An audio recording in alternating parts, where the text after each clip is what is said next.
All right, good morning, everybody. Today is July the 21st of 2020, and we are having, I don't know what number this is, I'm guessing it's probably about our 10th meeting anyway of council during COVID, and we've had at least 10 meetings of budget, so we're getting pretty good at this. And hopefully soon we'll be able to have our standing committees up and running under the same format. That's something that we'll be discussing at agenda review. All right, so I'm just going to check, welcome everybody, and I'm going to go through my list. We'll start in the beautiful Musquodoboit Valley. Councillor Stretch, what's it like out there today? Well, good morning, Your Worship, colleagues. Things are great here this morning. Glad to be representing District 1, Waverly Fall River, Musquodoboit Valley, and glad to see all your smiling faces. Thank you. Yes, indeed. See how long that lasts. Councillor Hensby. Yeah, true. Councillor Hensby, are you with us? Councillor Karsten.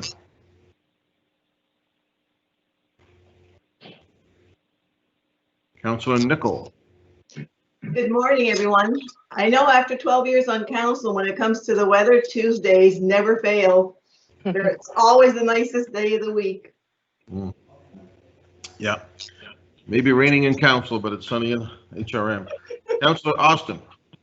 I'm here, Mr. Mayor. I would take a little rain today. I think by the afternoon it's going to be awfully sweltering up here in my tiny little box of an office at home. Indeed. Councillor Mancini. Good morning, Mr. Mayor. Good morning, everyone. From beautiful Dartmouth. The only thing would be better right now if I was with Council Zarowski and our dogs in Blue Mountain Birch Cove. Other than that, it's a great day. All right. Prelude to council. Councillor Mason. Thank you, Mayor. Similarly beautiful day here in District 7, Halifax South downtown. Looking forward to it being stinking hot before we're done this meeting today, but I might have to move back out to the back deck like I did that last meeting. So looking forward to getting on with today's agenda. Awesome. Councillor Smith. Hello, Mr. Mayor, colleagues, everybody watching. Beautiful day, District 8. Can't wait for this meeting. Always exciting. Happy Pride, everybody. Thank you. Councillor Cleary is, as Councillor Austin said, going to join us a little bit later. Councillor Walker, did you make it on? Good morning, Mr. Mayor. I finally found the right meeting and getting warm here in District 10. Yes, indeed. Councillor Adams. Good morning, Your Worship. Good morning, colleagues. I'm reporting in from the other end of City Hall. It's good to see everybody. Good to see you. Councillor Zarowski. Good morning, and if I can't be in Blue Mountain Birch Cove walking my dogs, this is second best. Talking with Councillor Mancini, another old dog. And welcome all other councillors as well. Awesome. Councillor Whitman. Greetings, Mayor Savage and colleagues. Nice to see you all. Hello to everyone in District 13 and across HRM. It's a beautiful day. And happy 22nd birthday next Tuesday to my son, Kirk Whitman. He's an IBM man now, and I'm proud of him. Thank you. Happy birthday to Kirk. Deputy Mayor. Hi there. Good morning, everybody. Truly broadcasting live from the Beaverbank bunker this morning as I have been relegated to the basement. I guess taking up too much space in the kitchen. So I've found myself in the basement where hopefully it's going to be a little bit cooler today. Thanks. Awesome. Councillor Russell. Good morning, everybody, and stay safe, stay cool today. There is supposed to be a weather warning out for the heat across Nova Scotia, and so if you're in HRM or if you're in Sackville, not that those are separate, but make sure that you stay hydrated and pay attention to the weather. All right. Mr. Mayor, rumor has it Councillor Russell's in God's country. Is that true, Councillor Russell? I wouldn't say this is God's country. I would say that God's country would be envious of where I am. I am on the banks of the Myra River in the most beautiful spot of land that I have ever seen, and it's phenomenal here. Good for you, Councillor Russell. Thank you. All right. I may be on the Myra myself in a couple of weeks. Councillor Timothy Outhead. Where's John Buchanan when we need him, singing out on the Myra? God bless him. Hello to all, and I want to say happy birthday to my daughter Liz, who every year has the same birthday as Matt's son Kirk. She'll be turning 22 as 22 as well. And I never complain about the heat, Mr. Mayor, because we'll be getting snow removal complaint calls before we know it. So let the heat go, and ready to go to work. Good morning to all. All right. Councillor Arthur, we can only see your eyes. You might want to adjust the camera a little bit so we can see more of your face. When Irish eyes are smiling instead of out of the Myra, I don't know. Say whatever you want. Councillor Hensby was improvement, Mr. Mayor. Well, I'm not here to judge. Councillor Hensby, did you? I know you were having connection issues. Are you with us? Mr. Mayor, it's Laura. We're assisting Councillor Hensby, and we're sending him the call-in information, so he may join that way very shortly. Okay. And Mr. President, Councillor Karsten, did you make it on the call? Yes, Mr. Mayor, thank you very much. I did also have a few sign-in issues, but that's modern technology, right? So it's great to be here. In regards to Councillor Oathhead's comment about snow flying soon, it'll come as no surprise to any of my colleagues on this call that, folks, that's one thing I will not miss this coming winter is the snow calls. Hooray. We'll make sure to copy you on your personal account on all of those, Councillor Karsten. Folks, I would on our behalf thank Bill, who, as you all know, is the president of FCM, and I know he's been on the phone continuously since the federal and provincial governments have come to terms. We don't know all the details, but I know that, Bill, you've been talking to the Deputy Prime Minister and that FCM have been very active, and I'm sure that NSFM as well, and I know Way is stepping out to take a call at 11, but Bill, your service at this time has been quite remarkable, and I appreciate, and I know we all do, your advocacy on behalf of all municipalities, so thank you. Okay. I would add, Mr. Mayor, if I could, just ever so quickly on that note, that truly it has been a team effort. Certainly, big city mayors have been incredibly important through this whole advocacy juncture. Believe it or not, April 4th was only the first time we raised this issue with the federal government. So between big city mayors and all of our partners at the provincial territory associations, including NSFM, I do want to also say thank you, because you don't accomplish something like this on one person or one organization. It takes a team effort. So that's where we were able to push the message to the federal government. And yes, I think the amount of money that municipalities will be getting through that Safe Restart program will be substantial, up to $7.6 billion between municipalities in Canada. So that should help us as well as municipality. Well, I think it's safe to say that if it goes well for municipalities, the big city mayors will take a bow. If it goes poorly, we'll look to the president. All right. Councillor Cleary, you're with us now, I think? I am indeed, Your Worship. I apologize for being a couple of minutes late there. I was running down to the Armview restaurant to pick up my shirt so I can rep them for my motion, 1141. So happy to be here. Greetings from District 9. Let's get on with it. Okay. Thank you, Councillor Cleary. And Councillor Hensby, did we work those out?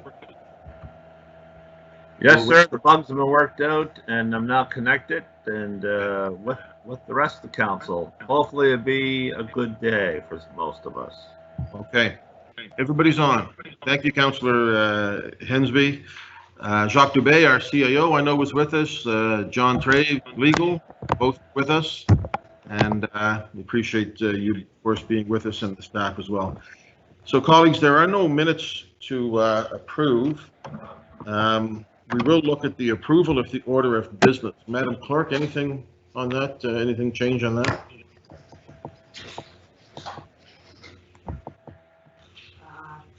Nothing from the clerk's office. Nothing from the clerk's office. Anybody else? Excuse me, Mayor. If you can turn on your camera, please. We don't have video right at this moment. Who? Mayor Savage, if you can turn on your camera, please. We can see the mayor. It's on. Okay. All right. Yeah, we have It's not him. working on my end. Okay, thank you. It's not very pretty, but we see him. Geez, I washed my hair and everything, Councillor Mancini. I move the order of approval of business. Councillor Thank Nichol? you. Councillor Nichol moves the approval of the order of business. Second, Councillor Cleary. Councillor Cleary, all in favor? Aye. Aye. Opposed? That is carried. We have 3 items on the consent agenda. Is there anybody that wishes to speak to that?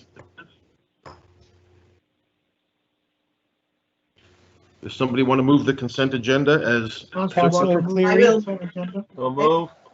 moved by Councillor Hensby, I'll second that, Russell. seconded by Councillor Karsten?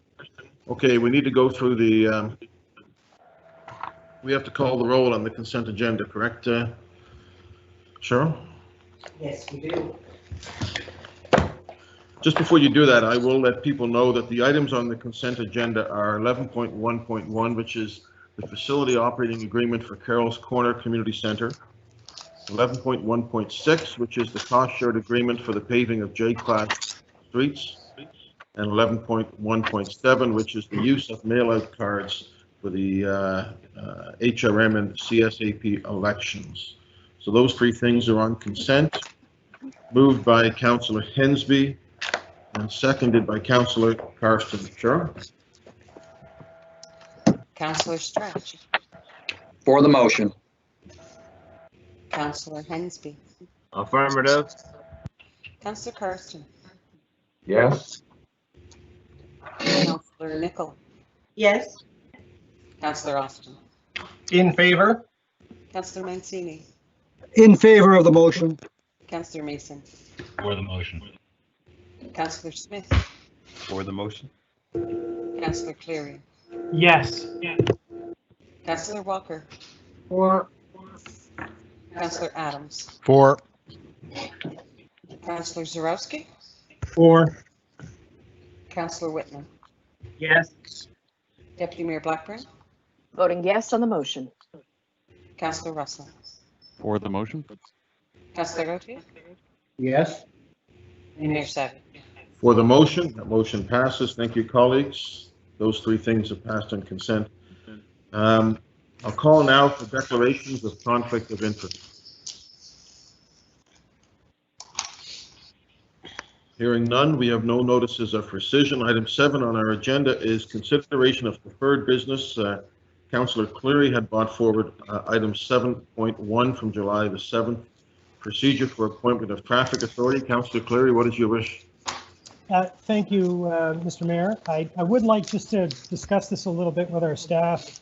The report was largely written by legal staff because a lot of it has to do with the authorities that are granted to us under the Motor Vehicle Act and through various cases that have been brought over the years, putting parameters around that authority and who can be a traffic authority. So I guess I'll direct my question first of all to the CAO and perhaps to our legal staff, but in this, the way it works now is essentially the CAO brings forward a recommendation to council and we, through Administrative Order 12, say, okay, we confirm this is who our traffic authority is and these are who our deputy traffic authorities are. And within the traffic authority's purview, pretty much anything that happens within the right-of-way, crosswalks, signals, stop signs, speed humps, temporary barriers, all of those sorts of things are what they get to say yes or no to. And for very good reasons. I think it's fantastic that it's out of the political hands so that, we're not making poor safety decisions to satisfy the concerns of residents if they're not warranted. Having said that, there are many times, and I'm sure I'm looking at the faces in front of me on this Microsoft Teams meeting, there are many times when we bring up additions of sidewalks, crosswalks, speed humps, traffic calming. We bring those things up and they get analyzed and an answer comes back to us that either doesn't seem to make sense or doesn't seem to actually achieve our goal. So I wonder if the CAO could just speak to how he sees the traffic authority upholding and fulfilling our obligations and meeting our goals as we've expressed them as a council through the integrated mobility plan. through, the strategic road safety framework. How are we prioritizing the safety, especially of vulnerable road users? And second part to that question is there anything that would prevent council, because I know that the Motor Vehicle Act says we must use our chief of police, our CAO, or some other civil servant, a public servant. So we can't force the CAO to hire someone. That is something staffing is completely within his purview. Could we not bring forward an amendment or a new policy that would require the CAO to bring forward to us, say, the names of 3 of his own staff, public servants, which would be allowed under the Act, for, say, the Transportation Standing Committee to then review and interview those 3 public servants, and then allow TSC to make a recommendation to all of council on a preferred candidate, rather than just take the CAO's candidate, as has been the practice. Mr. Dubé, you there? Yes, thank you very much, Mr. Mayor, through you to the councillor. So, the traffic authority exists by virtue of provincial statute, and the traffic authority is accountable to the Minister of Transportation and that authority. So, and there's a bit of a dual, of course, there's a dual accountability there: accountability to the Minister, accountability to council, accountability to the CAO. And in the case where the traffic authority is not the Director of Transportation and Public Works, and obviously there's accountability there too. There's oversight, right, by the Director of Transportation and Public Works, who is in fact, the people that are, the traffic authority is an expert and takes guidance from other experts and political body, namely council, going forward. And that's how it's been forever, and we don't expect any changes to that under the provincial statute. So, the traffic authority, being a professional, considers all aspects of council policy, including IMP and those kinds of things. At the end of the day, though, public safety, pedestrian safety, and vehicular safety is paramount. That's what has to take precedence over all things, right? In terms of the city's liability on all kinds of things. So, certainly that's all a consideration. As I mentioned to you, we talked about last week, and I indicated this morning to you via email that I intend to bring forward a recommendation to council on an individual to be appointed to traffic authority on September 1st. It's not my intention to bring 3 people for consideration by TSC or by council. That's outside the rules. The rules basically imply that the CAO will recommend a traffic authority, a person to be appointed to the traffic authority, and council, similar to the police budget, has the right to say yes or no. And if it's yes, then that person's appointed. If it's no, then I'm told to go back and come back with another name, right? Another recommendation. So that's how it currently works, and that's the intended process that I'll be following, subject to any other advice from council or motion or direction from council. I would also perhaps invite Brad or John to weigh in on this conversation, should they so choose, in relation to the questions put by Councillor Cleary and perhaps some of my comments as well. Thank you, Mr. Mayor. All right. Who else on this? Mr. Anguish or Mr. Traves? Yeah. Good morning, members of the Regional Council, Mr. Mayor. Brad Anguish, Director of Transportation and Public Works. I just really want to echo the CAO's comments about oversight of the traffic authority. And also just, again, recognize that in the effort to bring forward IMP, that there's much that goes into that, well beyond just simple decisions around safety, as I think has been alluded to. Resources continue to be a significant challenge, and the availability of those resources. We have increased them in a small way over these past 2 budgets, Of course, that was impacted somewhat significantly by the recast COVID budget. But I know some of the concerns from council stem from pace of implementation. And certainly, while the implementation pace has picked up, we're looking forward to engaging with council continually through the budget process to understand how we can put in place the resources that are really hitting on the areas where you feel more needs to be done. I am preparing, I know we've gone through an extraordinary period where the standing committees have been, if you will, offline. That has been a challenge for members of Transportation Standing Committee and staff because we haven't had the level of communication we would typically have. And in fairness to you, you've been in the blind on a number of things that are going on that you do require an update on. I am working on an update this week to bring you up to speed on everything from pilot projects that are in the mill to outstanding reports that are required. And I'm working with the CAO to get those done before the election. And a couple other matters that have come to my attention that just, have been missed through this period where we haven't been able to work together as a standing committee. So I offer that in addition to the CAO's comments. Thank you. Thank you, Brad. You look like you're operating in the dark this morning. Oh, sorry for that. It's been an extraordinary week for me. I will figure out what I need to do to make you bring light upon myself, I guess. Thank you. Not an issue. Thank you. Okay, so Mr. Traves, anything else on that? No, I think that's pretty good, Mayor, unless there's something specific. Thank you. Councillor Cleary, I'll give you a last sort of comment on that before we. I recognize I'm well over my 5 minutes, so I'll defer and come back. Thank you. Councillor Austin. Thank you, Mr. Mayor, and thank you, Councillor Cleary, for bringing this forward. It was certainly, I certainly learned from this one, particularly about that court case on Monastery Lane from back, I think it was the 90s, where the boundaries between the political and the professional when it comes to the traffic authority were actually tested. That was a good read.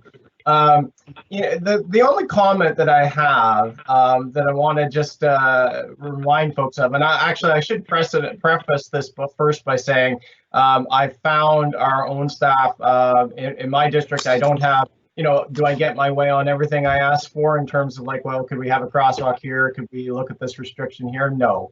But I have yet to be in a situation in my district where I have felt like, man, we are really, really in the wrong spot on this decision. I find our staff pretty good to work with on the whole, and I've been quite pleased with some of the improvements that we've been able to put in place, like the sidewalk on Chadwick Street, which was really outside the box, something we would not have considered just a couple of years ago because we narrowed the road to put it in. The crosswalk on Prince Albert and the upcoming Prince Albert redesign. So there's a lot of good work happening. And I wanted to make sure I emphasize that because the part in the report that I really wanted to just note, and I say this as kind of coming from a planning background, the tension in this space is really stems from that professionals are not infallible. We do not have all the answers. And this is not just some technocratic exercise. This does speak to ideology and to values. And a big part of the problem we have on our streets is we went through about 50 years, cities all across North America, Western Europe, where our priority was never making cars slow down. Pedestrians, cyclists, anybody else was an afterthought. And our professionals at the time, no, this is exactly what we need to do. This is what a modern city looks like. And the result of that, and I'm going to make our lawyer cringe, but there's no way to to hide it. The results of that is people died, right? The standards that our professionals touted, wide lanes, never making cars slow down, they killed people. They killed and injured people. And so that has been the result. So, before we become, the report has a real emphasis on that this is a technocratic exercise. I think it's worth remembering that there's politics, there's ideology, and there's value in terms of what we value as a city, as a society. is also embedded in that. And why this is so contentious is because in the last 50 years after World War II, we made some pretty bad decisions. And those decisions were guided by professional advice. So we're doing so much better. And I do not have a current complaint in that it is really large with our authority. But, I think we really need to keep in mind the historical background of how we've got to this place and why this area is so contentious. Thank you, Mr. Mayor. Thank you. Councillor Mason. Thank you, Mayor. So I'm going to pick up exactly where Councillor Austin left off, and I assure staff we have not colluded in this presentation, but my thoughts are very close to his. We live in a world now where the Globe and Mail had an editorial in the last couple of days saying that if we want to save lives, cars should slow down, which goes against the orthodoxy of where we've been as a country and as a city these last 50 years. Things have changed a lot, and now Halifax has this nation-leading policy. That's something that I think we're all really proud of. The regional plan set up the integrated mobility plan and has led to our pedestrian safety efforts, and it's changed the way we think about roads. And so the question, I think, to go back to what Councillor Austin was saying, is that we have these espoused values and we want to see them being made real quickly. To build that future. And so, things have changed, and I will say, to echo what Councillor Austin said, for the most part, staff have, been working to pick up the pace of that change. And it's very rare that you get an absolute no from staff around traffic safety issues, or rather no's that I don't understand and can't agree with. But there are real impacts of this slow change, right? I mean, we now have streets on the traffic calming list that got paved in my district, like Pepperell and Preston, just 2 years ago when we were fighting to get the traffic calming list opened up. And now they're years away from being calmed because we've already paved them, and it's going to mean we're going to have to retrofit that later. And so, but we're really focusing, there's two issues, and we've really only talked about one, and I'm going to talk about that too, but then I want to talk about the other one, which is, the first one is, why are councillors concerned about this? And the second one is, whose role is it to make these appointments? And it's not staffers' fault. I don't want to attack managers and staff, but, as councillors and as people, when we go to other Canadian cities, we see things that we're told we can't get here, right? Like that is the core of the issue, that we either feel that we're slow rolled or we're told those can't happen here. And, it's the CAO's responsibility to ensure that we have the staff who can deliver those things. We know that other traffic authorities and other traffic engineers are saying these are fine, and we are not feeling that we are getting those same responses here, though it has changed. It's better than it was, but it's been very slow. And I think that's where council's frustration comes from. So, we need to make sure that not just the traffic authority, but the municipal engineer have comfort levels that they are going to build these progressive things that are required by the espoused values in our strategic plans. So it's not just crosswalks or speed bumps, it's lane widths, it's turning radii, it's all those things. It's why we fought and disagreed with staff and kept NACTO membership this year. So, and as, to Brad, to Director Anguish, if it's a resource issue, financial implications are outlined, sometimes not as fully as we'd like in reports like the integrated mobility plan, but I think council's been reasonably articulate over and over again about what we want. And so, give us the sticker shock price, tell us what it's going to cost to do it, because we want to do it. Now, to the second point, and I'll be very brief, these appointments are not ceremonial, right? The act says, the charter says that council makes these appointments, building officials, and a whole bunch of other appointments. And this is our domain. And so if someone's appointed by council, it's a council appointment, it's our prerogative. And I think that we could set up a process around that if we so wish. Really, I'm very uncomfortable with that part of the report. I don't agree with it at all.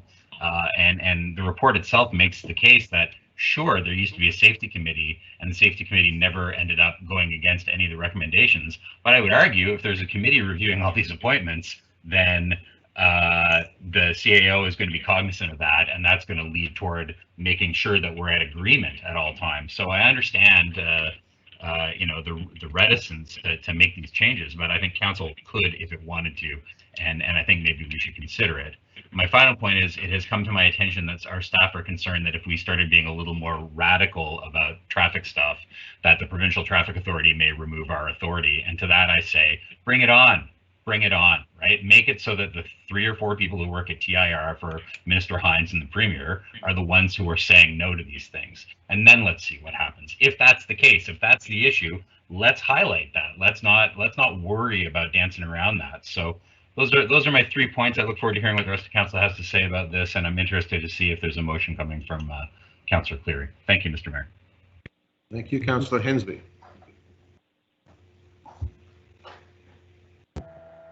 I'm glad to hear Councillor Mason getting a little gutsy with the province in regards to bring it on.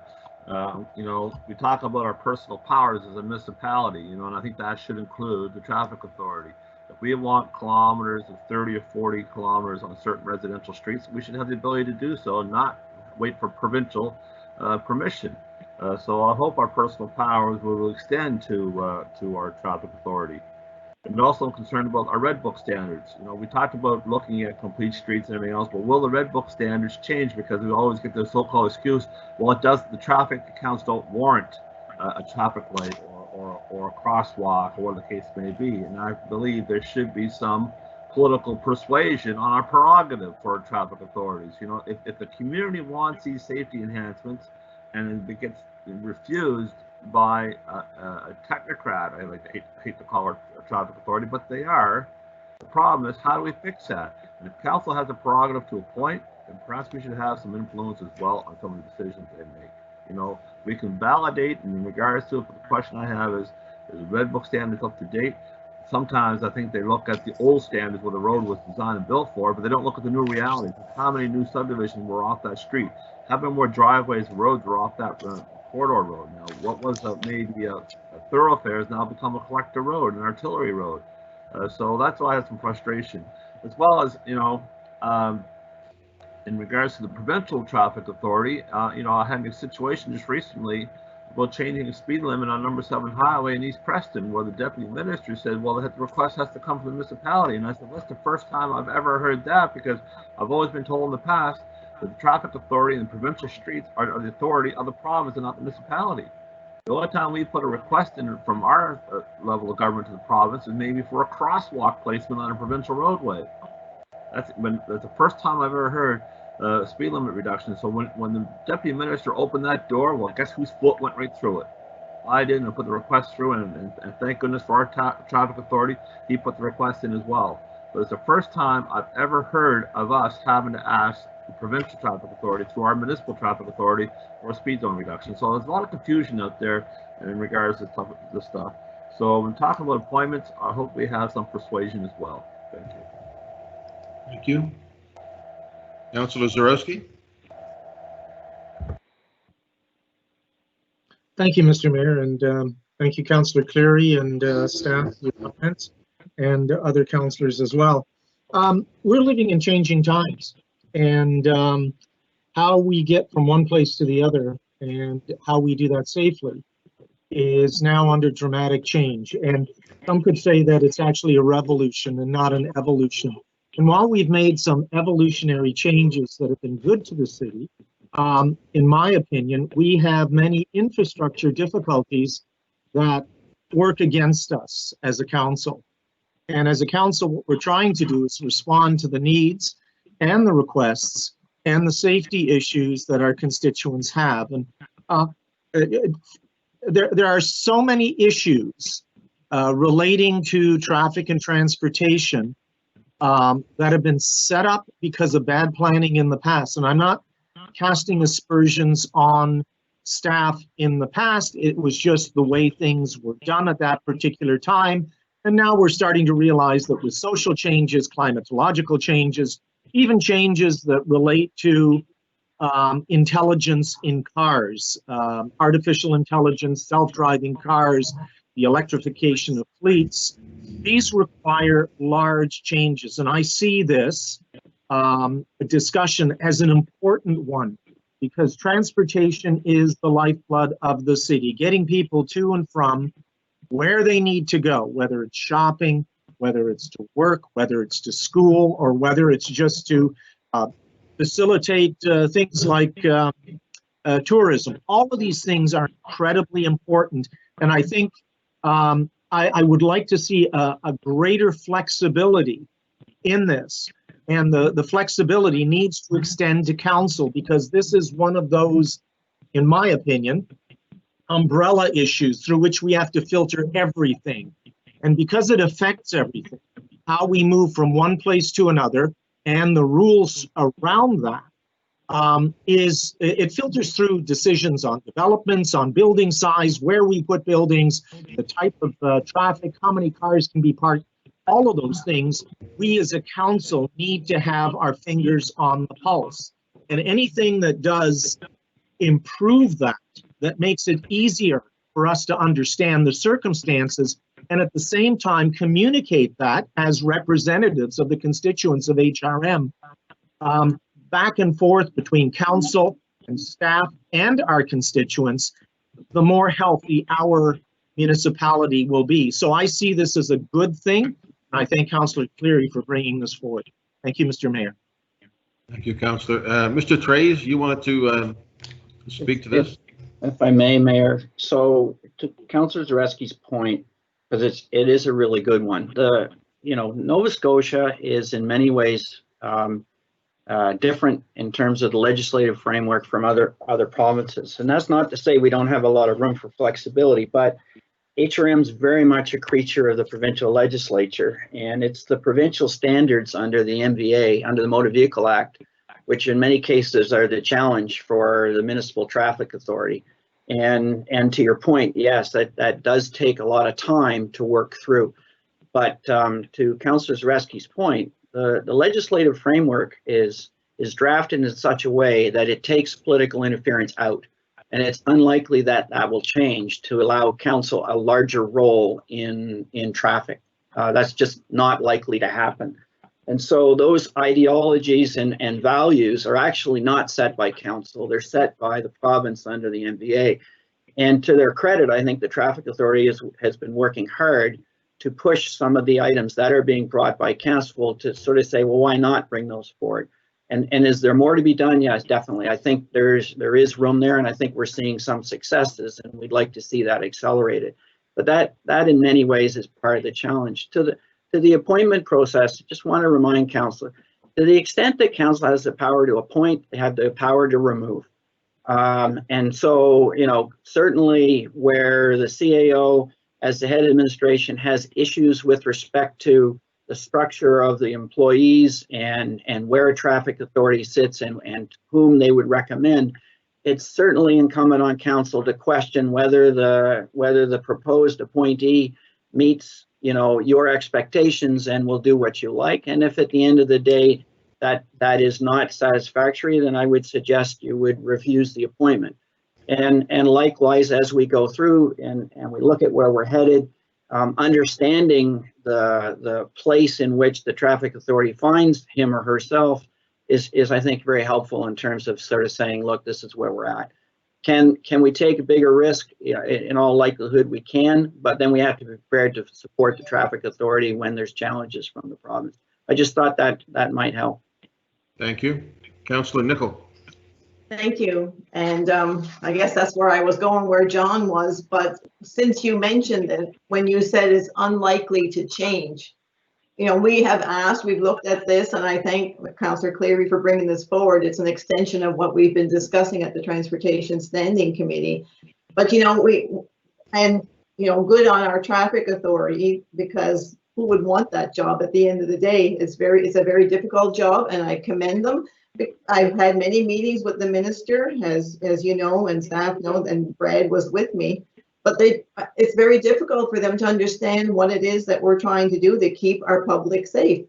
Public safety is council's priority, and therefore, just like transportation and good planning, when I first came to council, I asked our planners, who the heck planned Cole Harbour Road that way? And they said, because everybody before only wanted to move traffic quicker. And this is what we have. So then the pedestrians are begging, please stop, be careful of, I'm trying to cross here.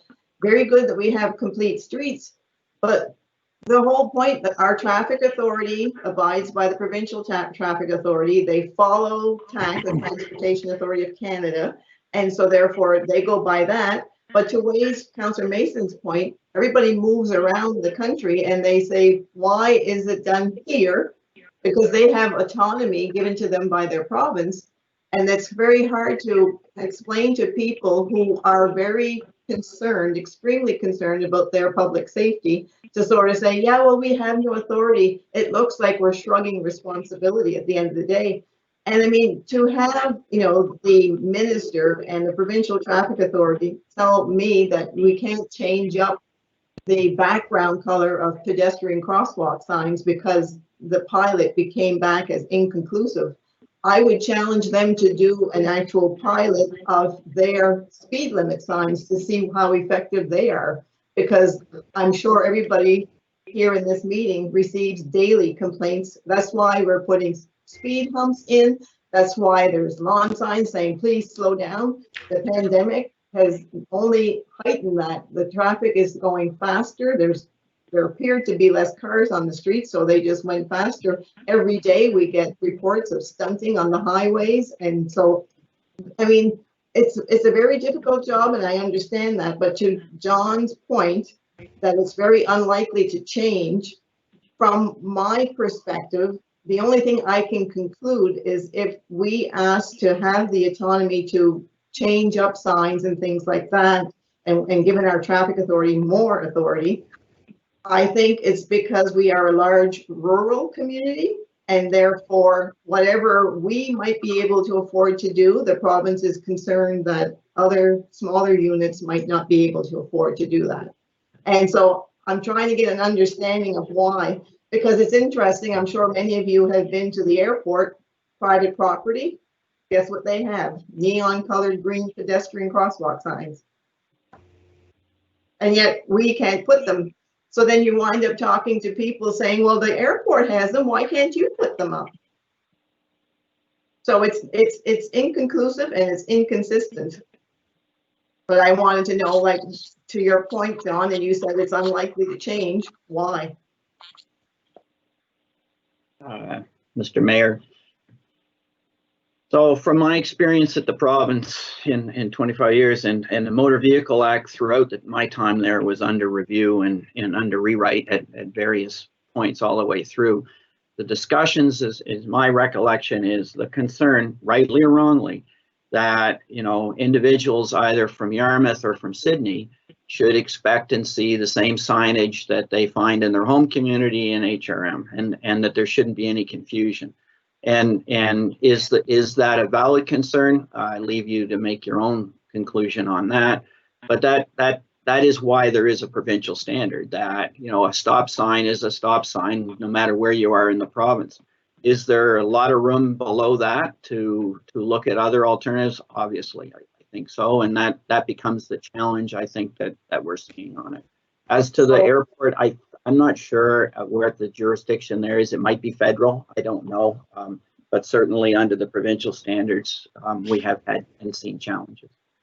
I know, and you're a lawyer, but people who go about, you know, getting confused, they get confused because they see these inconsistencies. But at the end of the day, so you're saying that if we wanted autonomy, we could apply under the charter to get that? It's a Motor Vehicle Act case. Right? It would require changes conceptually in terms of whether there's a willingness to allow what they would view potentially as a political.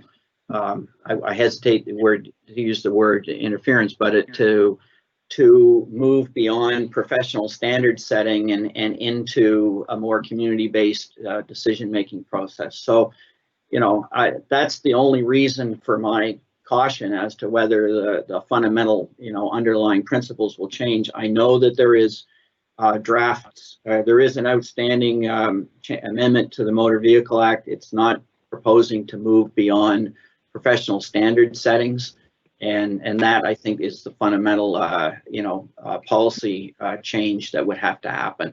And again, in all likelihood, it relates to the issue of, well, how far would those sort of changes take to move away from a provincial standard that might lead to, you know, more accidents or I don't know.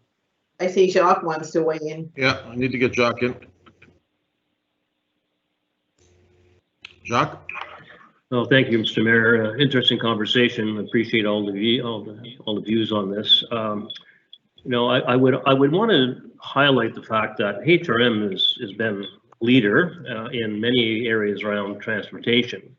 So, you know, I think Councillor Mason talked about sticker shock. Well, you'll recall when we brought forward the IMP, the sticker shock was $200 million. The last budget, capital budget, included almost $30 million in IMP related projects. And I would argue or submit, and because the proof is there, that we're actually delivering on IMP in a significant way. We've also put forward over $800 million worth of projects that are IMP related to the provincial government, more recently around bus rapid transit, ferries, electrification of the fleet. You know, we are putting in bike lanes. We have, you know, we just did the Hollis Street project. So it's not as if nothing is happening. And the Transportation Authority has been an active member of the team that are planning and designing all of these things, right? So, you know, I would submit to you that, you know, the Traffic Authority is doing an incredibly good job given, you know, under challenging circumstances. And Motor Vehicle Act that is a little bit outdated. I mean, one thing that council may want to consider is to you know, suggest to the province in writing by motion to change the Motor Vehicle Act to reflect HRM's level of expertise in this area and also our reality. We're not the same as other smaller municipalities where, you know, they rely on provincial authorities and provincial expertise to get things done necessarily. We have a lot of capability within our own environment. You know, I look at the Green Network Plan, you know, those are all elements that we're working on very actively and have great involvement from the Traffic Authority. So, you know, I hope this is not a criticism of the Traffic Authority's work. In my opinion, what I've seen in my time here is that the Traffic Authority is doing an exceptional job and is trying to respond to, for the most part, to things that are reasonable and innovative and creative, and has been an active member of all those creative, innovative solutions that the council has endorsed and by policy, and through Brad Anguish's leadership and Tasso, who's the current Traffic Authority by virtue of the previous Traffic Authority leaving, they're working very hard to make all of these things happen, and are part of a larger team, including the team that's associated with planning and development under Peter Duncan's leadership and Kelly Denty's leadership, that are doing a lot of this work in partnership with TPW. You know, I don't want to leave the impression in the public that, you know, somehow, some way, the Traffic Authority is not doing their work in HRM. They're doing an outstanding job. We're working across all business units with council to get these things done, right? So there's no doubt that it's annoying, frankly, that we can't get speed limits changed in a faster way. Now, I've had conversations with Paul LaFleche at TIR more recently, and you know, they are prepared to approve speed limit reductions in certain areas.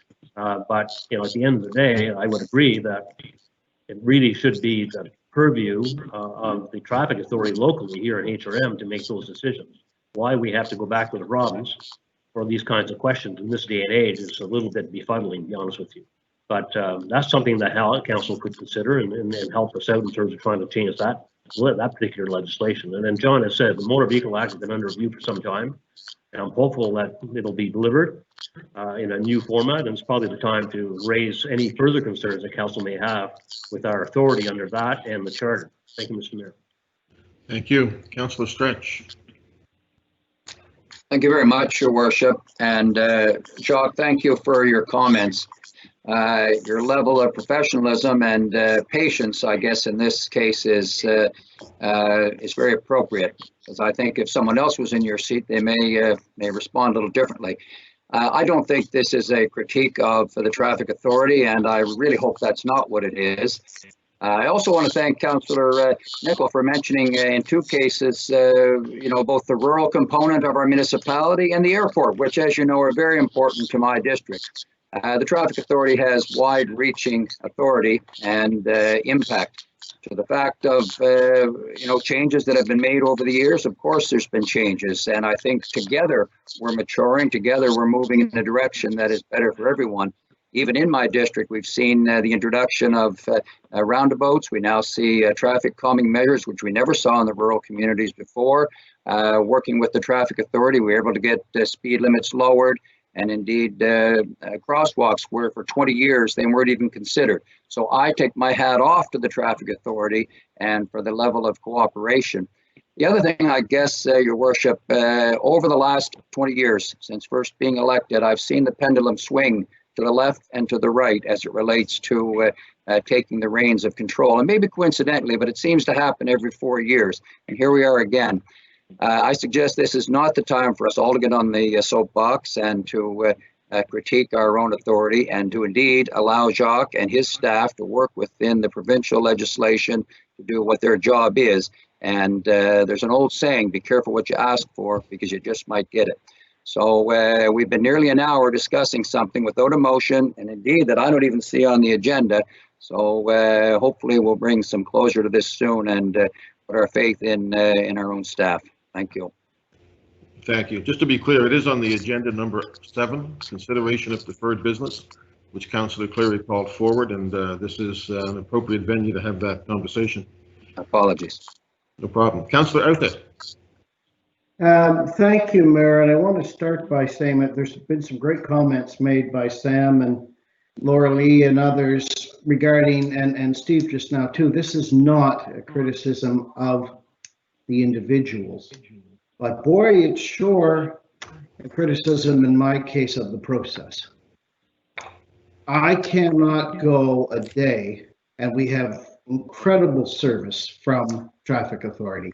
Tasso and team are personable, professional, communicate well, etc., but in a growing suburban area like mine, and it's very different perhaps than in Steve's district or even in Ways, where we have residential streets in the suburbs where people are driving 60, 70, 80, 90 kilometers an hour on residential streets because of their design. And we also have the reality that unless you do 65 to 70 on a residential street, you won't get a ticket.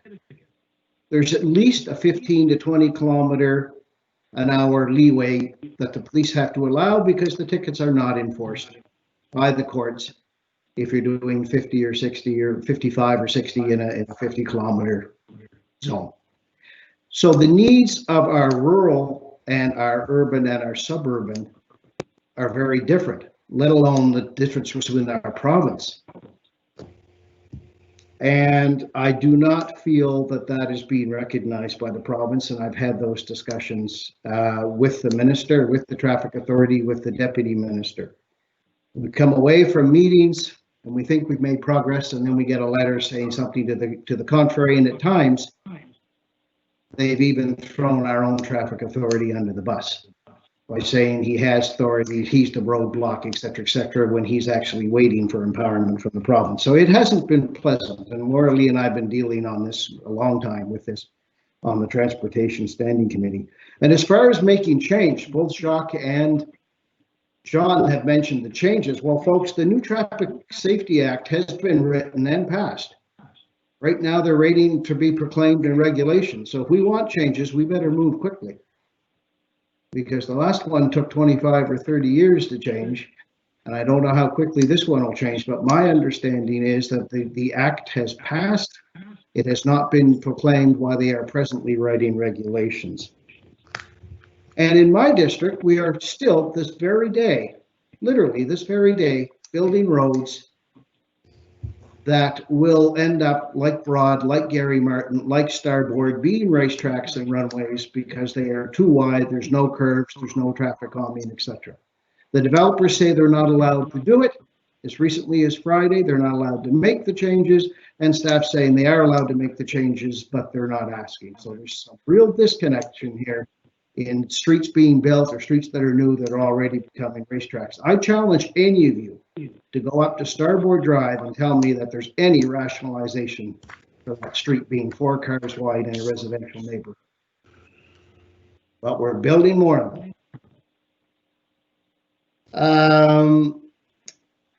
I think the thing that the public do not understand, and we have a very good traffic service department, as I mentioned, and I do not believe the control should be given back to politicians. But what the public does not understand is that there is no appeal or overrule process. Council can be appealed if its processes to court, a judicial review. A community council can be appealed to the UARB. A judge can be appealed to his peers or to the government, a doctor to his peers, a dentist to his peers or associations. But what folks do not understand right now is when something comes back and says, under the present warrants, we cannot put a crosswalk or a stop sign or a traffic light in such section. If it's not safe, that's absolutely understandable, and it's good that we have these engineers there doing that. But when it's a decision, well, the warrant just isn't quite there yet, or we don't think people will use it, even though there isn't a crosswalk in front of that school. Folks do not understand why there is no appeal process, because they cannot understand everything else. Practically, there is an appeal process. Anything else we can name. But so I would like to know from Jean or from Jacques, have they done environmental scans to see what's done in other areas about appeal processes? And has there been any discussion about appeal processes for some decisions, not all? There are many decisions I support because of safety reasons, but Joe Public, and if there isn't any way around this, we better start communicating it, because Joe Public does not understand why their decisions cannot be appealed or overruled. Who wants that one? Oh, Mr. Mayor, I'm not familiar enough with the legislation around the appeal, what the appeal provisions are on that, so I'd probably defer to John or Brad. Thank you. Anybody want to carry that ball? So, Mr. Mayor, all administrative decision makers' decisions are subject to judicial review if they're acting without authority or otherwise. That's not, I think, what Councillor Outhill is asking about in terms of the practical application of the act. But leaving that aside, without, off the top of my head, I would suggest that the ultimate authority when it comes to traffic matters in Nova Scotia is the provincial traffic authority. And so if there was a decision that our municipal traffic authority had made that was, off base, ultimately the provincial traffic authority has the power to step in under the Motor Vehicle Act. And that's where it lies. That is not the same as a day-to-day, decision-making process that's being reviewed, but certainly for something that was seen as being fundamentally unsafe, the Provincial Traffic Authority has relatively broad power under the Motor Vehicle Act. And just quickly, under the speed limit situation that Jacques mentioned, we need to have lower speed limits. The province, Laura Lee and I and Brad and others went there to talk about crosswalk sign colors, and also about a default speed limit of 40 in residential areas, residential side streets. The province has come back that said that we have to do them street by street or neighborhood by neighborhood on recommendation from TASO. That resulted in and that's just not TASO's fault. It resulted in one street so far, one area, one neighborhood in Fairmount being trialed for this, but which we had to put up 42 speed limit signs in order to show how this was different than the other. So basically they have made it almost impossible for us to reduce speed limits in our residential side streets. So I think it is time, like others have suggested, we start writing a little bit more to the province and say that we as a municipality, the largest municipality with significant suburban areas, do have significant different needs than perhaps other areas of this province. Thank you, Mayor. Thank you. Councillor Russell. Thank you very much.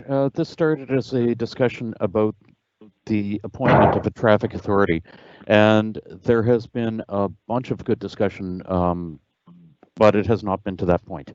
Part of it has been, as Councillor Outhill mentioned, related to the speed of neighborhood streets. Part of it has been to various decision-making authorities, and I'm comfortable with where the decision-making authorities lie, that it is effectively owned and managed and governed by the Motor Vehicle Act and by the province. To the CAO's point about we have the capability and that should be recognized, the capability rests with individuals and not with policies. And I would hate to build laws or whatnot or practices around the capabilities of an individual. I'd like to take it back to the procedure for the appointment of the traffic authority, and I agree with what Councillor Cleary had initially mentioned in that I would like to see the CAO bring forward 3 names and have us be able to choose among those 3 names. We did this for the recent choice of a police chief, where there was a committee struck and there were a number of individuals across the country who were interviewed, and it was taken down from that group of individuals to the one who we ultimately hired.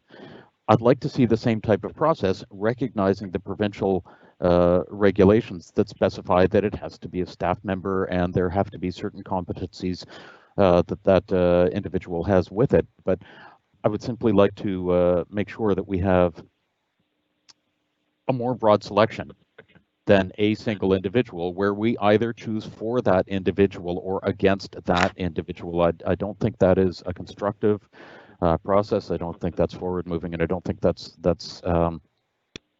I don't think that's a very positive process.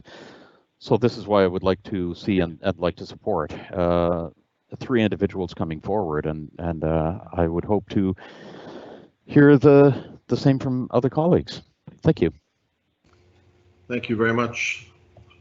There's no motion on the floor, colleagues. I think that we've had the conversation, and that's where it ends. Councillor Cleary, just I'm not going to bring a motion right now, but just so my colleagues are aware, and to be fair to staff and the public, I will give notice of motion at the end of our meeting to do actually what I had initially mentioned in my first motion on this from TSC, and what Councillor Russell just mentioned about a new process. And by giving notice, then it'll be on our next meeting agenda. And the CAO had indicated he was also going to be bringing an appointment recommendation forward. So at that time, we can consider both. So anyway, I just want to let my colleagues know that there will be a notice, but I won't bring one just at this point.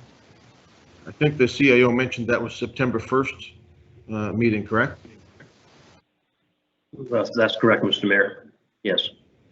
All right, thank you, Councillor Cleary. Thank you, colleagues. On our agenda, moving forward, we have the public hearing tonight on the Halifax Municipal Planning Strategy and the Land Use Bylaw for Isle Street. Correspondence, Madam Clerk.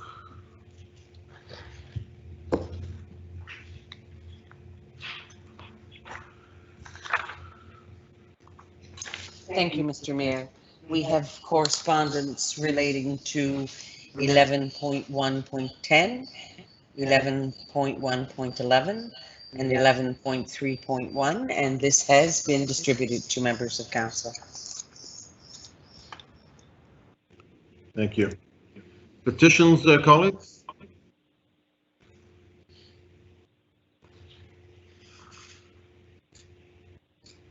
Information items brought forward is none.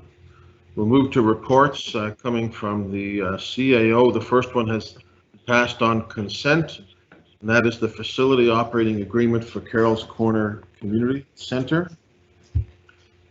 11.1.2 is the first reading proposed bylaw on respecting district energy. I'll move that, Councillor Smith. Please go ahead, Councillor Smith.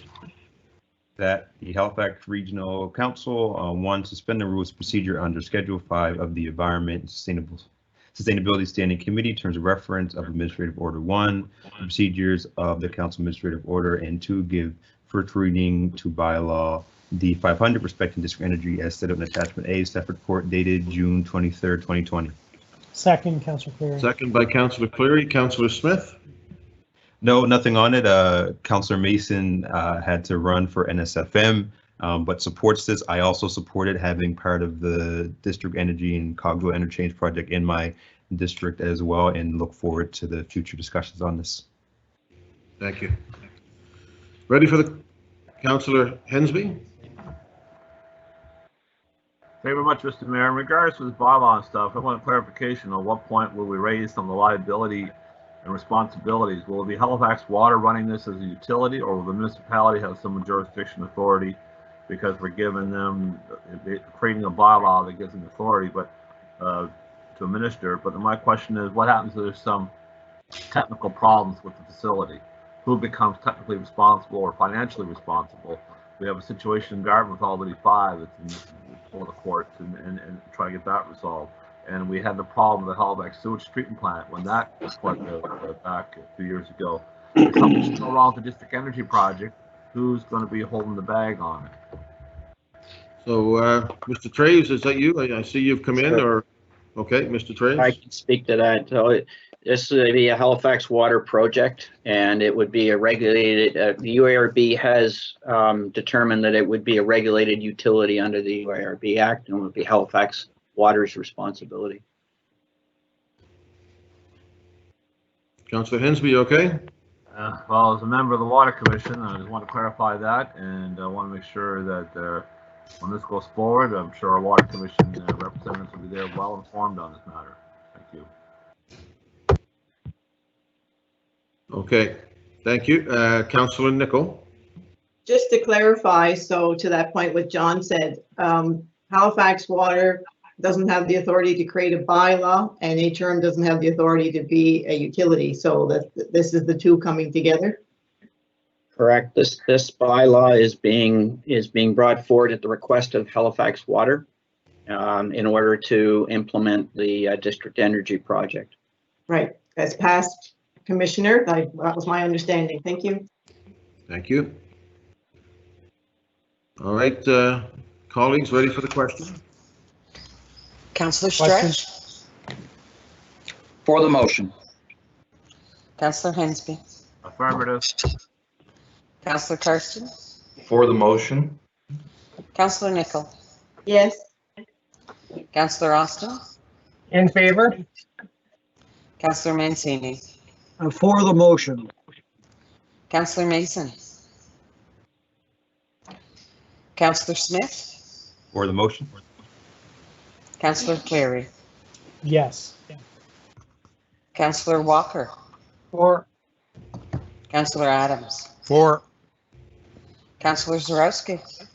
For the motion. Councillor Whitman? Yes. Deputy Mayor Blackburn? Voting yes on the motion. Councillor Russell? For the motion. Councillor Ouchi? Yes. And Mayor Savage? For the motion, that motion passes, and I want to thank the staff who were standing by: Peter Duncan, Shannon Miedema, Kevin Boutlier, and Kelly Denty. Thank you for your time. We will move then to 11.1.3, which is the award of the Woodside Ferry Terminal recap. Councillor Austin, would this come to you? Yes, Mr. Mayor, this would be in my district, although I know just as important to Councillor Karsten and Councillor Nicol's people as well, many of whom come down to use the ferry terminal there. So I would move that Halifax Regional Council 1 award tender 19-170 Woodside Ferry Terminal recapitalization phase 2 to the lowest bidder meeting specifications, Bird Construction, for a total price of $6,588,789 net HST included, with funding from project number CB000042 Woodside Ferry Terminal upgrade as outlined on the financial implications sections of the staff report dated July 3rd, 2020. And 2, approve an increase of $72,844 net HST included to request for proposal RFP 18176 consulting services for Woodside Ferry Terminal Phase 1 and 2 to Abbott Brown Architects from project number CB000042 Woodside Ferry Terminal upgrade as outlined in the financial implications section of the staff report dated July 3rd, 2020. Councillor Nichols, second. Thank you. Councillor Austin? Thank you, Mr. Mayor. Thank you, Councillor Nicol. I don't have much on this other than just to say the Woodside Ferry Terminal has been a frequent source of complaint, particularly the escalators, the elevator systems. It was great to have the elevators done this year, having that wrapping up. It's the last of our terminals that hasn't had a big refresh, and it's time. And I'm very pleased to read in the report about the energy efficiency upgrades that are going to be part of this project, which will save us money long term, but also are going to go a long way to actually, this might be the first thing where we can kind of say, yeah, this is Halifax in action right there, right? The green parts of this. So good to see this coming forward, and it very much has my support. Thank you. Thank you. On this, Councillor Whitman. Thank you, Mayor Savage, and thank you, colleagues. If staff could just give us an update on the finances on this. I understand there's some over fees, maybe regarding the architecture because of some of the enhancements. So if we could just hear if this project is currently on budget. And I'm pleased, by the way, I'm pleased to see it go to the lowest bidder. Thank you. So John McPherson, are you there? Yes, John McPherson, Manager of Corporate Facility Design and Construction. Mr. Mayor, through you to the councillor. Yeah, the project, yes, the project is under within budget. There's an increase to the architect for additional services. But the project is tracking on budget. Thank you, Mr. Mayor. Thank you, John. Could you tell me how it's still on budget with that increase to the architect, and how much is that increase? The increase is 72,000 on their contract over a previous increase. It's still within budget due to the contingency in the account. And thank you. And how much was the previous increase that you mentioned back in September, and how big is the contingency on this project? Okay. The previous increase was approximately 140,000. So we're still with the architect fees are still within less than 10% of the overall construction value, which is a reasonable amount. The remaining contingency, I don't have that number here, but I believe it's approximately 500,000. Thank you. So we're 72,000 over now, 149,000 over in September, and willing to go another 500,000 over? Mr. Mayor, through you to the councillor, the remaining contingency is there for unforeseen site conditions and those items. If there is another increase from a consultant, it'll be evaluated as a change order. Thank you very much. Thank you. Ready for the question, colleagues?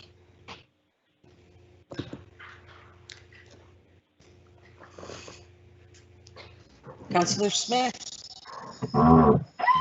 Councillor Stretch. For the motion. Councillor Hensby. Affirmative. Councillor Carson. For the motion. Councillor Nickel. Yes. Councillor Austin. In favor. Councillor Mancini. For the motion. Councillor Mason. Councillor Stretch. No. Councillor Smith. For the motion. Councillor Cleary. Yes. Councillor Walker. For. Councillor Adams. For. Councillor Zarowski. For the motion. Councillor Whitman. Yes. Deputy Mayor Blackburn. Voting yes on the motion. Councillor Russell. For the motion. Councillor. Okay. Yes. Mayor Savage. For the motion carries. Thank you. Colleagues, will move to 11.1.4. This is the Regional Special Events Grant report for 2020. Who's taken? I will, Your Worship. Stretch. Councillor Stretch.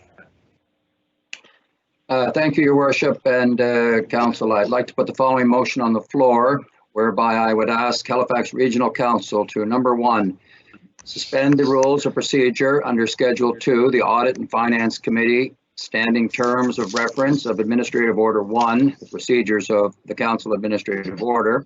Number 2, approve 41 event grants for a total of $129,650 as identified in Table 1 of the staff report dated June 10, 2020 from the approved 2020-2021 operating budget, C760 Community Civic Events.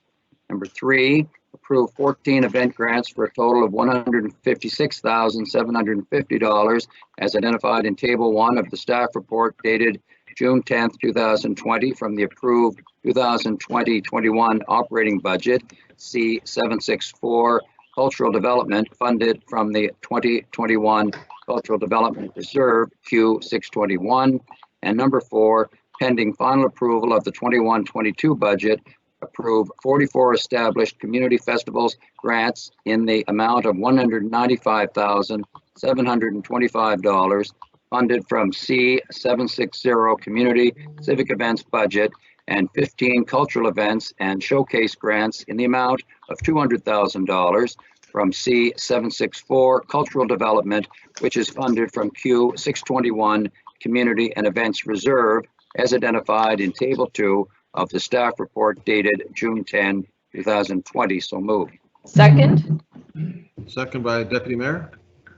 Your Worship, obviously, this has been a challenging year for many community events and festivals that unfortunately will not be able to happen this year. And this report cites obviously some of those complications. My congratulations to those that will be able to host. I do have a question of staff, though, if someone's available. Yeah, I think Maggie and Elizabeth are both with us. Go ahead, Councillor Strange. Thank you, Worship. Obviously, as I mentioned in my preamble, some events will not be happening this season or this year. And one, unfortunately, is the Halifax County Exhibition, as you know, has operated for over 140 years here in the Musquodoboit Valley and is a hallmark of the former county and indeed now of HRM. My understanding is that they were in a 3-year contract, and I just want to know if in fact they do not receive funding this year, if that amount is deferred into next year, or if the process has to start all over again, Your Worship. Okay, who do we have? Good morning, Mr. Mayor and Council. Elizabeth Taylor, Manager, Culture and Events. Morning. Good morning. For 11:11 a.m. Through you, Mr. Mayor, to the councillor, the 3-year period would stay as was approved in 2019, so their funding would not be deferred. The events that have cancelled would receive no funding for this year, and their 3rd year would then be restored based on conditions for next year, which would be 2021-22. And then for 2022-23, we would reapply the 3-year funding. Okay, so then just for clarity, Your Worship, this would have been the 2nd year of funding this year. The next season would be the 3rd, which will be in place, and then we press the reset after that. That is correct. Well, Your Worship, it's a great loss for the community, and I know that yourself and several of my colleagues have attended with me over the years, and I'm told this is the very first time in many, many years. The one time was during the war some 60, 80 years ago that it was canceled briefly. So this is a great letdown, but at the same time, we understand the situation, and thanks staff for the clarification. Thank you, Councillor. It's pretty significant when an event has been going on as long as it has and hasn't been interrupted since World War II. And I'm going to have to, I may still have to come out and get your father to cook me a hot dog, even if it's not at the Lions fundraising. The Lions or the Lions? Yes, the Lions. Yeah, he'd welcome that, Your Worship. Love to see you. How many years has he worked there in that exhibition? Oh my gosh! Well, he got Volunteer of the Year award a number of years ago, and he's 78 now, and he started there when he was 14. So I don't know, a long time, a lot longer than I've been here. That's for sure. Yeah, a long time. Thank you. Thank you. Councillor Hensby on grants. Yes, Mr. Mayor. I'm just kind of curious in the report on attachments 1 and 2. There's some reports, some events in here, and I thought were being canceled. For instance, perhaps Councillor Nicol could clarify Cole Harbour. I will. I'm on the list. All right. I'm just curious. Is that been? I thought it was canceled. We have money here set aside. The newcomers welcome barbecue that the mayor hosts. I thought that was also canceled, so we have money there. And I'm also curious about just clarify on line 41, the Trunk 7 Music Festival. It was canceled, so it has not available. Just say it was confirmed and canceled. They put that on the social Twitter, advising us of that. But I'm curious about some of these virtual events. How will they be validated in regards to they require the money or not? But for instance, North Preston Day, so $6,000 for a virtual festival, but I don't know what's being done. You know, as a local councillor, I've been in the parade on Saturday. The parade had very small participation in Rodan because of the COVID situation. But I'm kind of curious about these virtual festivals. There's quite a few of them on the list. How are we going to validate what was done and what costs were incurred with the virtual delivery? So can I have a clarification from staff in regards to that? And my other last question would be is the on page 1 of attachment 1, you have a couple tree lighting festivals. Both ask for $1,000. One gets $500, the other one gets $1,000. I'm kind of curious why the Muscatava Harbor did not get the full $1,000 as Sackville had asked for their tree lighting. I know the Muscatava one is growing in the years, especially with the lobster tree, and now in the 3rd or 4th year, it's become a huge community event, and the parade is getting, in my opinion, even better than the Parade of Lights in Halifax. And I think that they should be given the full grant of $1,000, not just the $500. So can I have those points clarified, please? Ms. Elizabeth Taylor. Through you, Mr. Mayor, to the councillor. I'll start with the different events that you've highlighted. The information is all based on our conversations verbally or by email with different event organizers. The Cole Harbour Harvest Festival, we were in touch with staff and the organizer, and we were told that that was being held as planned. Now, this was also before the information regarding the increase in numbers. So I see the councillor nodding, and I'm sure she will have an update for us. The Trunk 7 Music Festival, we tried, I think it was 3 or 4 times by email and telephone to contact the organizer, and we received no information, which is why we did not see it on social media when we were writing the report. We tried also to contact them through the Special Events Task Force, and we received no reply. The Newcomers Welcome Barbecue has transitioned to a 1-day virtual event, and they have hired 3 speakers to talk specifically on issues regarding newcomers, and that program is going to increase the reach across the municipality for those that can't make it to the barbecue, and that's why the money has been given to them. As far as the 2 tree lightings that you're speaking of, it's not a sense of quality. One of the tree lightings that you're speaking of, Councillor, the lobster tree lighting, this is the first year they've applied to the municipality. So as a rule, we typically bring a new event in at the medium, not the maximum amount, in order for us to be able to review the event. And then usually in the second year, if we feel that it has reached all the criteria, we then would up it to 1,000. But it's not that one is better than the other. This was just the first time that they applied.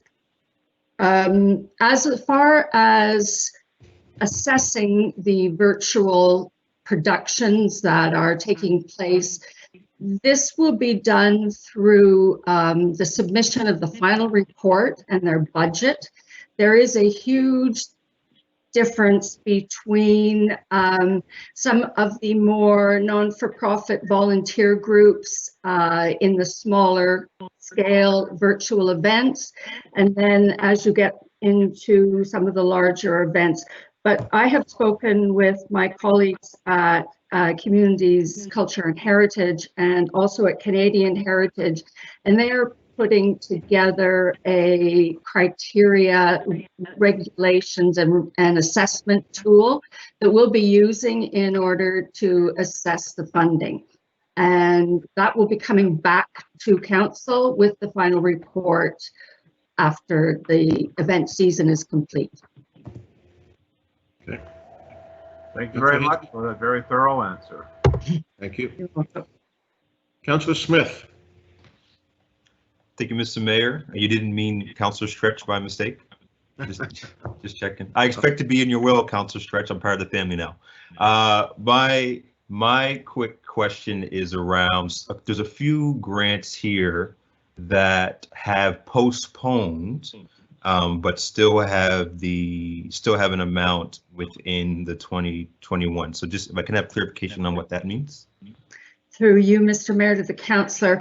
Once we receive the approval going forward, we will now be in touch with these groups that have postponed in order to get a more firm date. You're quite right. There are several well-known festivals that have postponed, and in our conversations with them, they are holding out as long as they can to see what the public health regulations around gatherings are.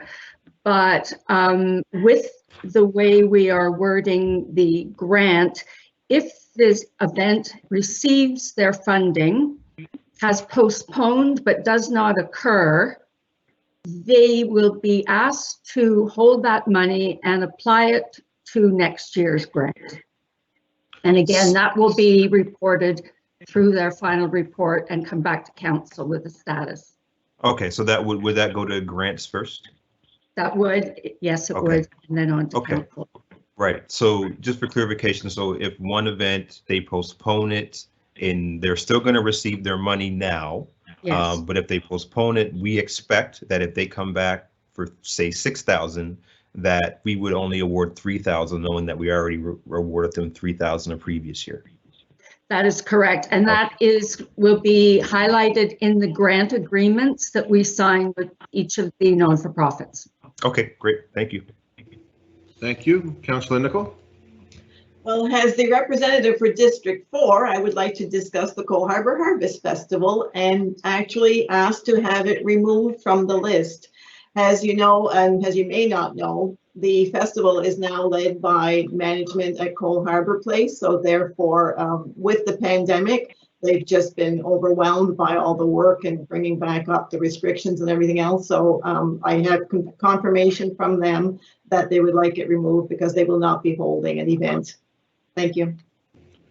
Thank you, Councillor Nicol. So do we have to amend the motion at all, Ms. Taylor? It's in the body of the staff report, and it's not identified in there. But I guess I could, if John can say whether he wants me to have it removed and make an amendment, is up to him.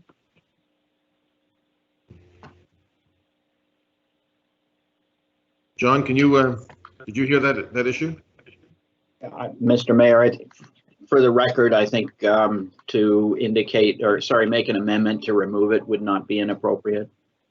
I make an amendment to remove the Cole Harbour Harvest Festival from the list of events. Second.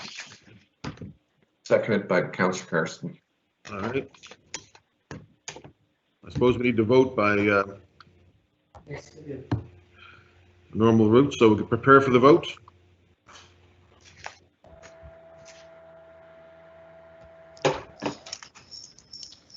Councillor Stretch. In support of the.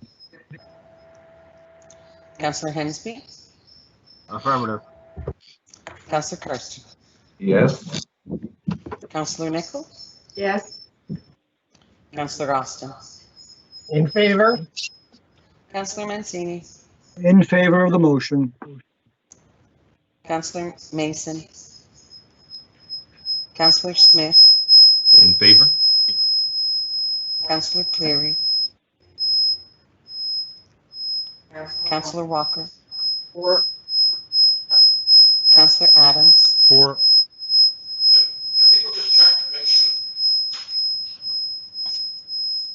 Councillor Zarowski. For the motion. Councillor Whitman. Yes. Deputy Mayor Blackburn. Voting yes on the motion. Councillor Russell. For the amendment. Councillor Outhill. Mayor Savage. For the motion, so that amendment is carried. If there's no other discussion on the motion, we'll vote on the main motion as amended. Ready for the question, colleagues? Question. For the motion. Councillor Hensby. Affirmative.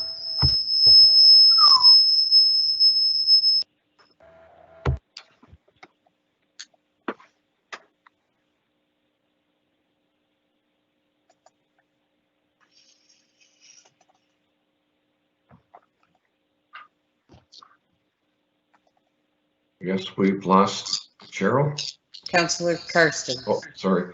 For the motion. Councillor Nickel. Yes. Councillor Austin. In favor? Councillor Mancini. In favor of the motion. Councillor Mason. Councillor Smith. In favor? Councillor Cleary. Yes. Councillor Walker. For. Councillor Adams. For. Councillor Zarowski. Councillor Whitman. Yes. Deputy Mayor Blackburn. Voting yes on the motion. Councillor Russell. For the motion. Councillor Outhill. Yes. Mayor Savage. For the motion, so that motion carries. Just to be clear, we're getting some feedback, and I've been on mute, and Cheryl was on mute at some point, so I don't know that don't think it's coming from here, but we'll keep an eye on it. That motion carries. 11.1.5 marketing levy special. Just before we go to that, it's really sad to see so many of these great events are not happening in our community this year, but it's the way it has to be. But we really do want to thank everybody who works on these events. They're volunteer run by and large, and they do an amazing job. And we hope that everybody who can't have their event this year is able to be back next year. 11.1.5 marketing levy special events grant report. Councillor Adams. Thank you, Your Worship. And as I said in my note, with respect to 5, I'm not sure how to go about removing that. It didn't occur, so there's no sense in entertaining it. So do I just skip that, or Cheryl, procedurally, what's the best way to deal with that? So I think that you've indicated now that the event will not be happening. So now you can just put the motion without that. Okay. Particular section. Thank you, Cheryl. So I move that the Regional Council, 1, suspend the rules of procedure under Schedule 2 of the Audit and Finance Standing Committee Terms of Reference of Administrative Order 1, the procedures of the Council Administrative Order. 2, approve 3 proposed event grants for a total of $29,400 in the 2020-2021 from the Community and Events Reserve Q621 as identified in Table 1 of the staff report dated June 10th, 2020. 3, approve 11 proposed event grants for a total of $391,600 in the 2020-2021 from the Community and Events Reserve, Q621, as identified in Table 2 of the staff report dated June 10th, 2020. Approve a major hosting grant in the amount of $200,000 from Community and Events Reserve 621, as identified in Table 2 of the staff report dated June 10, 2020, to the Atlantic Division Canoe Kayak Canada for the International Canoe Federation, ICF, Canoe Sprint World Championships, and finally, pending final approval of the 2022-2023 budget, approve the release of third and final payment of the major hosting grant in the amount of $200,000 from the Community and Events Reserve 621 to the Atlantic Division Canoe Kayak Canada for the International Canoe Federation, ICF, Canoe Sprint World Championships. Seconded by Mancini. I have nothing to add. Okay, seconded by Councillor Mancini. I see Elizabeth Taylor's back with us. Not seeing any questions. Are we ready for the question, colleagues? Question. Question?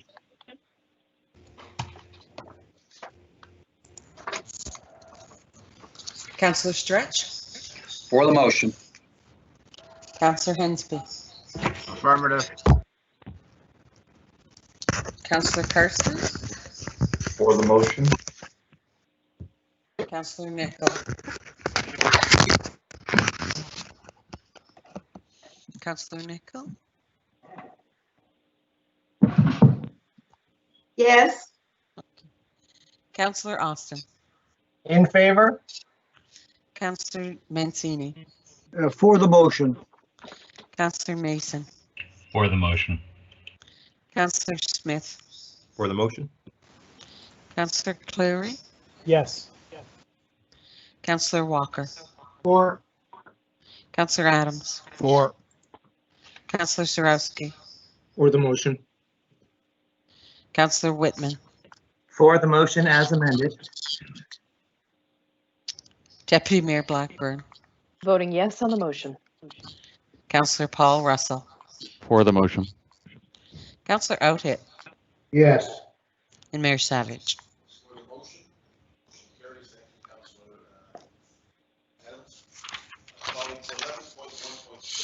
Mr. Mayor, it's Laura. I apologize, but your microphone is muted.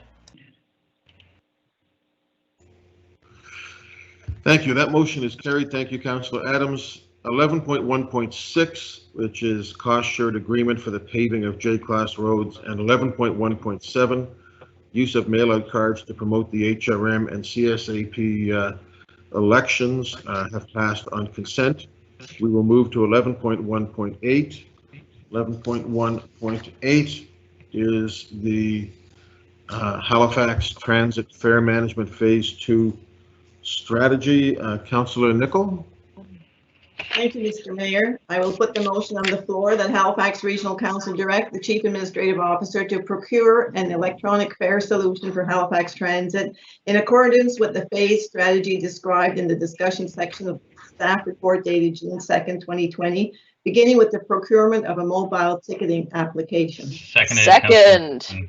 I know.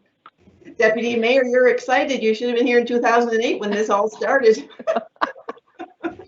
I'm even more excited and pleased, but a few kind of questions for Mark, and because it's a great report, and so at the end of the day, what we're presenting is, or recommending, is to do all options, including the mobile ticketing application. So when you discuss phasing up all these options, what is the time frame that is sort of how we're going to unroll the whole plan?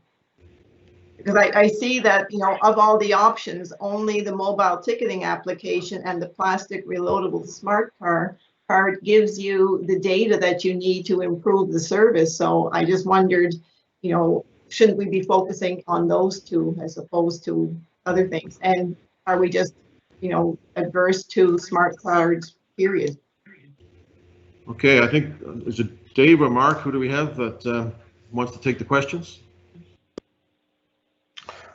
I can take that question. Mark Santilli, Manager of Technical Services for Halifax Transit. Mr. Mayor, through you to the councillor.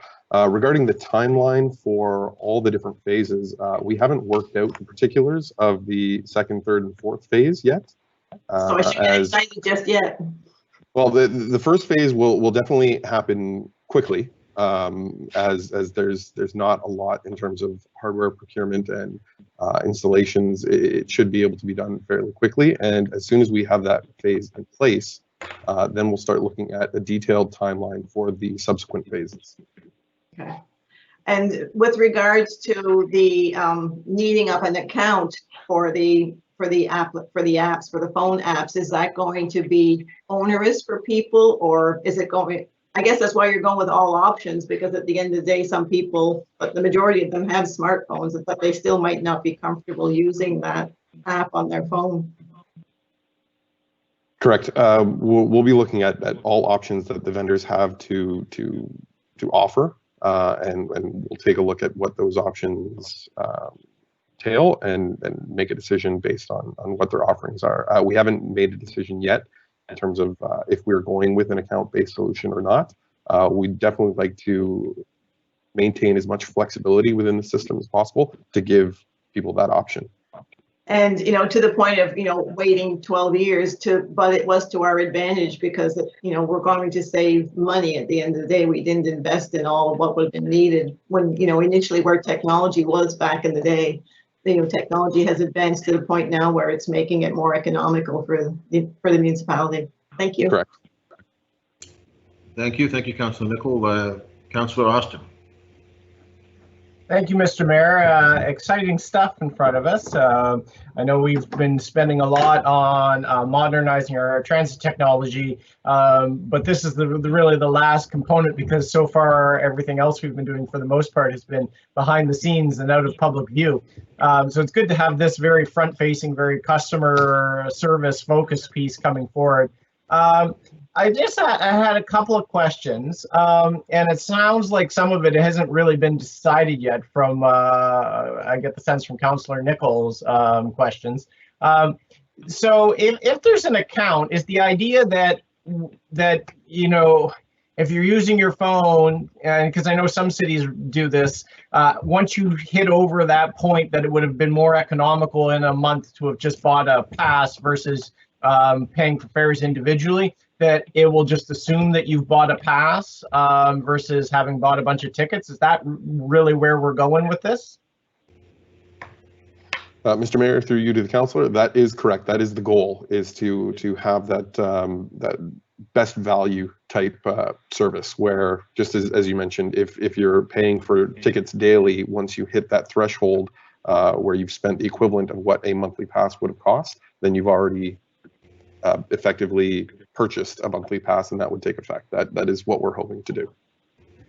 Excellent. I mean, I think that will have lots, it'll increase the appeal of transit because you'll take away that kind of debate for commuters in months like December, where it's like, well, am I really going to use the full month's worth of value here where I might be out of the office for the holidays for, 10 days sort of thing at the end of the month. So I think that is fantastic. The report references being cash-free by 2025, and I'm getting the sense that this is maybe in future phases, so I might be jumping ahead.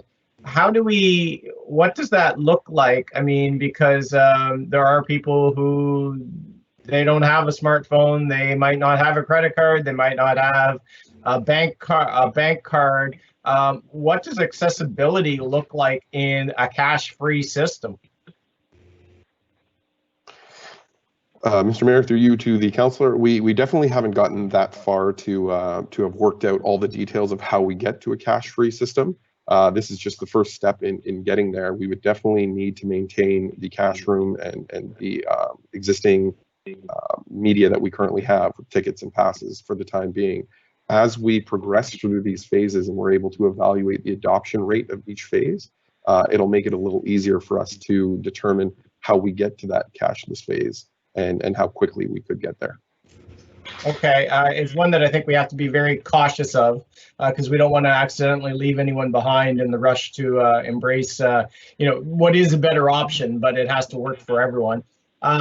Once we're set up with a mobile app, what happens in terms of, like, I presume we negotiate a contract with a provider. Once we're signed up with someone, I would presume it would be a contract with a set number of terms. Do they end up having us over the barrel in terms of once we have a whole ton of our population downloading this app, accounts with this provider, and then what happens at renewal time? Are we then negotiating from a position of weakness? I'm just trying to think where we go down the road from on this.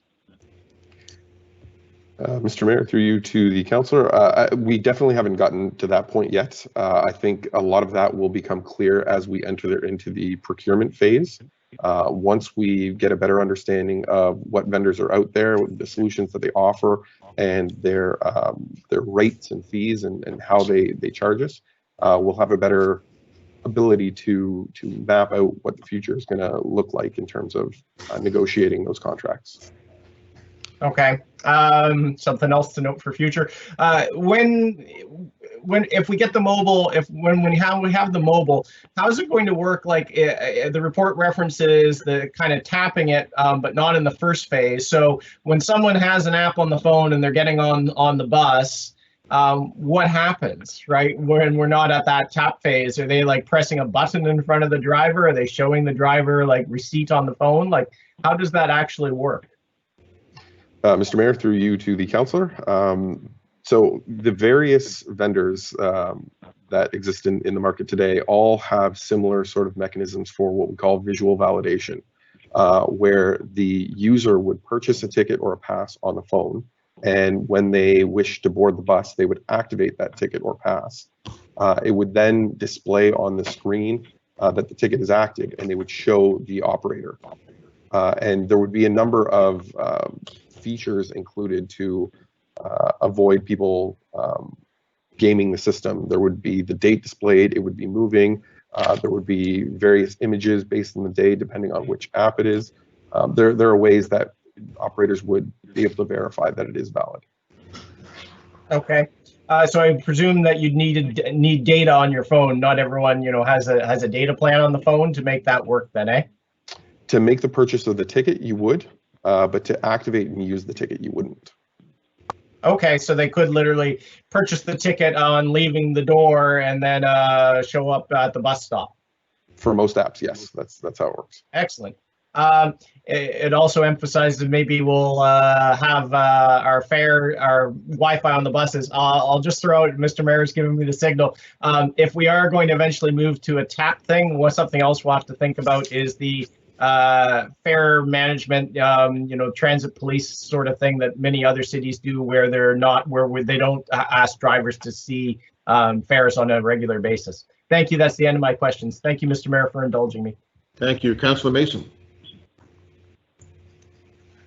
Thank you, Mr. Mayor.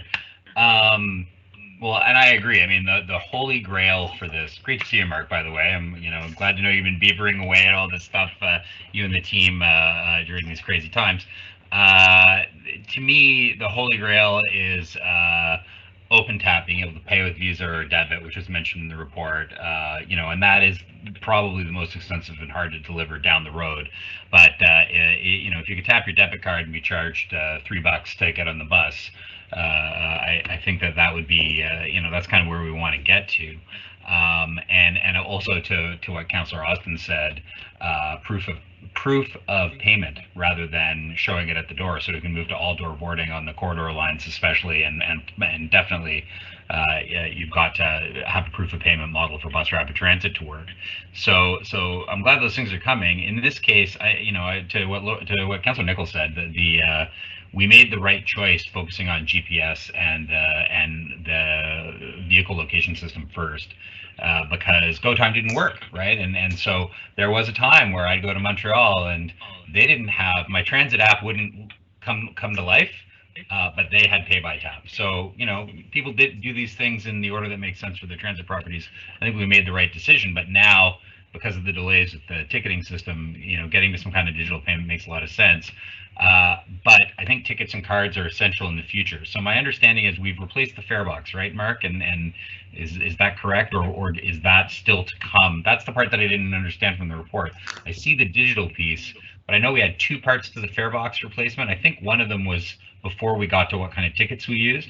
Will we continue to use the existing physical system and the paper tickets for the interim while we're introducing this new technology? Is that part of it? That's one question. And then in the very short term, like the biggest complaint we get is that you can't get tickets at the terminals. And this won't really solve that. And I'll give you the nightmare scenario that happens on Canada Day and Natal Day every year is you have 2 or 3 ferries worth of people lined up, and they wait patiently to get in line with their kids, and they get to the front and find out you need exact change, and they're told to go over to the machine over there and get some change. And is there any way in the interim while we're developing these other solutions that we could just get vending machines with singles and packs of 10, packs of 20 tickets in them that people could pay for with debit, credit, or cash? Because that's really one of the biggest generators of complaints I get as a councillor is I can't get a ticket when I'm at a station. it will be similar even if we have the app. Not everybody's going to have the app if they're a very infrequent user. So I'm wondering if there's any thought to what kind of options we could do to try and provide that service at our terminals. And this may be beyond, if Dave's on the call, he may need to answer that. So thank you, Mr. Mayor. Those are my two questions. Thank you, Mark. Mr. Mayor, through you to the councillor, regarding the first question in the fare boxes, this solution that we've outlined negates the need to replace the fare boxes. It allows us to continue with the fare boxes that we have, avoiding the cost of replacing all those. So that is something that we're pretty pleased about and glad to be able to progress without having to go through that massive exercise of pulling out all those fare boxes. Regarding the second question and the ticket vending machines, I mean, that's part of the reason why we've opted to go with the mobile app first, is to avoid all the time delays and the infrastructure costs associated with ticket vending machines and items of that nature. So hopefully this first phase, the mobile app, will alleviate some of those concerns. The higher the adoption rate of the mobile app, the fewer people will have looking to purchase tickets and use the change machine. But it's definitely noted and something that we can consider for the third phase when it comes to or second phase rather, when it comes to the validators and smart cards. Okay, thank you, Mr. Mayor. Thank you, Mark. Thank you, Councillor Smith.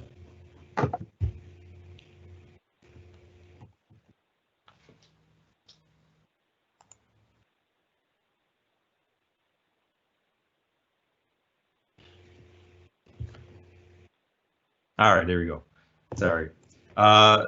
So Councillor Mason and Councillor Austin kind of stole two things that I was going to say, which is a great thing because that means less I have to speak about. One was a concern around the data, because I do know a lot of folks don't have, they'll have a device but not have data. So being able to purchase it beforehand when you're on Wi-Fi is a great piece. The other issue is the terminals as well, not being able to get tickets at the terminals. You know, I hear from folks and a lot of times new residents or visitors that when they go downtown, they see this ferry that goes across the harbor, they want to get on it and they don't know how to do it other than going to get change or whatnot. So I would also be very supportive if we could figure out a way, if not on the interim, for as long as we could do it, having some kind of way to purchase tickets at the terminals. I feel that would also drive up some ridership. And I'm really happy that we're not looking at Willy Wonka tickets anymore. That's a great thing as well. So would this also in the future do away with bus passes, or we're looking at a way where we'll continue with being able to have bus passes for the folks who might be used to doing that? Mr. Mayor, through you to the councillor, for the time being, we would definitely have to continue with our existing media, the tickets and the passes. But depending on the adoption rate, it could be something that we consider for the future, where we offer passes via the mobile app, or even that could potentially be a new program that we start with smart cards in the future. We use smart cards to replace passes, and people could utilize those instead of purchasing a new pass every month. There's a lot of options available to us with this kind of base system. It gives us a lot of flexibility. So all things that we could definitely consider. Great. I might have missed this. When it comes to a transfer, so if you pay with, and it depends on the app obviously, but if you pay with the app and you are looking to transfer on the bus, would we hope that would be baked into whatever app we choose, or we'd still have our standard or our current transfer system where customers would get a paper and they could use it at another bus? No, the app would take care of all of that. Generally, when you activate a ticket, it's active for a specified amount of time, and we would be able to set that. So we could simply just set it to 90 minutes or whatever our transfer period is, and that ticket would stay active. There'd be no need for the paper transfer. Okay, so what about the folks that, because we're still going to have a transition. So I'm assuming that transition would still mean we would need to keep some transfers for those who haven't transitioned to the app yet. So yes. Okay, all right. So we still have that until we get to a full-blown new system. All right, great. That's it. Great work. Very exciting to see this. I have to vote for this. My mom called me and said if I don't vote for this, I can't come for Sunday dinner. So I will make sure that I vote and support this. Thank you. Okay. It's good to keep peace in the family. Councillor Zarowski. Councillor Smith, if your mother doesn't invite you over, you can come over to my place for Sunday dinner. I would hate to see you starve. I'm on the other side of this. For me, a lot of this technology is like stapling Jell-O to the wall. You start doing research and you start coming up with what are so-called solutions. And I procure an electronic fare solution to Halifax Transit. For my money, and pardon the pun, coins and passes and tokens have worked just fine in the past.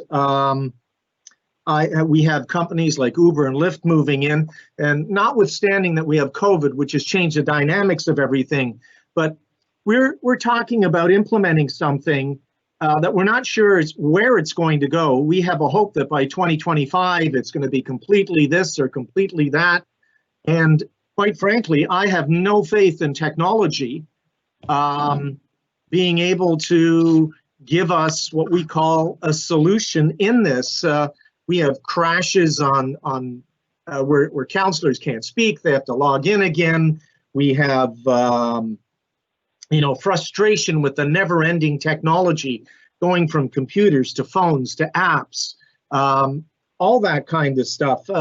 We're noticing the same thing with our voting technology, where we notice less and less resident and constituent engagement in spite of the fact that we've got all these different platforms that are costing us more and more and more and have a shorter and shorter and shorter lifetime. And I can remember as a young boy in Toronto when we first came to Canada in the 50s, I was 6 years old, jumping on a streetcar and popping my nickel in and getting a little piece of paper from the driver, and that seemed to work just fine. We seem to have fallen in love with technology, and I can see Councillor Russell's brow starting to furrow in this, he being a firm technology supporter. But I'm really wondering, where are we going with it? Like with cars that are going to be self-driving, where Uber and Lyft are coming in, where Amazon is now toying with robotic delivery systems. Do we have any faith that this is the technology that's going to so-called solve our solution problems? And I don't want to cast aspersions upon your efforts. You're doing what you've been asked to do by council, but is this really going to increase ridership, and is it going to leave us hanging with a lot of expenses that we paid for, that as technology evolves in another direction to move people from one place to another, we're going to spend a lot of money on a lot of nothing? I know that's not a popular view, so I'm just throwing that out there, and I wouldn't mind a response if I could get it. If you could answer all technological problems, that would be terrific as well. Mark, that was a fairly simple question.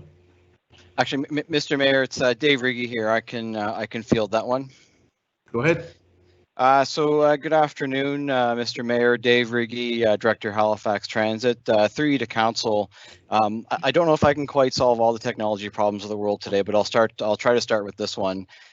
So certainly your point about trying to nail Jell-O to the wall is well taken, and that's why the approach we have today really is a phased approach, and it gives us the opportunity to review the results of the first phase before putting into concrete what the next phase will look like. And that what it lets us do, it may not let us see 20 years into the future, but at least it lets us see what's the best state of the art at the time and what to be expected to be for the foreseeable future. So that's why very purposely what we have today isn't necessarily committing that these are the 4 phases exactly and how they're going to roll out. And that's why we have the ability to review and adjust in between phases. Thank you, Mr. Riggi. I guess I worry about us walking out on the edge of the, I don't expect you to be Nostradamus to be able to predict where our transportation systems are going to go. And all kidding aside, this is not an easy task. But at the same time, I think there's also a danger that we've fallen in love with technology to give us solutions to problems that are based and rooted in something more significant than just ticketing. So I thank you for your response. Thank you, Mr. Mayor. Thank you. Councillor Russell, counterpoint.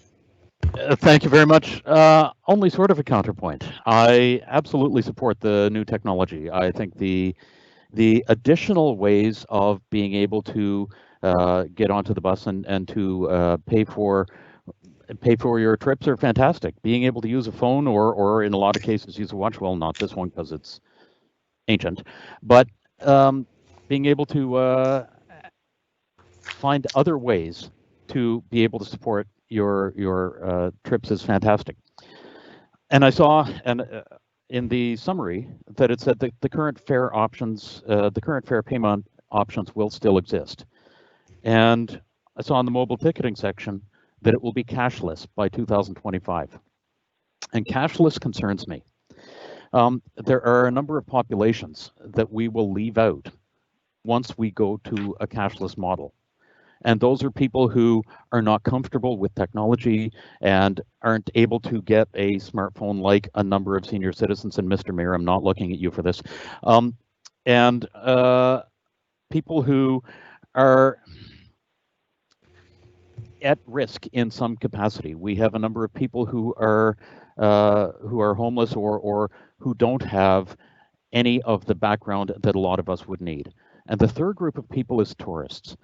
These are people who come and they put their debit machine or their debit card in the machine or whatever, and they get a bunch of cash to be able to do things around Nova Scotia and Halifax, and they are not able to get on the bus once we go cashless. So I'm extremely concerned anytime I hear something as fundamental as transit being moved to a cashless model. And maybe I'm misreading things, maybe I'm overreacting, but I don't ever want to see transit become cashless. And I'm wondering if somebody could speak to that. Who wants that one? I'll take that, Mr. Mayor. Mr. Mayor, through you to council. So I think when I see in the staff report about being cashless in 2025, I think it's a bit of an aspirational goal at that point, or to put it another way, we feel that at that point we would have the technology to do so if we wanted to. Obviously going cashless would be a significant move that would have to be properly vetted and approved through regional council at that time. I guess to put it in perspective, when you look at cities around the world that have done that are decades into electronic fare payment, very few of them have actually gone completely cashless yet. I mean, I think that is the way things are going. But we would certainly have to consider the points you've raised in terms of, is the broad population actually ready for that? I think that would, it's not just a technology question, it certainly is a societal or social question as well in terms of are people ready for that? But really the gist of that is that we feel at that point we would have the technology to enable us to do that if that was a policy direction that council wished us to take. Okay, once again, I just want to make sure, I want to see if there's some way that I could remove cashless as a consideration. We would be eliminating a large portion of society. As you say, it is a societal issue. And I want to see if I want to make sure that we don't remove a large portion of society who would rely on cash. They don't want debit cards. They aren't able to get credit cards. They aren't able to get mobile devices for whatever reason. They need cash. And so I want to make sure that that is absolutely removed. And I will speak to that at every opportunity, just a heads up. Thank you very much. Thank you. Councillor Nicol, I think it's time to hear from Councillor Austin again. Just very briefly, Mr. Mayor, I just wanted to point out, I have the similar concerns on being totally cashless. I think we'll have to wait and see what that looks like. But there is actually opportunity there in terms of one of the complaints that we have in terms of, the program that we have with the province where anyone on assistance is provided a pass if they wish one. One of the complaints that we sometimes get is, well, there's a stigma associated with that. People know I am on the bus because I'm on these programs. And then we've done our best to make our passes look very much like the e-pass, but you still get that complaint now and then. In a totally cashless system where you're just tapping something on the bus, nobody will know whether you're being subsidized to ride the bus because of your personal situation or not. So there is some actual ability for better social inclusion that comes out of it too. Thank you. Thank you, Councillor Nicol. Thank you. And in closing, all great conversation, because at the end of the day, it's yet to be seen as to how, how people are going to use this.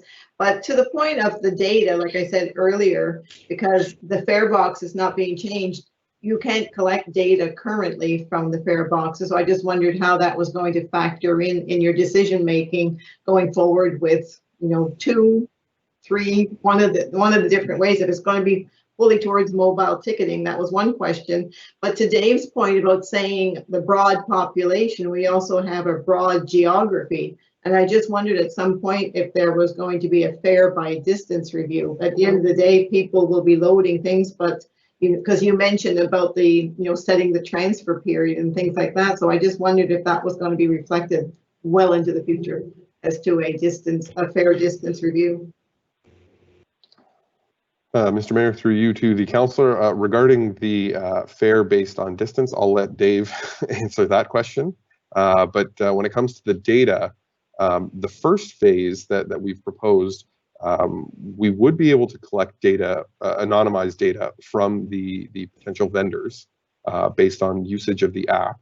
And then all subsequent phases, once we got hardware validators installed on the buses, we would have a back-end system that we would allow us to collect data and use that to adjust our planning for routes and frequency and all that sort of thing. So it would definitely add to the data that we already get from our AVL system.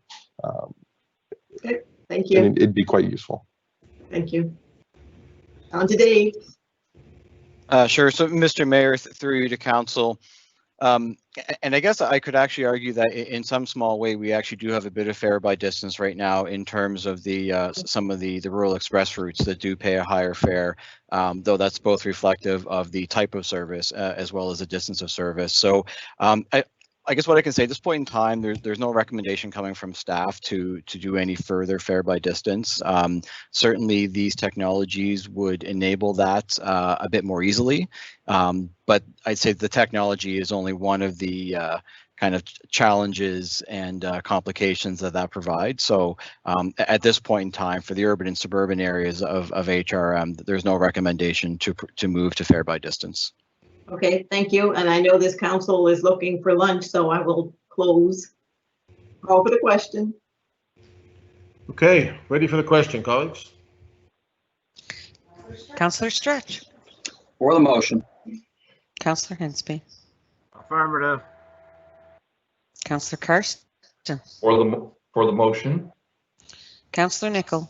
Yes. Councillor Austin. In favor. Councillor Mancini. In favor of the motion. Councillor Mason. In favor. Councillor Smith. In favor. Councillor Cleary. Yes. Councillor Walker. For. Councillor Adams. For. Councillor Zarowski. For the motion. Councillor Whitman. Yes. Deputy Mayor Blackburn. Voting to send Lindell for Sunday dinner. Yes. Councillor Russell. For the motion. Councillor Outhit. Everybody's got food on mind here, but yes, I support this. And Mayor Savage. I will support the motion. The motion carries. Thank you, colleagues. Thank you, Mark and Dave. And colleagues, we will go to. Mr. Mayor, you're Yes, I hear you. I hear you. I hear you. Thank you. The motion's carried. Thank you to Mark and to Dave. And we will take lunch. It is almost 12:15. Let's take the full hour, come back at 1:15 and give Councillor Mancini a chance for his full nap. And so we will resume at 1:15. Colleagues, if you're in a place where you can get out and support your local restaurateurs and hospitality industry, get out and do that and bring something back and help the economy. 1:15, colleagues. Thank you, Laura.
Listen to that.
Laura, are you there? I'm here, Mr. Mayor. How are you? Good, sir. How are you? Not bad. Good. We're just waiting for 4 members to rejoin. Mason, Mancini, Karsten, and Austin. Okay. We'll give it a couple of minutes.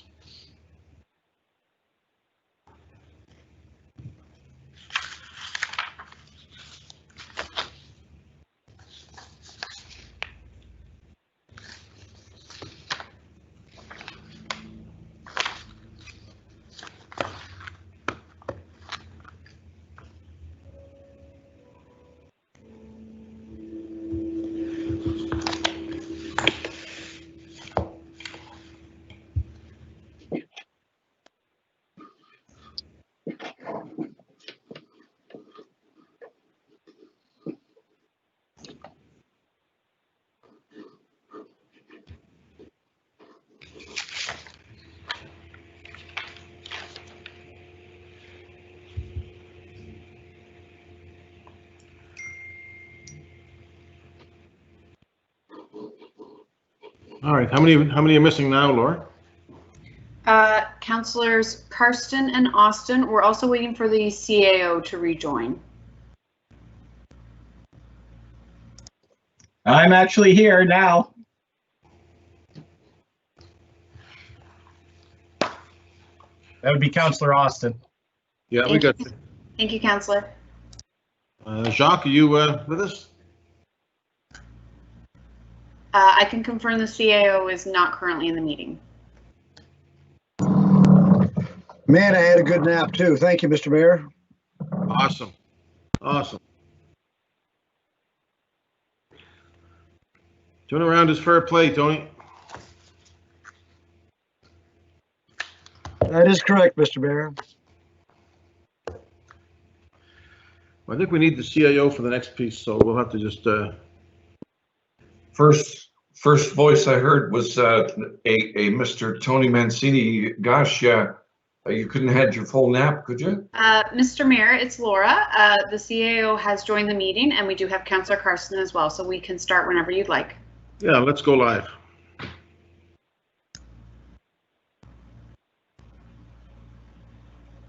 All right. And you are live. We're back at our meeting, colleagues, and hope you all had a good lunch. I want to just, before we begin the afternoon, you know, we have some great staff at the municipality, as you all know, some amazing staff. One of the most remarkable people that I've met while I've been here has been our has been Laura Lewis, what's her position, Cheryl? She is clerk's, what? Council coordinator. Now, this is Laura's last meeting for a while. She's leaving us to go and have a baby. And I've asked Cheryl if it's okay to mention this, and particularly in public, and she said she didn't think Laura would mind.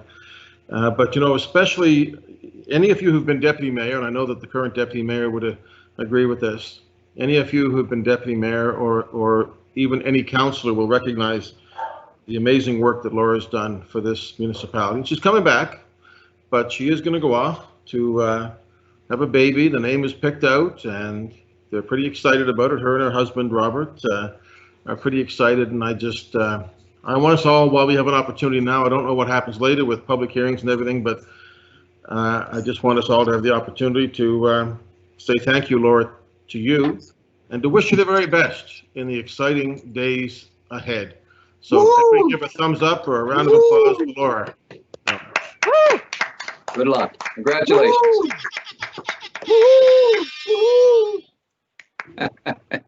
Laura, any Well, thoughts? we meet little Tony.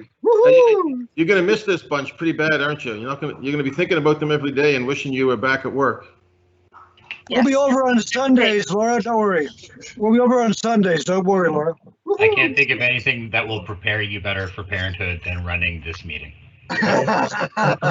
Amen. Yeah. We'll expect a full report on all our desks, Laura. Listen, yeah, indeed, Laura, it's been amazing work. Thank you very much. And for all of those of you that aren't going to Councillor Smith's Mothers for dinner, you can go to Laura's from now on as well. So anyway, I want to just acknowledge, because the work you've done is exceptional. Colleagues, we're going to move ahead to item 11.1.9. This is the official recognition and proclamation of the UN International Decade for People of African Descent. We have a presentation from Tracy Jones Grant and from the CAO, and then we'll put the motion on the floor. CAO and Tracy Jones Grant. Ms. Tracy, how are you? Good afternoon, Mr. Mayor, Council. I just wanted to take a few minutes to give you some background on the presentation this afternoon. So my presentation is loading up. Just want to take a few minutes to talk to you about our official recognition and proclamation of the United Nations International Decade for People of African Descent from 2015 to 2024. Next slide, please. As you are aware, on July the 7th, when Senator Dr. Wanda Thomas Bernard spoke to Council about anti-Black racism, there was a request that we have a resolution to sign onto the International Decade for Persons of African Descent. Next slide, please. So to give you some background on when this came about, in December 2013, the UN adopted a resolution to proclaim the International Decade for People of African Descent, which we often refer to as the Decade, commencing on the 1st of January 2015 and ending on the 31st of December 2024, with the theme being People of African Descent, Recognition, Justice, and Development. The UN regularly designates specific weeks and days and years, and so it was important, and it's important for us as people of African descent in Canada and across the world to have this acknowledgement of the International Decade. Next slide, please. So the decade is built around a framework that promotes respect, protection, and fulfillment of all human rights and fundamental freedoms by people of African descent, as recognized by the Universal Declaration of Human Rights. The framework also promotes a greater knowledge of and respect for the diverse heritage, culture, and contributions of people of African descent to the development of societies.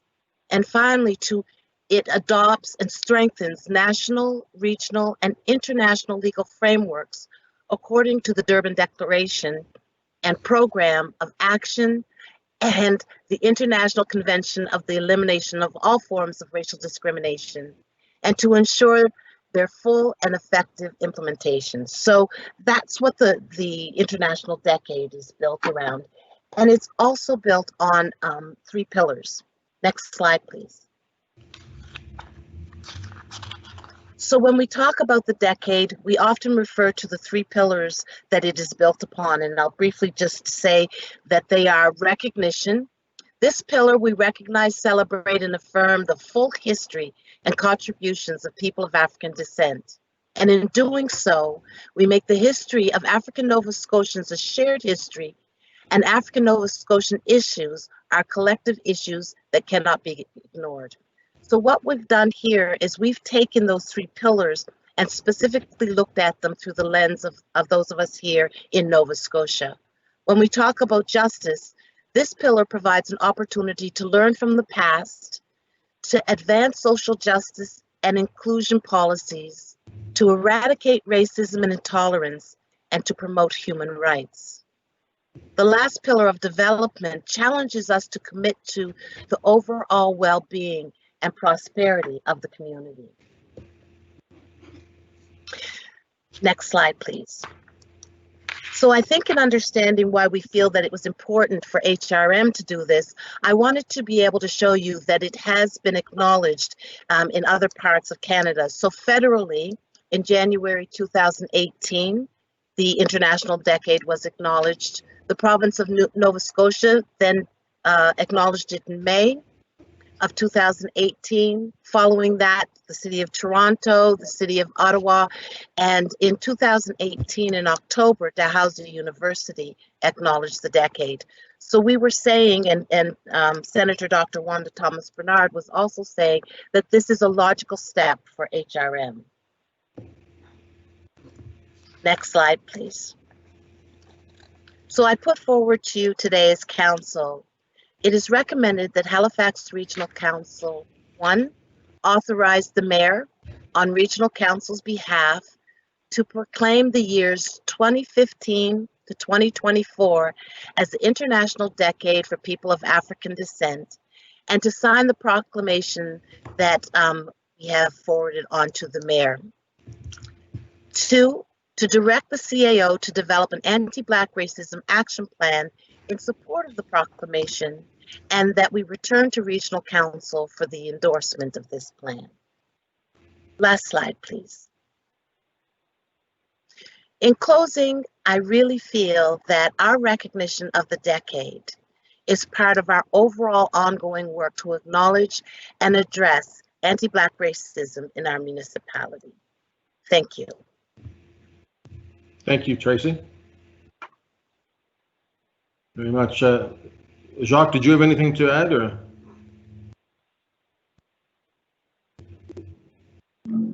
Yes, Mr. Mayor, thank you very much. Through you to council. I would add that, as I mentioned in the last meeting, I believe that we did stand up. I did stand up an anti-Black racism working committee, and that work is going to be used to inspire as well the anti-Black racism strategy and action plan going forward. So I'm meeting with that group in August, in early August, and once I have that, we will then start putting more information and more structure around the anti-Black racism action plan going forward. So this motion that we have before you today is very consistent with work that's underway. And certainly we expect to bring that back to council in early fall for your ratification and endorsement. Thank you very much. Councillor Smith? Hi, thank you, Mr. Mayor. Did Bill put his name before me? Bill asked to see if you wanted to go first, and then he'll follow you. Okay, sure. I'll put the motion on the floor. That Halifax Regional Council, 1, authorize the mayor and regional council's behalf to proclaim the years 2015-2024 as the International Decade for People of African Descent, and sign the proclamation set out in attachment 1 of the staff report dated July 14, 2020, and 2, direct the Chief Administrative Officer to develop an anti-Black racism action plan in support of the proclamation and return to Regional Council for its endorsement. Second, Mr. Mayor, Councillor Carson. Thank you. Councillor Smith? Thank you, Mr. Mayor, and thank you, Tracy, for the presentation. It's interesting because for a few years now, I know that during African Heritage Month, we have, and even I think even the mayor and some other colleagues at events have mentioned the decade, but what wasn't really realized, and I know some folks in the Angelo office have mentioned it, IO in particular, of I don't believe that council has actually designated it in the way that we're asking today. I know that we've spoken about it, but not actually designated as something. I think in proclaiming it is important, especially considering today's climate. So for me, this is an important step. And as the CAO mentioned, he has the working group, the Anti-Black Racism Working Group, but there's still so much work that's needed. And yeah, I'm not sure where the feedback's coming from. Is that me? I don't think it is. Are you on mute, Cheryl? Go ahead, Councillor. We'll try. Okay. Yep. No worries. So for me, the most important aspect is what comes after this, and there's so much work being done within HRM, but there's also so much work that's not being done. I still hear from staff who feel they're not being heard in the way that they should, and that's hard for me as a counselor. But at the same time, I know that there are people in the organization who want to see us be a workplace that reflects everyone. So I hope that with this proclamation and the task force that we work to a place where anti-Black racism is something that we are, we're recognizing it, but we're dealing with, but also looking at the other aspects of making sure that African Nova Scotians and people of color and those of diverse backgrounds are included in everything that we do, not just as ceremony, but economically and development and et cetera, et cetera. So I appreciate this, support this, and look forward to what actions will come in place after this. So thank you, Tracy and team, and everyone involved. Thank you, Councillor. Councillor Carson? Thank you very much, Mr. Mayor. I know that Councillor Smith has said this on occasion when following a speaker, so I'm going to quote him. Wow, Councillor so-and-so is hard to follow. I think in this instance, Councillor Smith, you're very hard to follow, okay? Very well said, and really there's nothing more that I need to echo, other than I'm going to tell everybody a little quick story, okay? On an anti-racism day back about 3 years ago, we had a special part up in the councillor's office, Councillor Smith, you'll recall, that said, racism is not accepted in my community. So I was honored and privileged to have my picture taken with the councillor, and we tweeted it out. Well, before you knew it, it was retweeted 10 times, and it was retweeted 20 times, and I brought it to Councillor Smith. I said, Councillor Smith, this is close to going viral. What's going on? He looked at me, he said, stick with me, brother. He says, we'll go places. So I just wanted to share that little story. But look, this is a great thing. I appreciate the senator mentioning it, and I can only say it's just too bad that we didn't know that this was a step that we could take, or contemplated that it was a step we could take a number of years ago. Fully support it, and what I would ask, thank you, Tracy, for bringing this forward. Thank you, CAO, as well as Jacques, for putting this on the radar. What I would ask, please, if I could at least, and maybe other members of the council, I'd love to have that presentation. I have a purpose for it that I could share, and if you could do that, it'd be much appreciated. Okay, thank you. Cheryl says we will do that. Thank you. Thank you, Councillor. Anybody else? Councillor Hensby's indicated that he wanted to second that motion as well. Did you wish to speak to it, David? Yes, Mr. Mayor. I just want to thank Tracy for the presentation, as well as bringing this forward, and also to Senator Dr. Wanda Bernard for suggesting that we do sign on to the accord. I'm glad that we're doing that today. I'm hoping that the councillors that have significant African Nova Scotia communities will have an opportunity to put some input into this anti-Black racism work plan. I know I have a number of issues I want to be brought to the attention of staff and council, and these things that need to be worked on, and hopefully our input will be welcomed in that process. If I get clarification from our CAO on that, please.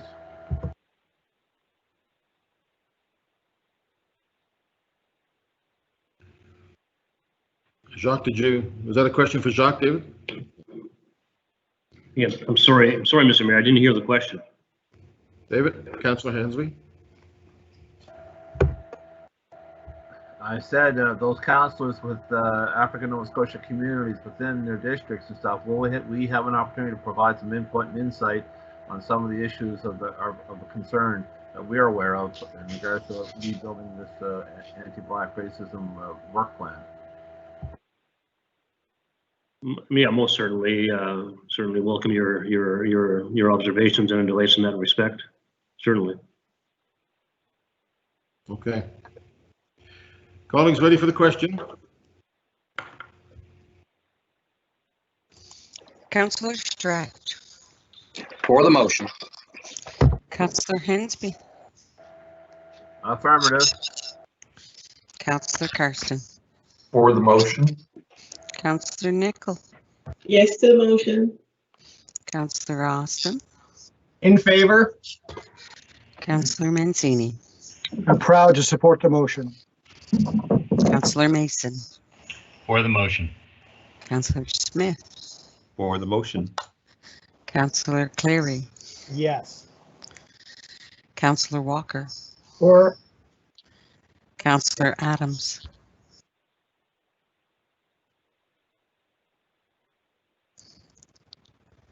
Councillor Zarowski. For the motion. Councillor Whitman.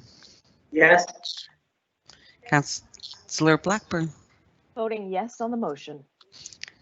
Councillor Russell. For the motion? Councillor Outhit. Yes. And Mayor Savage. For the motion. Thank you. Somebody missed it. Councillor Adams. For. Oh, okay. Thank you, Councillor Adams. Mayor's muted.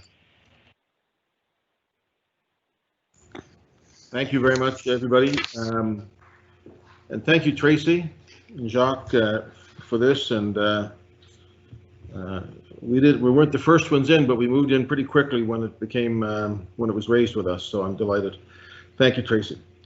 Colleagues, we're going to move to 11.1.10, which is the report task force on the commemoration of Edward Cornwallis, recognition and commemoration of Indigenous history. I'm going to ask Councillor Cleary to lead us off. Thank you, Mr. Mayor. I'm happy to put the motion on the floor that Halifax Regional Council 1 accept the attached report of the task force on the commemoration of Edward Cornwallis and the recognition and commemoration of Indigenous history. Attachment 1 of the staff report dated June 30, 2020. 2, approve the proposed HRM responses to the recommendations of the task force report. Attachment 2 of the staff report dated June 30, 2020. And 3, direct the Chief Administrative Officer to return to Council annually to report on progress addressing the recommendations. Seconded by Mancini, all kinds of us. We all want to second it. I'm hopeful there's 15 or 16 seconds out there. Thank you, colleagues. And let me just first thank the task force themselves, and I would like to name them. Yvonne Atwell, Sheila Fougere, Pam Glode-Roche, Chief Roderick Gugu, who was the co-chair, Dr. John Johnston, Dr. Monica McDonald, who was the other co-chair, Heather McNeil, Dr. Dan Paul, and Dr. John Reed, and of course, Jaime Baptiste, who was on the task force until he was elected as an MP. And congratulations to him, I think. And of course, I want to thank our staff. They're all named in the report as well, but particularly Maggie and Cheryl, Simon, April, and there's a number of them. The clerk's office, the mayor's office. I mean, so many people were involved in this. And I would be remiss if I didn't actually go back and thank Rebecca Thomas, a former poet laureate, who got choked up thinking about it. who inspired me to take another stab at Councillor Mason's motion that failed, unfortunately, back in 2016. And so I'm happy that this report has these 20 recommendations. I'm happy with the unbelievable quality of the research in this report. And I'm happy with the community response that I'm seeing. You know, there are certainly a small handful of detractors, but the vast majority of responses I've seen on social media, phone calls, emails, and you know, I can only imagine a tiny fraction of our residents have even seen or read this report yet. So I think it's an amazing piece of work, and I thank them all for it. And I'm also happy with the folks who are walking up the stairs. That's great. But I'm incredibly grateful for our staff's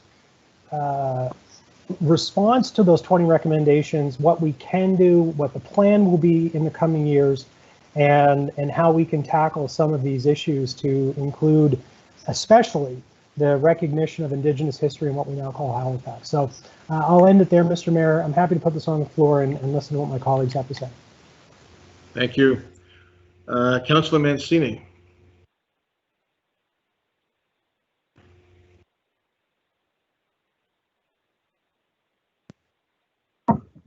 Sorry about that, Mr. Mayor. It is a bit slow, and I apologize ahead of time. It's day 2 of renovations in my house, so you hear some banging and drilling. I apologize for that. You know, folks, this is a great day at this council meeting. I got up looking forward to it. A lot of great stuff being addressed today. You know, we just did the recognition and proclamation of the United Nations International Decade for People of African Descent. That's fantastic. Now we're addressing this topic in front of us, and later on we're going to be addressing Blue Mountain Birch Cove. So it truly is a good day. You know, I will share with you, Mr. Mayor and colleagues, I was frustrated with the length of time it's taken us to get here. However, it is here today.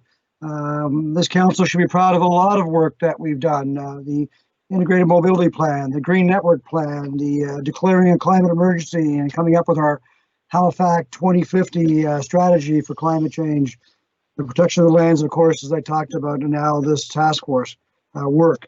It's, you know, there was lots of discussion once it first came up, a lot of debate and some controversy around it, but that conversation has been good. A lot of conversation at my dinner table with my children about it and their friends. So lots of learning, and myself included. The actions, the 20 actions, they're outstanding actions. I want to single out 2 though. Number 6, you know, the prioritizing and creation of a civic museum. We've been talking about that for such a long time. I know it's dear to Councillor Austin's heart that we need that, and Councillor Karsten, also, and many of us. We want that museum, and we want it situated in Dartmouth. There is a fund for that museum. We started that with the sale of the old Dartmouth City Hall. I think there's over $2 million already in that fund. So I do have a question before I finish up here. Maybe Jacques could chime in when I'm done. You know, where is that museum report? If you could give us a status on that. And if this motion is passed today, which I hope it will be, you know, it's requesting us that this motion and the build of the museum be prioritized. Where does that stand? And in that priority, how soon can we get the report back? And how soon can we do the work on that museum? The other item is number 5, renaming the Cornwallis Street to New Horizon Street. That's really the only item in the list of action items that I'm not in favor of. I think that really should be decided upon the community. I look forward to hearing from the councillor of the area and their opinion on that. You know, there's a couple things that stood out for me, Mr. Mayor, in the report, and I just want to quickly share this with everyone. The first one is the following: community values evolve over time.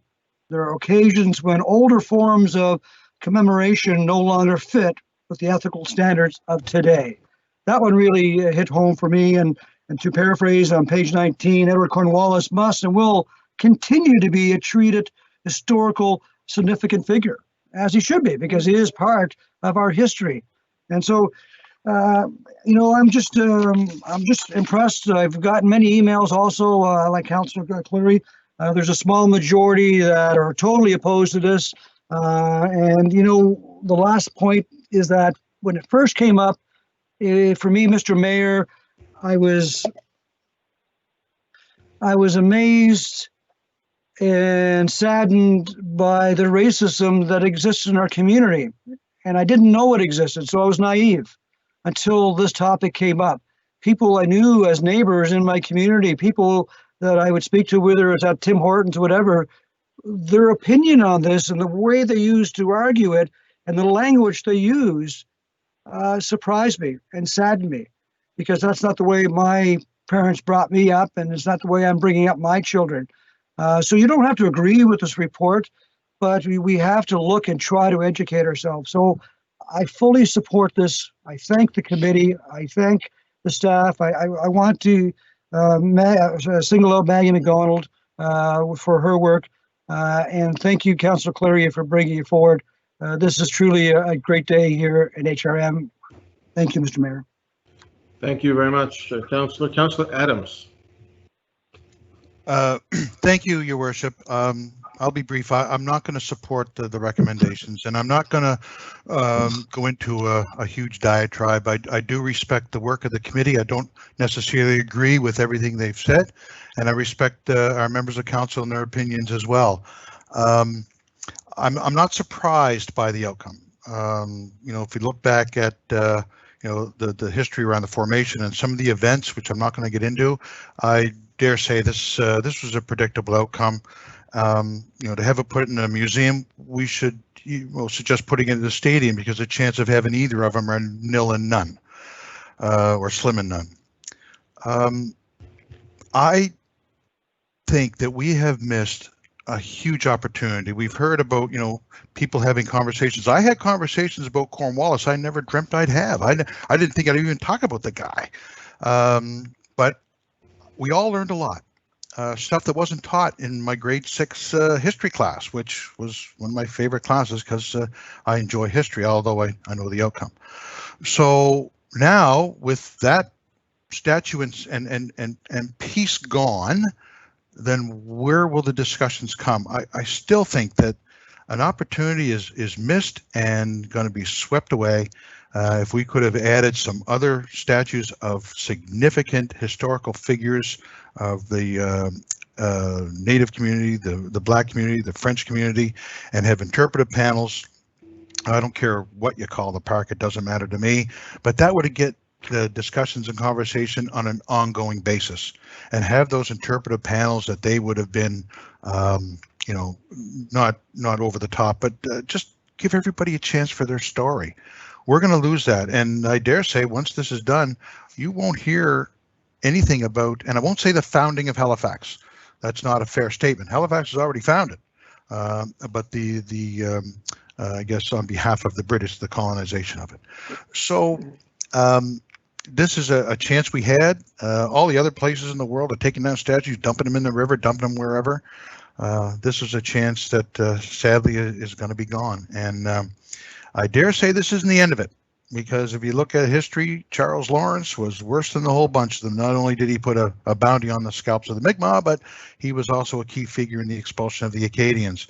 And then we go, you know, not dealing with us directly, but Robert Monckton and Jeffrey Amherst and the Butcher of Cumberland. Have no idea what he did, but Butcher's not a great nickname. So I will not support this, but again, I appreciate the work of the committee, and let's see how this all pans out. But thank you. Thank you, colleagues. I want to apologize. There was a presentation on this that was ready, and I didn't give the chance for the presentation to be made. So just occurred to me when Councillor Nicol asked if the presentation would be sent out. So Councillor or CAO Jacques Dubé and Maggie McDonald are with us.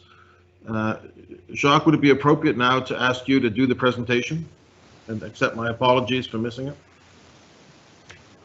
No worries, Mr. Mayor. Thank you very much. If council wishes, we can certainly proceed with that presentation. I think so. Okay, sure. All right, I do have Maggie McDonald with me, and who was instrumental in assisting, certainly assisting HRM and the Assembly with the creation of this report.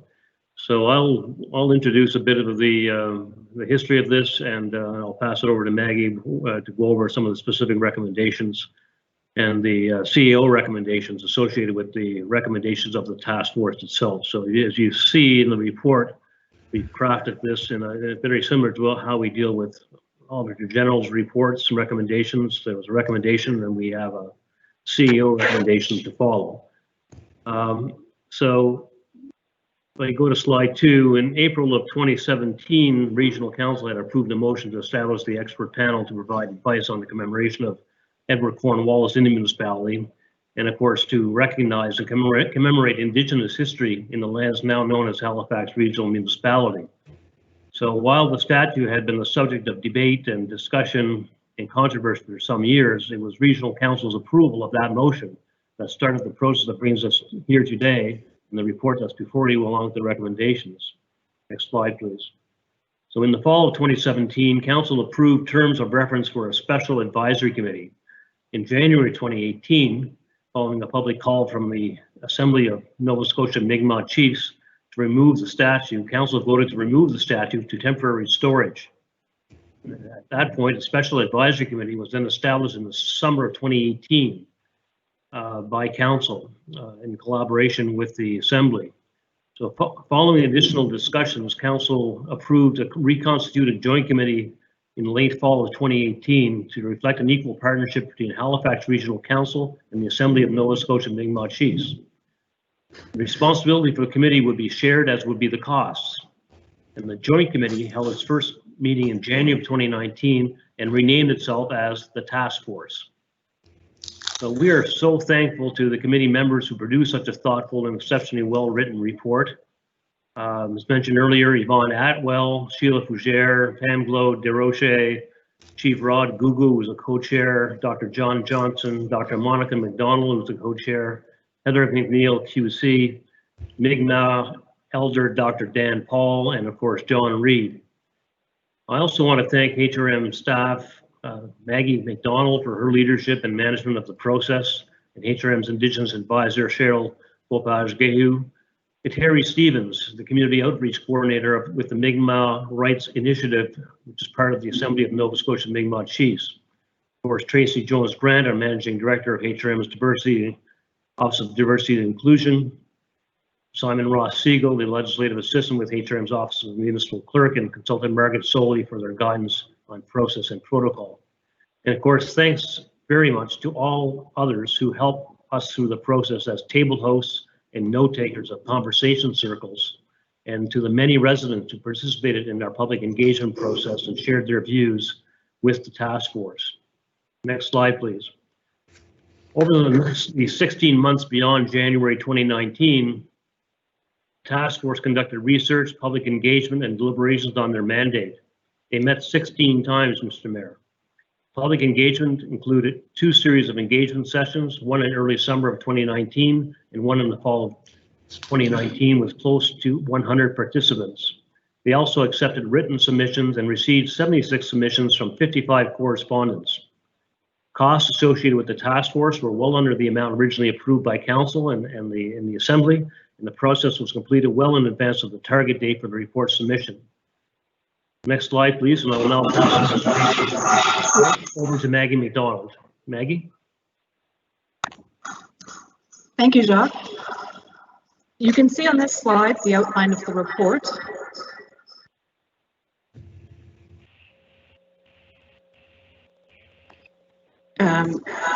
The report includes background leading up to the creation of the task force, the key concepts that underpin the report, topics connected to the main recommendations, and how the task force arrived at each of the recommendations.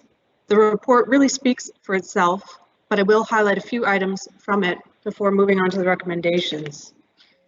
The report notes that the task force does not consider how and if Cornwallis is publicly commemorated as a primarily historical question.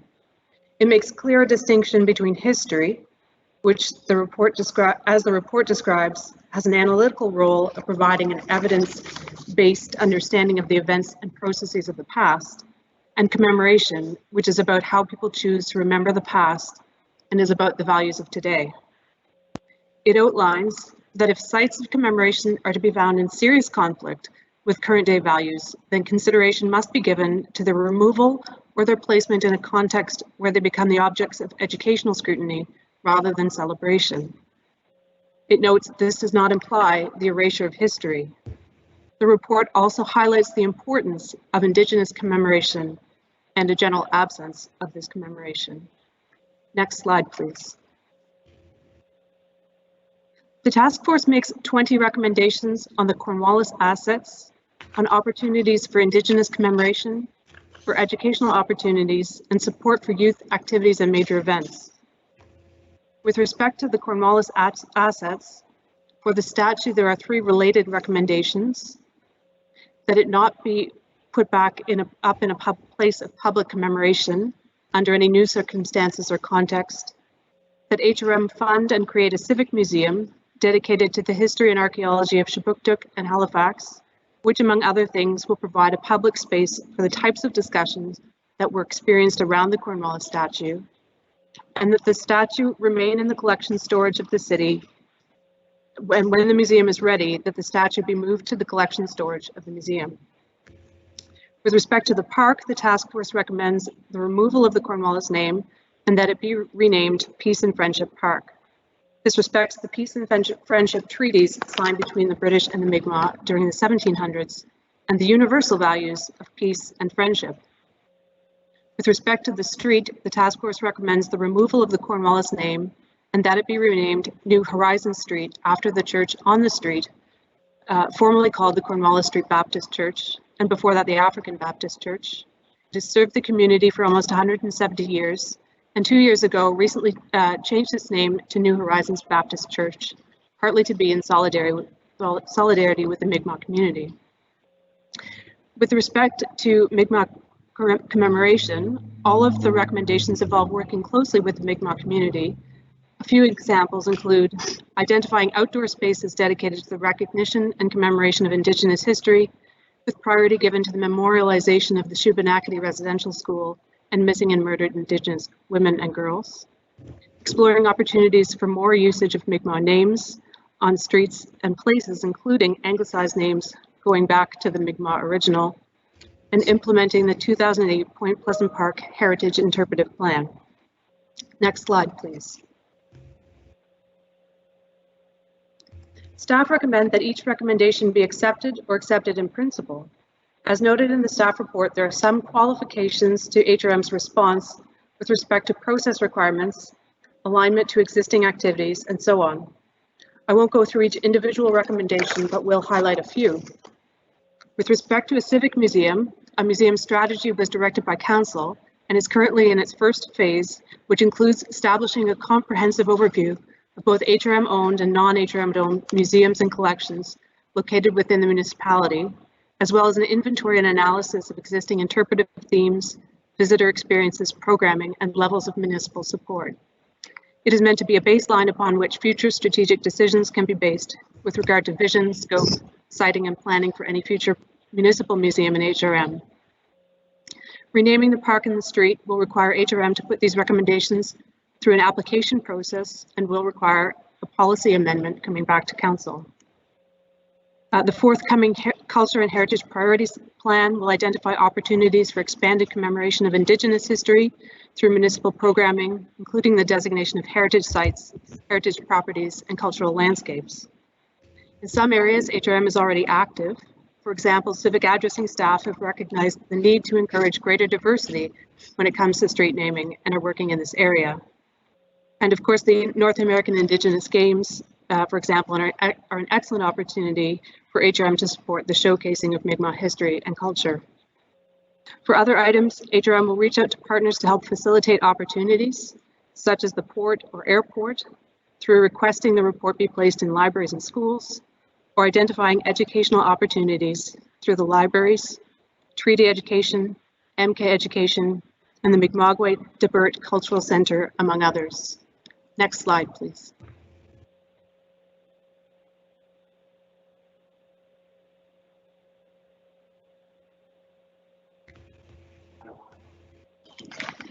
To finish up, the recommendation to Regional Council is recommended that Regional Council accept the attached report of the task force on the commemoration of Edward Cornwallis and the recognition and commemoration of Indigenous history, approve the proposed HRM responses to the recommendations of the task force report, attachment 2, and direct the CAO to return to Council annually to report on progress addressing these recommendations. Thank you, Mayor. Thank you. Thank you, Maggie, very much. Thank you, Jacques. So Maggie, just, if I could, Maggie, just to recognize, as others will, the tremendous work that you've put into this. You kept this file when you moved jobs. At the time that this all sort of came about, Councillor Mason was the deputy mayor, and he knows as well as I do the tremendous work and effort and I would say, you know, pressure that was on this file. And I thank you. If I could, before I move ahead, I'd like to just ask the CAO if he could speak to a question that Councillor Mancini had raised about what happens next in terms of the museum strategy if these recommendations are adopted. Councillor Mancini, that's pretty much what you were asking, I think. That's correct, Mr. Mayor. So if this motion passes, one of the actions is that we make it a priority for our civic museum. There is a motion we've been waiting for. Where's that motion? And what happens to this priority? How do we get this advanced as most of us want? Thank you, Mr. Mayor. Jacques, any thoughts on that? Yes, thank you, Mr. Mayor, through you to council. The first phase of the museum strategy is expected to go before council in the first quarter of 2021.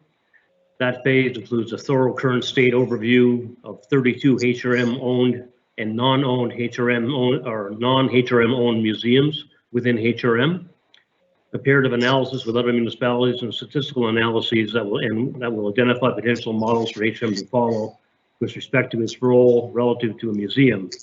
So there are currently 2 phases identified, and the contents of phase 2 will depend on the findings of the first phase, as along with council direction at that time. So that's the first quarter of 2021. I may have a very quick follow-up, Mr. Mayor. We have a reserve fund. Can you confirm how much is in there for the Civic Museum? Again, the funds came from the sale of the old Dartmouth City Hall. Yes, I can. The proceeds from the sale of 90 Albany Drive were placed in reserve, as you mentioned, and the amount is approximately $2.5 million, excluding applicable taxes in the capital fund reserve. There's I think it's $2.482 million in that reserve for that purpose. And I will just point out there's nothing in the capital budget for a museum at the moment, but that will all be considered at a future date by council once we bring the phase 2. So there's certainly monies in there to start the fund. Thank you, Mr. Dubé. Thank you, Mr. Mayor. Thank you. Deputy Mayor Blackburn. Thank you very much, Mr. Mayor, and I cannot thank the committee enough for the work and you know, the quality of this report speaks for itself and speaks to the quality of the effort that went into it. So thank you so very much. And I think one of my favorite parts of the report is the realization that the statue that started all of this doesn't even look anything like Cornwallis because the sculptor was given the wrong portrait to work off of. I mean, that's mind-blowing.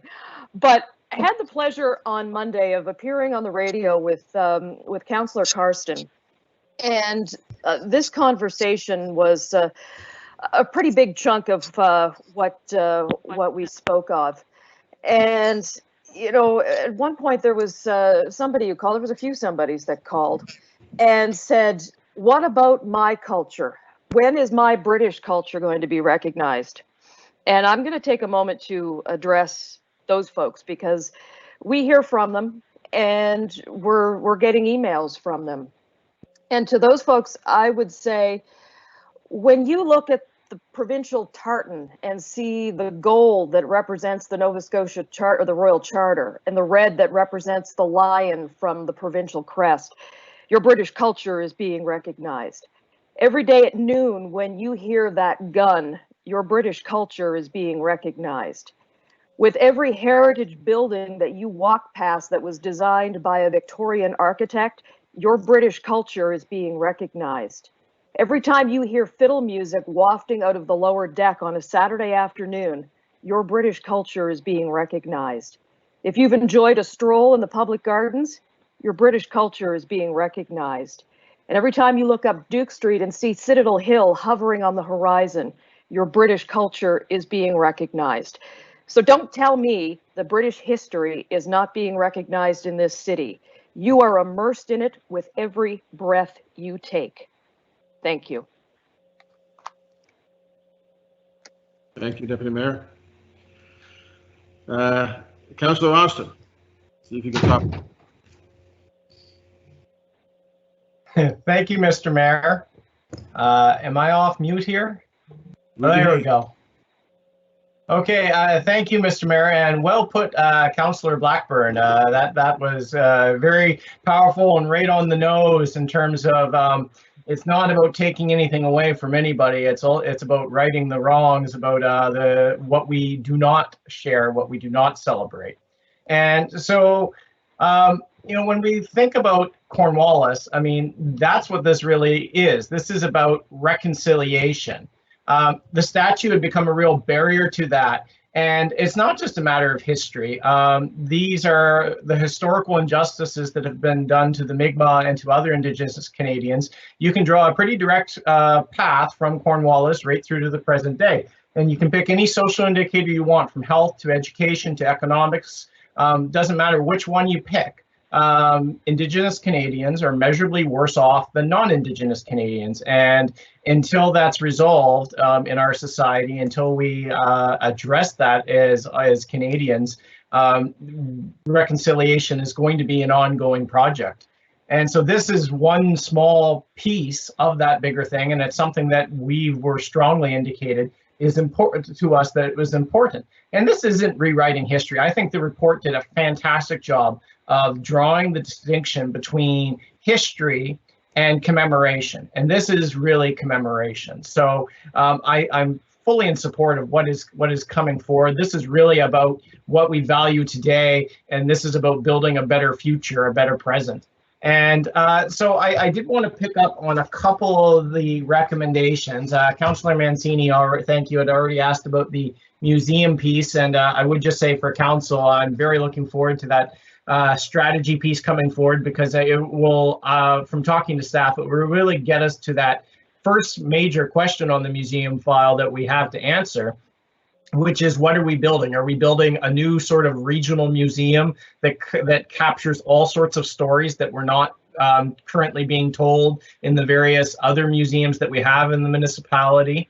Or are we building a new home for the Dartmouth Collection? And the report in front of us today very much leans towards the regional museum, because the Dartmouth Collection is not going to be a good home for anything Cornwallis related, or the myriad of other stories out there that aren't being told. So I think that'll be a really important report when it comes forward next year, and to get for council to put down some direction as to where we're going with that project. Because I know for everyone in Dartmouth, the museum has been closed for a long time.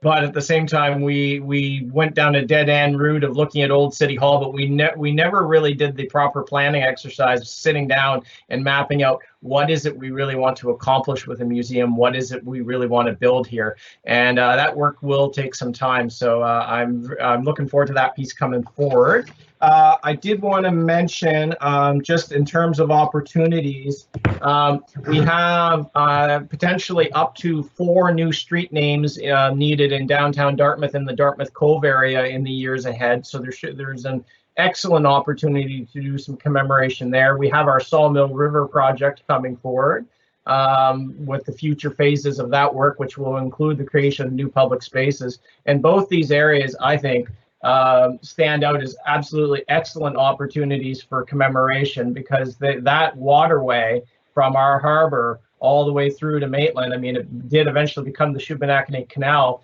but for over 10,000 years, that was the Mi'kmaq's, that was their highway. That was one of the main routes across the province, and there's really nothing there to commemorate how important that waterway was to them.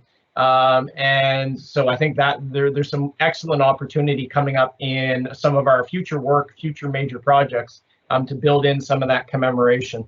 So I very much appreciate what's coming forward, and I'm wholly in support of all the recommendations. I would just close in thanking the committee for this excellent work on this, difficult topic. So thank you.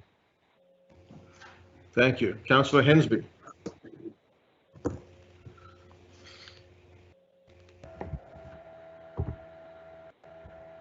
Very much, Mr. Mayor and Council. The report's finally here and finally before us, and what we do with it now is a good question. Perhaps some people would say we should probably do with the report the same thing they've done with the statute. Stick it in the bowels of some warehouse somewhere and be forgotten about. This report has a lot of ambiguities over some issues I think are clouded over or glossed over, and I think that it should have had a test of other academic peers to look at it. In regards to the most report, I agree with all the recommendations except for the first two, and I'll be asking that the recommendations be separated. I believe that the statute and should not be never to be in a position of public commemoration or be left in storage. I believe it has a place somewhere in our municipality. Point of order, Mr. Mayor. Be it Citadel Hill or be it on Fort Cornwallis on RA Park property. Councillor Mason has a point of order. Yeah, I'll come to you in just. Are you almost finished, Councillor Hensby, or do you want to go to the point of order now? Two things, sir. In regards to recommendation 3, there is also a Peace Park in Muscataba Harbor that got overlooked in regards to the definition of Peace Park. So I want to make sure Muscataba Harbor is not forgotten about. But also there are other recommendations in here in regards to recommendations 9 and 12. I think our Eastern Shore Lifestyle Center will have a great opportunity in forwarding those ambitions, those recommendations, when we have with the First Nations with Millbrook properties in Sheet Harbor, as well as Beaver Dam, just up the street from the proposed site. So there's a great opportunity promoting our Micmac history. And also with this, I'd like to see perhaps some of our Millbrook land names that we have, in, be it Sheet Harbor, be it Beaver Dam, Cole Harbor, Hammond Plains. Why don't we put the Mi'kmaq name of those communities under our civic addressing signs that we have there now, to reflect those communities in regards to in what they were labeled or called or named by the Mi'kmaq in those areas. So I would just hope that this report would have some more scrutiny. I'm pretty sure some people love to see this be a plebiscite question in regards to what should be done with the statute. But my request is that the recommendations be separated. I have no problems with recommendations 3 through to 20, but recommendations 1 and 2, I have a difficulty. So I request that they be separated. Okay, so just to be, I'll go to Councillor Mason on that, but are you suggesting, Councillor Hensby, that you're talking about separating the recommendations in the report as opposed to just the 3 recommendations? Well, it has council, our attachment 2 has RHM response. Yes. To the 20 recommendations. And I believe council should have a right to vote on all 20 of those recommendations. I have no problem, like I said. No, I don't. But with the first 2, I have a disagreement with. And and what you're going to do is force us to have us councilors may have a problem with 1 or 2 recommendations. You're going to force us to vote against the whole report totally, or vote or hold our nose and vote for it. I think that's unfair. There's certain recommendations I think that we're putting a gun to our head on, and I think that's not appropriate. I think we need to have a right to explain ourselves or vote or express ourselves on what recommendations we support or don't support, and that's why I've asked for separation of the recommendations.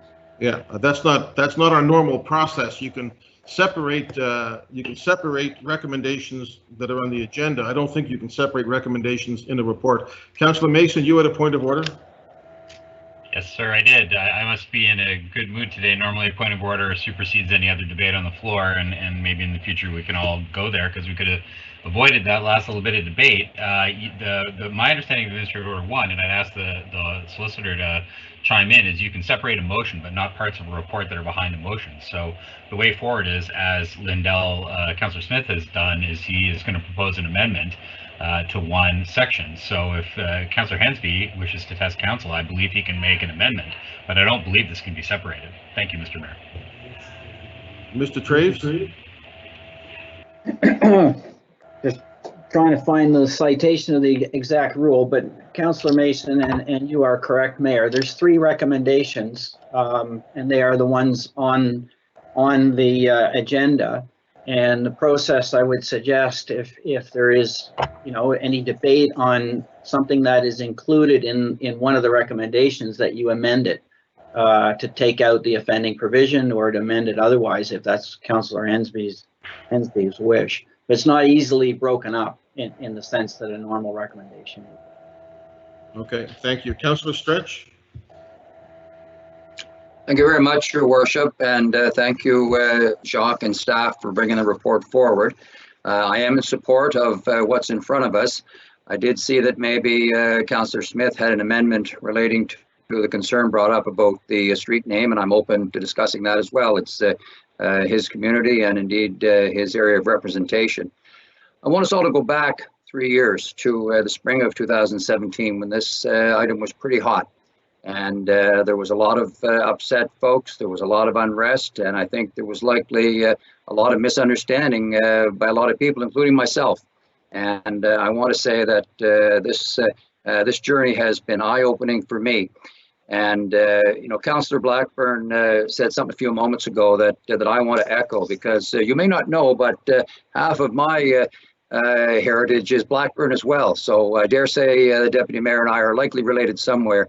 There's no more English name than Blackburn. So for her, or indeed I, to speak of how this may or may not affect your British heritage or your perspective as a British citizen, I don't think there's anybody more qualified or indeed able to speak to that. So I thank her for that. At the same time, I'm kind of a Heinz 57. European of descent, or of European descent, a little English, a little Irish, and indeed a little Scottish. And there's a bit of history there I'm not going to go into relating to Cornwallis and the Scottish, but it's pretty well documented as well, so no real love lost on my part. As far as commemoration and history, Maggie, you summed that up very well, and I think that's important to delineate those two words and those two items in this debate going forward. How does this affect people? Whether people say, well, how does this affect history? How does this affect, my European heritage? Well, how does it affect those that were being hurt? And I guess that's kind of where things changed for me. And I as well want to echo Councillor Cleary when he mentioned the speech that Rebecca gave to council. That was meaningful and it was impactful. But I also want to give him credit. I don't always agree with Councillor Cleary, and that's my prerogative. Indeed, that's the dynamic of council. If we all agree, to be pretty boring meetings. Sean, you have done well, and I commend you for bringing this forward. I also want to point out that I live in a community called Muscatawbett, and Sean's wife has family from Muscatawbett. That's not a European name, so we all share in this discussion. I think one of these days, Sean, we should get Rebecca to tell us the proper Mi'kmaq pronunciation of Muscatawbett, which, as we know, is definitely an Indigenous word. So I'll be supporting this and await Councillor Smith on any amendment of the street name. Thank you. Thank you, Councillor. Councillor Smith? Thank you, Mr. Mayor. This is one of, in my view, the council's most important decisions when it comes to reconciliation. And thank you, Councillor Cleary. When you speak about this issue, you don't get emotional because it's not close to you. It's because it's very close to you. And I feel that most council feels how important this issue is when it comes to recognizing that. When I read the report, that's very, very well done. And it's interesting to see a lot of, I shouldn't even say a lot, to see some people say that this report was biased or it wasn't fair. It didn't have the right people on it. Just look at some of the names on that list, and if you believe that they're not qualified to show not only the history but to give these recommendations, then I'm not sure who is. So I find that very, very concerning that with this great group of individuals providing us recommendations, we still have people saying no, this was biased from day one. I wish I had Councillor Blackburn's or Deputy Mayor Blackburn's statement in front of me, because I would read that from beginning to end, because it is so true.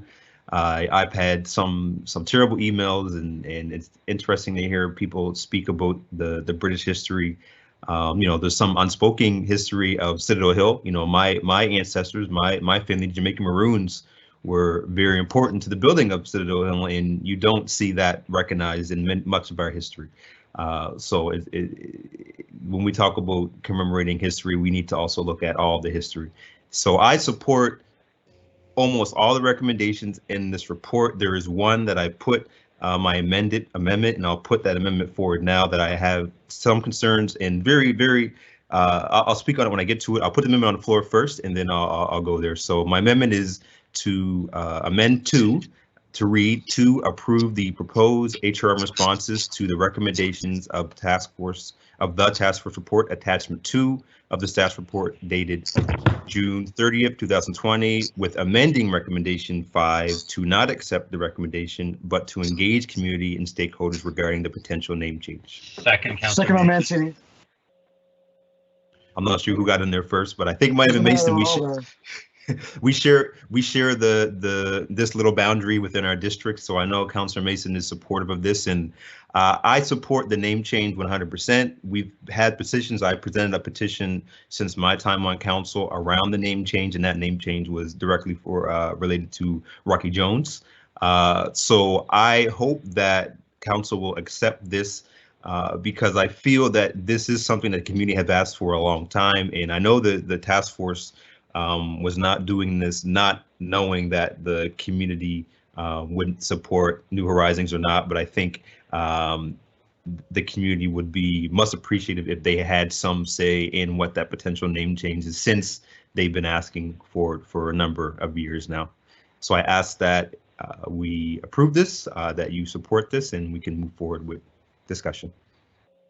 So just a question, John, is there any way that this could be a friendly amendment? If the mover accepted it? I'm sorry, Mayor, I don't think so. It's directly contrary to the staff recommendation outside of the report. I think you need to have a discussion and to actually go through the amendment. Okay, so we're on the amendment. Councillor Smith, you're good? Yeah, I'm good. Thank you. Councillor Cleary on the amendments? Thank you. I think Bill wanted to speak to you anyway. So in terms of this amendment, which I fully support, and when you get down into the weeds, you're going to have disagreement. And I think this is one of those ones where I like where the task force was going, and I like the connection they made to certainly the old Cornwallis and the African Baptist Church. But I really do think street names best left up to the committee. So I like the recommendation to rename it, but I think there's probably a more local way to deal with that. But my question is actually more to staff, and I don't know if Gail McLean is on the line here, or maybe our legal staff can answer it. And I've had many conversations with Gail about civic addressing before, and about some of the mistakes that have been made over the years, and some of the outright racist name changes of our streets, even through the 60s, 70s, and 80s. So as I understand it, even with this recommendation to rename the street, our current process and bylaw for naming streets doesn't allow us as a council to do this. So I guess my question is, and this could be to the CAO if he can answer it, will we need to make a motion to amend our current process, or is based on the recommendations from the task force and staff's response to those recommendations, are you already working on a process so that we can change that, so that we can actually do the amending ourselves? Because right now it's only for safety issues or 100% agreement on the street and those kind of things. Mr. Mayor, through you to Councillor, yes and yes. We are currently working on that, and we will be coming back to council with potentially a different process. Short and sweet answer, Mr. CAO. I appreciate that. Thank you very much. And thank you, Councillor Smith. Thank you. Councillor Carson, you on the main motion? This as well, please. If I could leave my name up, though, I still want to talk to the main motion as well. So thank you, Mr. Mayor, and thank you, Councillor Clary, for your question. It was very similar to mine. And I'm just wondering, because the amendment, I totally support Councillor Smith. Thank you for bringing it forward. But I wonder if we should add a little caveat, led by civic addressing, because right now the amendment is sort of void of that in terms of we could have an assumption that obviously it has to be staff-led, but right now the way it reads is just basically with community involvement. So that would be a friendly amendment if we felt it was required, but not as much now as before, or was much more prominent before your question, Councillor Clary, because I think Jock has a way forward for this. So if we don't need that, I'm fine with leaving it as is, with that understanding that civic addressing will lead this, and then if there's any amendments to the bylaw necessary to accommodate whatever the name change is, because I don't want civic addressing just to pick the next one off the list either, right? You know, because they do have a list of recommended names. So that's not required, I understand. Am I correct? I'm looking at you, Jacques. Yeah, Mr. Mayor, through you to the councillor, no, it's implicit that, you know, certainly civic addressing will be heavily involved in this, as will Parks and Recreation, as will the CAO's office and legal and everybody else. So our usual processes will apply, subject to council's further direction. Yeah. Excellent, thank you. Thank you. Councillor Hensby on the amendments.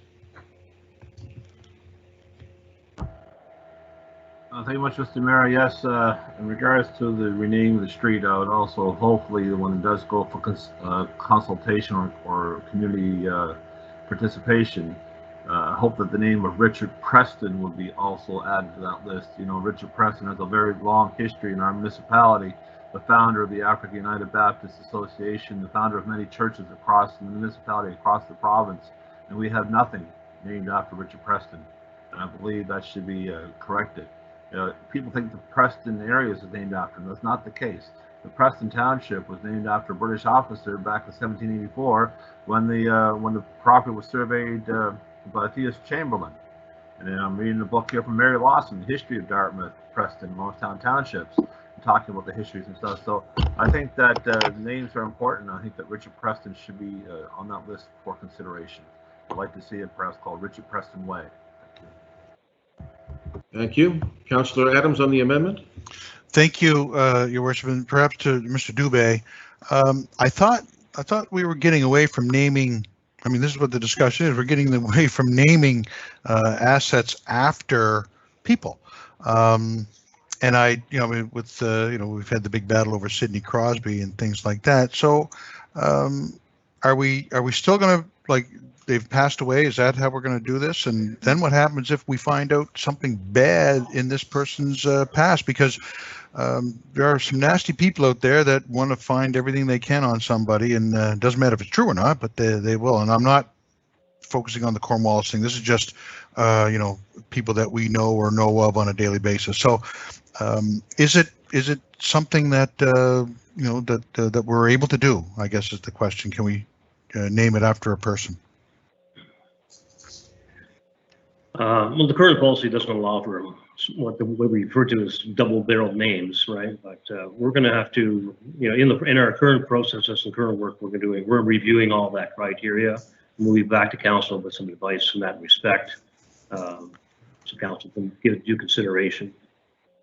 Okay, because my concern is that renaming something, regardless of what it might be, if there's an expectation of the community that they have a name that they'd like to put forward. I mean, Councillor Hensby is a position.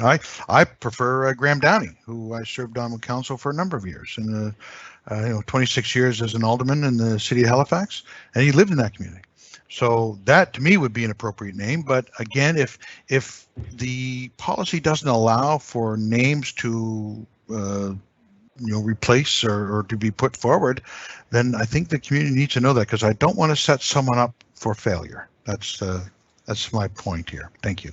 Well, I think Mr. Mayor, that's a fair comment, and I think the spirit and intent of the words around Councillor Smith's motion is that we engage the public. So certainly I'm sure we will engage the public and bring back all ideas and suggestions from the public and come back to council with some advice in that respect. Thank you. Thank you. Councillor Zarowski. Okay, sorry. So on the amendment then, nobody else to speak? Are we ready for the question on the amendments? May I speak on the amendment, Mr. Mayor? Go ahead. Yes.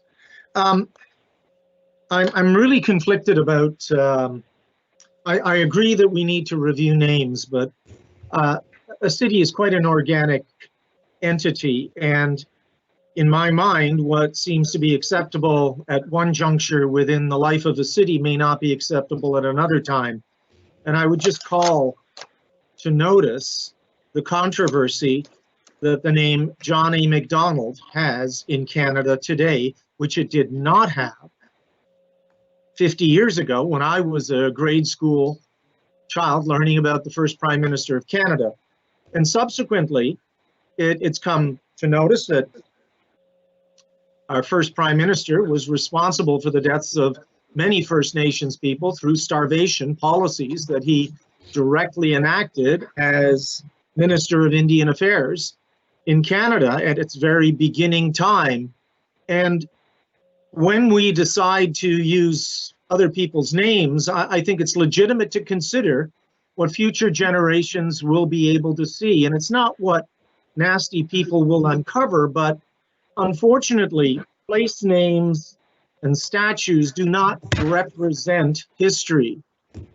They function as crude symbols, and they reduce history to celebrity culture. And by naming something after someone, we certainly run the risk of perpetuating the very things that we don't want to perpetuate and that are so problematic right now because of social justice issues. That's just on the amendment. I will speak on the main motion afterwards. Thank you. Okay. When we come back, Councillor Zarowski, I don't know if your camera was off, but we couldn't see you. If you had your camera turned off, please turn it on when you speak. Oh, it was on. Okay. Ah. Now we got you.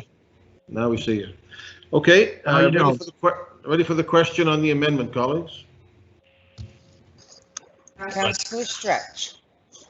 In favor of the amendment. Councillor Hensby. Affirmative. Councillor Carson. For the amendment. Councillor Nicol. Yes. Councillor Austin. In favor. Councillor Mancini. Councillor Mancini. Councillor Mason. For the motion. Sorry, did you get that, Cheryl? Sorry, Councillor Mancini. In favor of the amendment. Sorry about that. Councillor Smith. In favor? Councillor Cleary. Yes.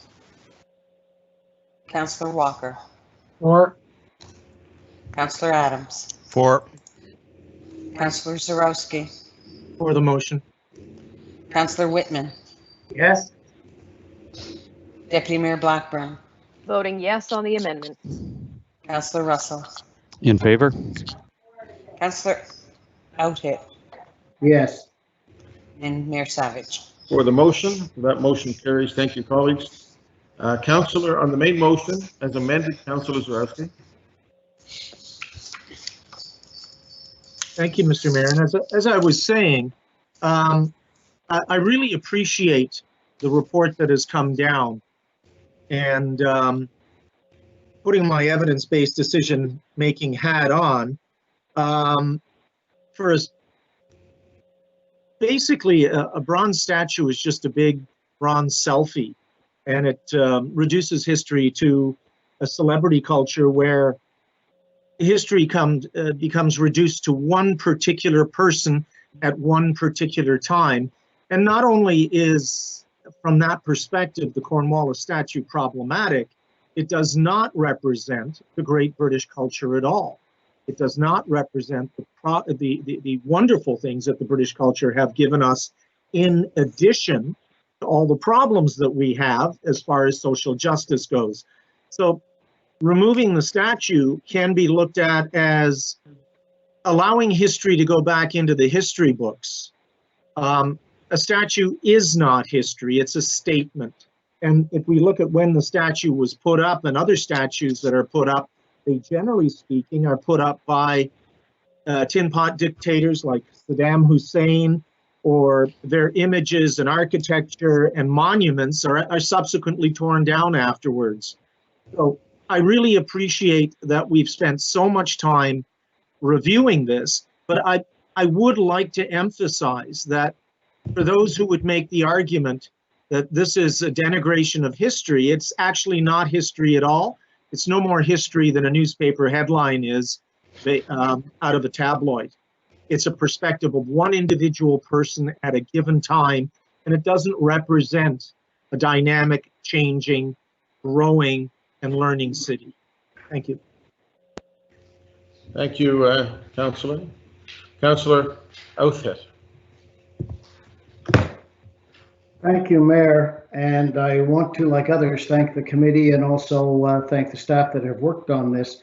I will be supporting this, but I also, there is a little bit of sadness there, in addition to all the things that got right, because I think Councillor Adams does make an interesting point that are we missing an opportunity to do more if the friendship and relationship and the education and the collaboration of this situation, that's what has led to this situation, and hopefully a positive way forward. I remember when we were down at the Mi'kmaq Friendship Center and meeting with Pam and with Tea Granny, Debbie, and they said, you know, we're not here to push you, we're not here to pull you, we're here to walk with you. And I thought those were powerful words. And every once in a while, you do need a push and a pull to get you started walking with people, and I'm fine with that. But I'm just wondering that if I guess I still have the vision that I think Dan Paul had many years ago. Councillor Adams has mentioned it, the children in the valley mentioned it, that we could have done something, and maybe the museum is an opportunity for this, to celebrate the good and the bad and the ugly of all our heritage. That doesn't mean the Cornwallis statue, but it means all our heritage. The other thing that I'm very worried about, and we've had some really good discussion here today, and that there are people who won't understand this. Now, we could dismiss them as being racist or bigot or ignorant or whatever, and we have encountered a few people like that through our correspondence. But the majority of folks out there just don't understand, and they're willing and able to be educated. And I think that the unfortunate part of this is that maybe some of that education and some of that collaboration and some of that communication, you know, I hope we will do that as well. This is so much more than just removing a statue. This is so much more than just potentially changing the names of some streets. It's what led to this, what the future could look like, the difference, as Richard said and others have said, between commemoration, and the report has said, between commemoration and education and history, sorry. And I really hope that this to some extent will be a starting point. I did have some concerns. I strongly supported Lindell's amendment, but I did have some concerns about recommendations number 13 and 14 and just what process would be followed there as well. Because people are going to say, well, you know, are we going to change the name of Halifax now? Or now I hear Shabukto Road is going to be changed because of this report. Do I get any say? Will our old processes and bylaws there? Will there be public consultation, et cetera, et cetera? And I hope that we will address that and realize and educate, and maybe Jacques, you could speak to this again, because you talked to it in relation to Lindell's amendment, but also with other recommendations that we are still, as we rename streets and parks, that we are still going to have a public process around this. It's just not going to happen in a vacuum as a result of these recommendations. Anyway, I largely support this. I think it's a good day in many, many ways, but I am just a little bit worried that this will sit on a shelf, just like Cornwallis sits in storage for a while, and And we're not really going to use this as the opportunity to educate, communicate, collaborate, the things that could really make this to be the beginning, the starting of something good. This isn't the ending, this is the beginning. And it's not going to be understood by some people, and we have to try and get them to understand. Anyway, Jacques, question to you about the namings, please. Sure. Thank you very much, Mr. Mayor, through you to the councillor. Certainly, there'll be robust public consultation on any changes we make. If you look at, specifically items 13 and 14, 13 speaks to the diversity of new names for streets and other HRM assets, be enhanced by working with the Mi'kmaq community to generate and expand the list of additional names. And certainly we agree with that. And, as we will certainly engage them, and as names come forward, any new names or any changes to current names, all of that will involve significant public engagement and education so that people have a full appreciation of the impacts and from where we came to where we want to go. So, thank you, Mr. All right. I find that comforting, and thank you very much, Jacques. Thank you, Mayor. Thank you, Councillor Mason. Thank you, Mayor. This is a great day. I'd like to thank the staff and the task force members for all their great work. And it's been a long time coming. And I really, appreciate, how difficult it has been to get us here. I want to address a couple of issues, and then I'm going to get to the specific points, and I'll try and do this quickly. First is, we've gotten, Deputy Mayor Blackburn has done an amazing job outlining the whole what about our British history thing. But I also wanted to point this out. This, can you see it? It's hard to see because of the weird background. That's my British passport. I'm a dual citizen. I'm actually British too, and my grandmothers were both born in England. Daphne Way, my grandmother's still alive in her 90s, living in Kingston, Ontario. My father was born in London during the Blitz, came across the Atlantic in 1944 in a ship, landed in Montreal, not Pier 21, sadly, for our family story. If I contacted any of my relatives, Uncle Jerry or Aunt Kath in Tunbridge Wells, or any of my cousins, or any of my friends who live in London and Glasgow, or called my sainted grandmother and outlined this concern about Britishness with them, they would laugh. They would laugh, and they would not know what I was talking about. This would be completely foreign to them. They would find this completely, they'd be gobsmacked. This is an example of what happens between colonies and mother countries, right? These issues are not burning issues in England, in Britain. They are here for some people who don't want to let the past or the past interpretation of the past go. And so we've been getting these, some very few, frankly. I've gotten more positive emails than negative in my case. Perhaps people know where I stand. They've given up on me or disagree. But this them versus us undercurrent that's in some of those, well, there is no them anymore, legally, practically, and historically. Section 35 of the Constitution Act of Canada from 1982 makes it clear that Aboriginal and treaty rights of the Aboriginal peoples of Canada are recognized and affirmed. That's the law. That's the fundamental law of this country. There are 3 orders of government. That is not debatable. We're past having those discussions.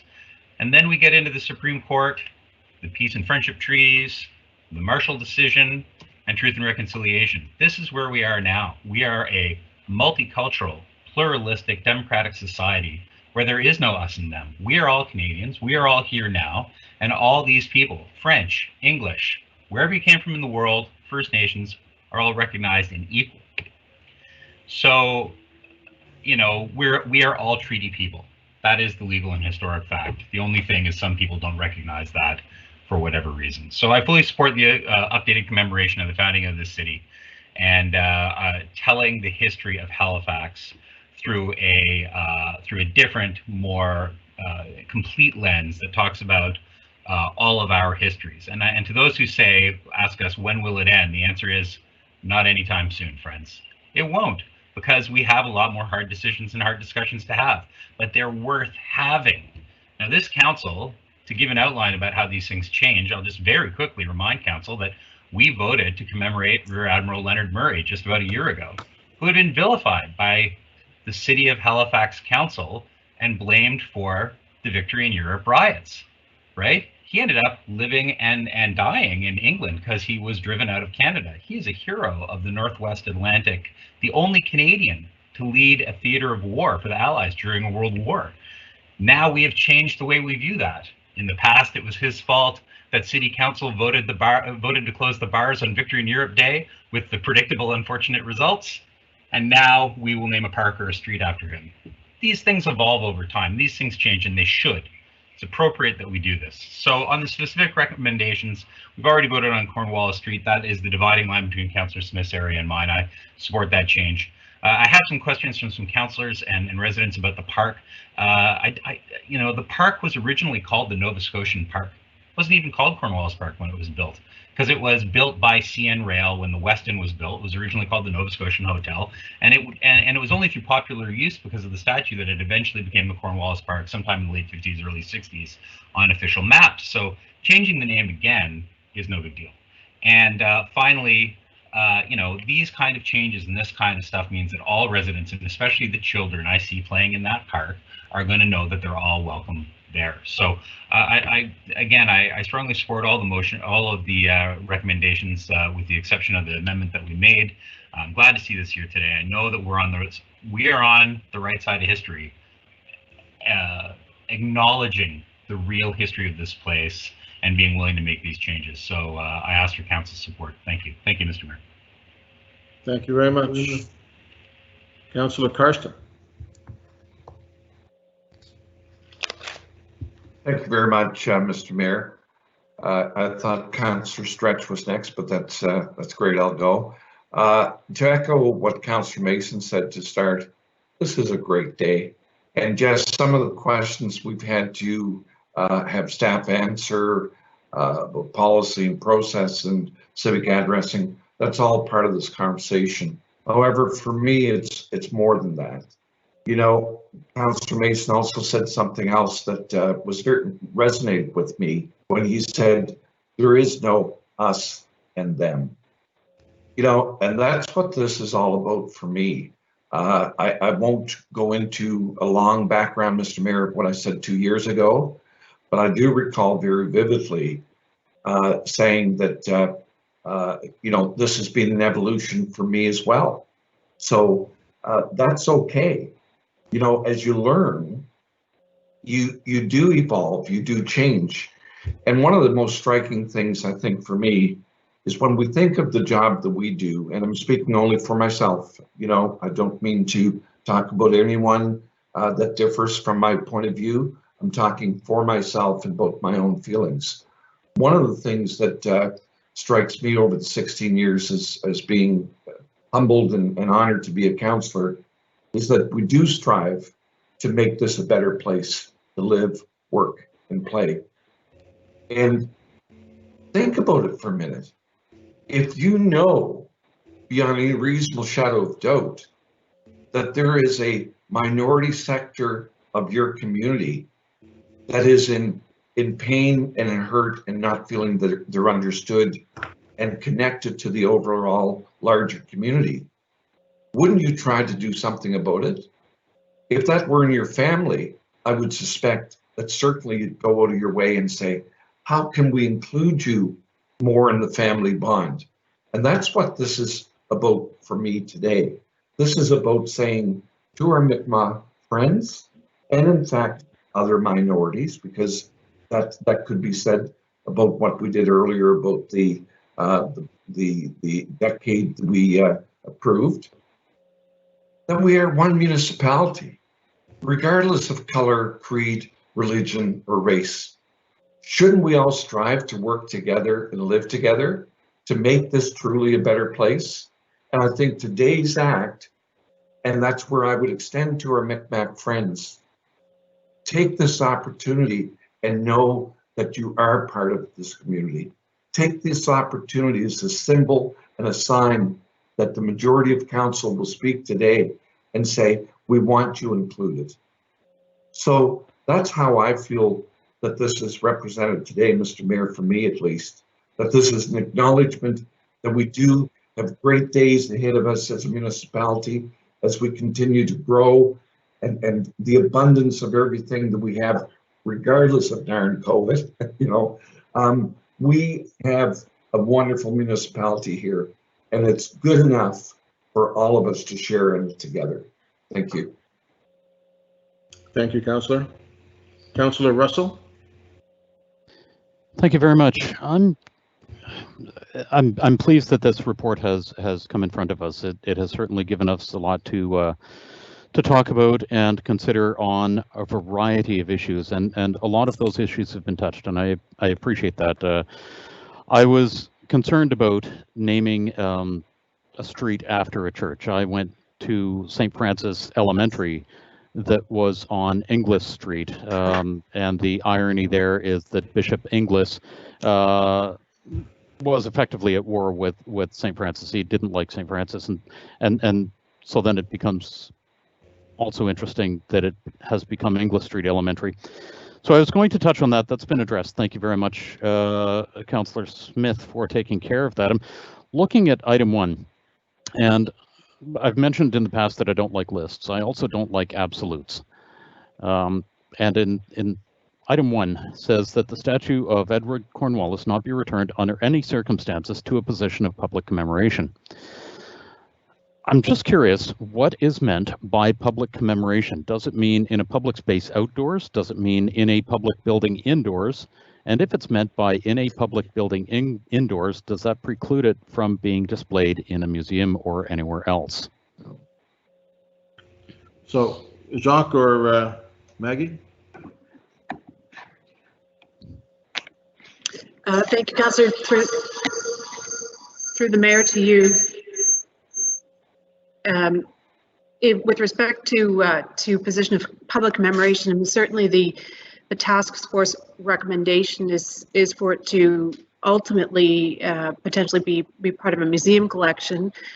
One component, although sometimes a smaller one, of museum collections is display. So I think that that is contemplated, that display with the appropriate context may be part of the placement of statue in the museum, although that would be, as I mentioned, that's one part of museum, of what I think the role of a museum is. It's just one among research, education, and other aspects of museum purpose.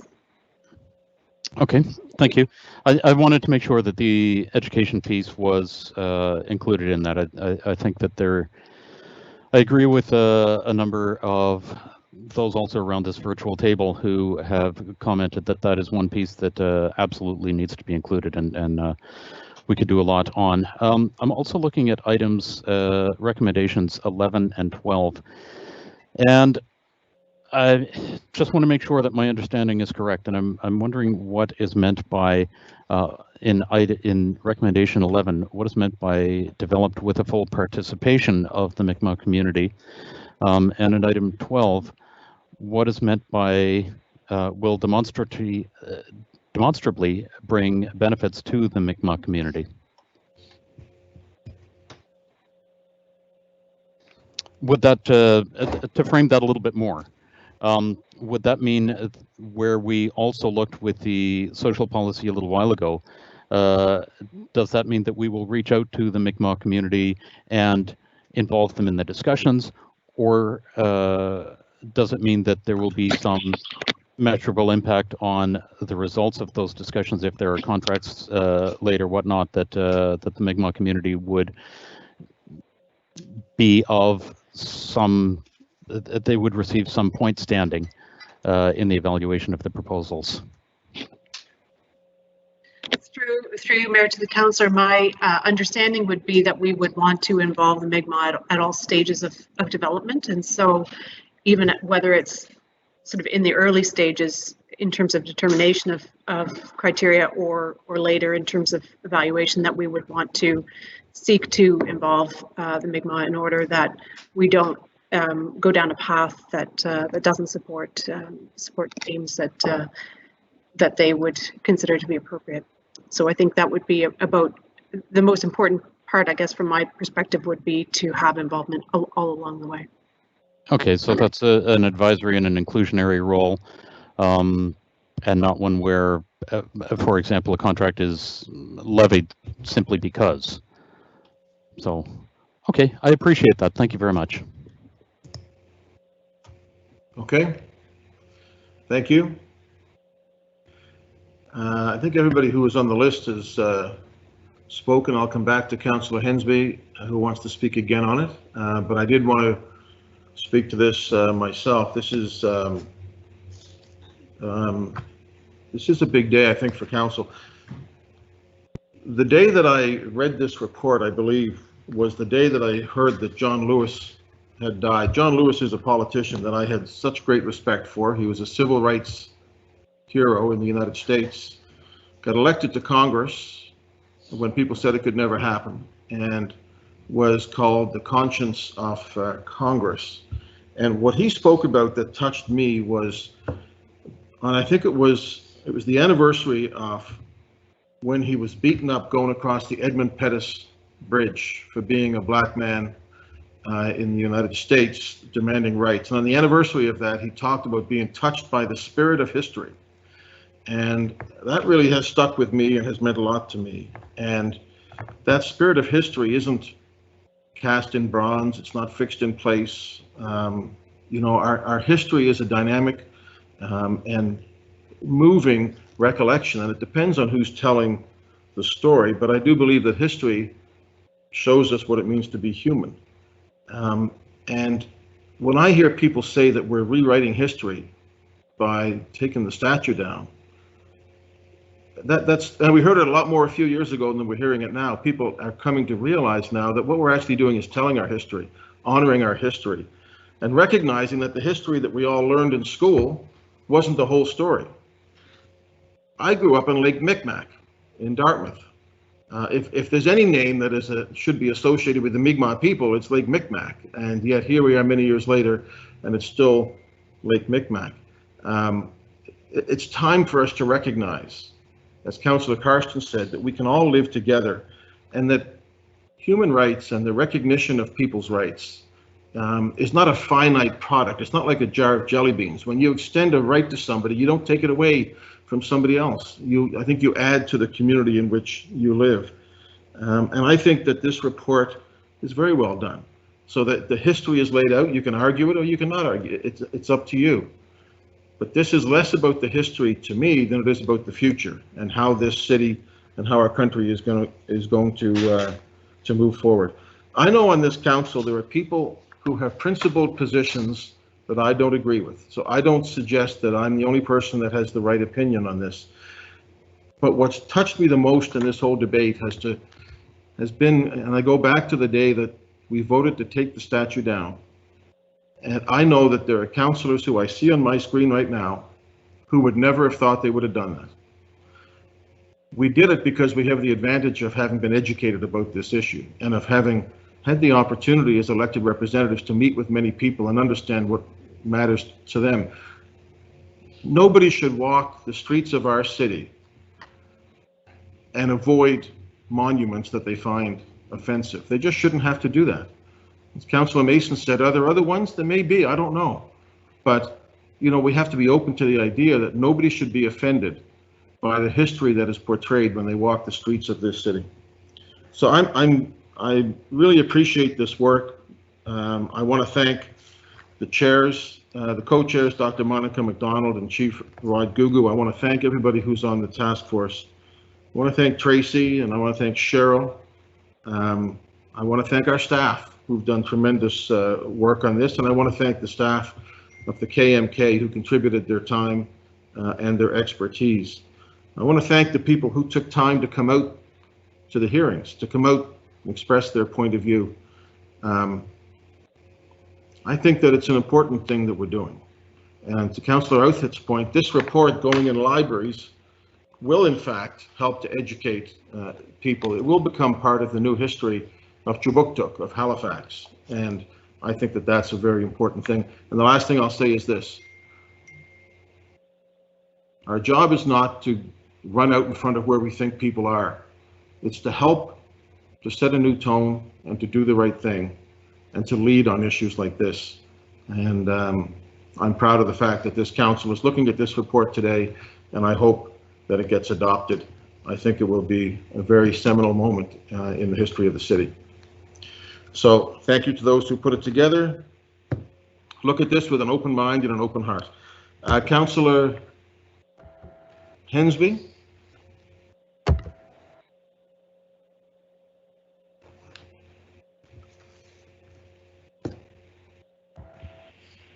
I can probably say that myself, being a Heinz 57 from my mixed background. My grandmother tells me that I'm a 7th generational son of a Mi'kmaq chief. So I have indigenous blood in me. I have Acadian blood in me. I have English blood in me. You know, I am of a mixed race, I guess you could say, from my heritage from going way back. But I'm not going to, you know, try to rewrite history. I acknowledge history. I can't apologize for it, but I acknowledge history. The thing we have to look at doing here is perhaps Cornwallis needs to be put in a place of commemoration. That's why I have difficulties with, as Councilor Russell pointed out, Recommendation 1 is contradiction to Recommendation 2, because if you want to put the statue in the collection of a Senate museum, that means it would have to be someday put in a public place of public commemoration in a museum, if that's the case. So one is not, in my opinion, in alignment with number 2. I think it contradicts itself. I also talk about the high professional museological standards, that perhaps we should have a recommissioning of the statue and have it decapitated and put the proper head on it, put a proper bust of the real Edward Cornwallis on the statue, if we want to have an accuracy of the statue. But, you know, the question here is that I think that, you know, the report's been fine. As I said before, I accept most recommendations, and I'll be asking perhaps our motion of council that the three motions of council will be separated as separate votes, motions 1, 2, and 3. I'll support number 1. I will not support number 2 because it won't allow me to take away or talk about certain recommendations within our response to it, and then I'll support number 3. So I'll be asking that the 3 motions be separated. So that I think we can do. Okay, colleagues, I see nobody else wishing to speak, so we will separate. Question on the motion. Pardon me? Question on the motion. Yeah, I just wanted to see if Councillor Cleary wanted a last word on that. Councillor Cleary, any last words on that? Sorry, it took me a second to unmute there. The only last word I have to say is thank you, colleagues. Great discussion. Special thanks again to Rebecca Thomas, and probably the biggest thanks and shout out to Councillor Deputy Mayor Lisa Blackburn for the mic drop moment at the beginning of our debate. Awesome. Okay, we're going to vote on 11.1.10, the task force on the commemoration of Edward Cornwallis. Number 1, item number 1. Councillor Stretch. For the motion. Councillor Hensby. Affirmative. Councillor Carson. For the motion. Councillor Nicholl. With an open mind and open heart, yes. Councillor Mancini. Was that Mancini? I didn't hear her. Yes, sorry. For the motion. Councillor Austin. In favor? Councillor Mason. For the motion. Councillor Smith. For the motion. Councillor Cleary. Yes. Councillor Walker. For. Councillor Adams. Against. Councillor Zarowski. For the motion? Councillor Whitman. No. Councillor Blackburn. Voting yes on the motion. Councillor Russell. In favor? Councillor Outhill. Yes. Mayor Savage. For the motion.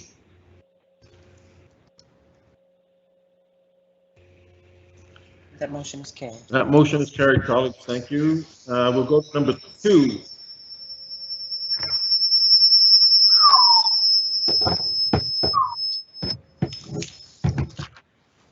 Councillor Stretch. For the motion. Councillor Hensby. Negatory. Councillor Karski. For the motion. Councillor Nichol.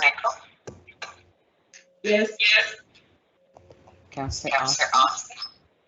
In favor? Councillor Mancini. In favor of the motion. Councillor Mason. For the motion. Councillor Smith. For the motion? Councillor Cleary. Yes. Councillor Walker. Or Councillor Adams. Against. Councillor Zarowski.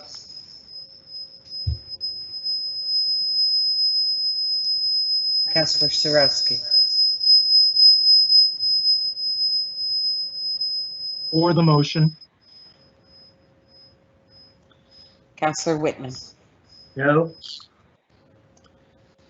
Councillor Blackburn. Voting yes on the motion. Councillor Russell. In favor? Councillor Outwood. Yes. And Mayor Savage. For the motion. That motion is carried 4-3. That's just in terms of that. Let me try to call this roll and see if it changed the feedback that I'm getting. I'll call the roll here and Cheryl will record. What are your names again? Councillor Stretch. Yes, sir. In favor of this part of the motion as well. Councillor Hensby. Affirmative. Councillor Karsten. For the motion. Councillor Nichol.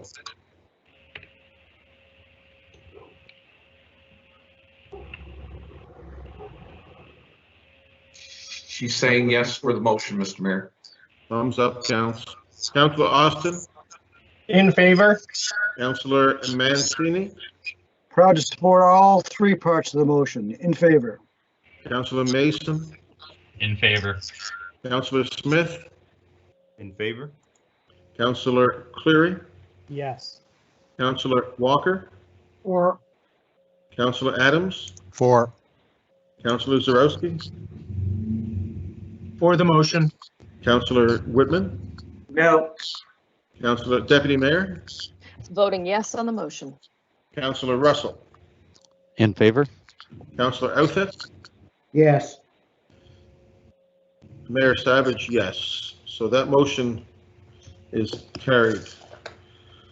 That brings us to the end of that. Colleagues, we will take 15 minutes and come back at 3:20. Thank you all very much. Thank you, Maggie. Thank you to the co-chairs and the members.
Laura, you there?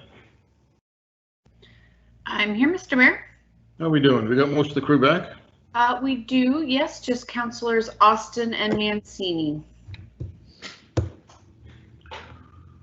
The late Dartmouth couple.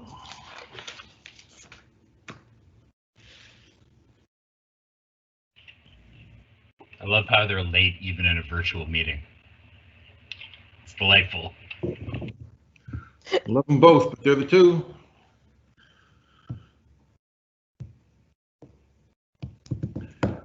You outside now, Wayne? Sun's coming straight down on the deck. A little hot out there right now. I tested it out, but if we're still doing this after dinner, definitely, maybe even 4 o'clock. Somebody told me it was hailing in Beaverbank. No, not by my watch. It's beautiful and sunny out here. Okay, She'd Laura. say that even if it was a tornado, she'd say that. Okay, Mr. Mayor, we are sending you live.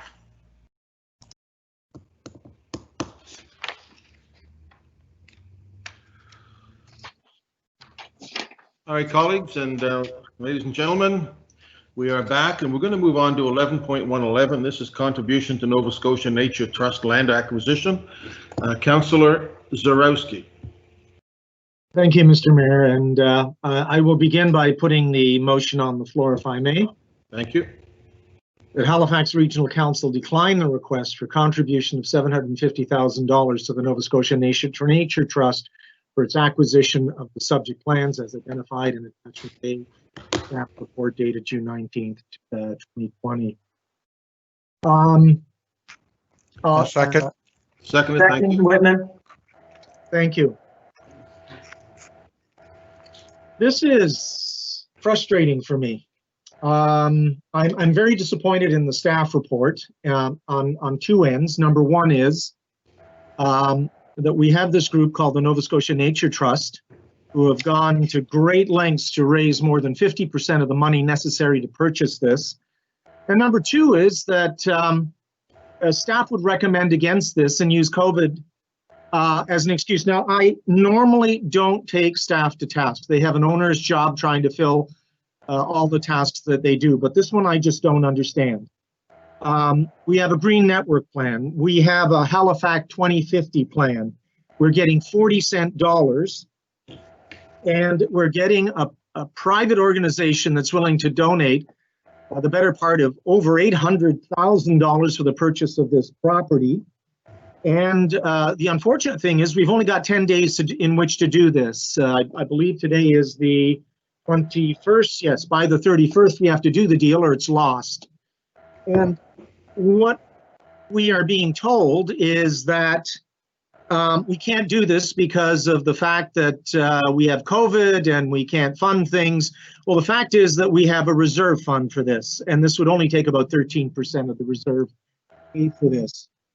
And the other part of it is that it doesn't really fit the plan of the park. Well, in fact, the map being used to say that is an environmental assessment for which I hope is dead, the long ago, 2006, Highway 113 environmental assessment, which really isn't the plan for our park because we don't really have a plan right now. And this reminds me of going back to 2014, 15, and 16, when we had all the residents and all the constituents 1,500 emails and contacts asking us to create a wilderness reserve area and a surrounding park. And now we have a proposal to be looking at the creation of the boundaries of the park so that we can create as big a park as possible with as many entrance points to be able to service as much of HRM as we can with this unique, one-of-a-kind opportunity. And I am worried that we are going to lose this opportunity, because if we don't take this money that the Nature Trust has given us, add to it the $750,000, the entire park infrastructure, the ability to have Blue Mountain Birch Cove Lakes Park is in jeopardy. Now, what I'm going to ask council to do is to turn this down, vote against the staff motion on this, and to basically look at the first option, but I've slightly changed the first option. Number 3 would authorize the chief administrative officer to execute the resulting agreement on behalf of the municipality to be completed in accordance with the July 31st, 2020 deadline.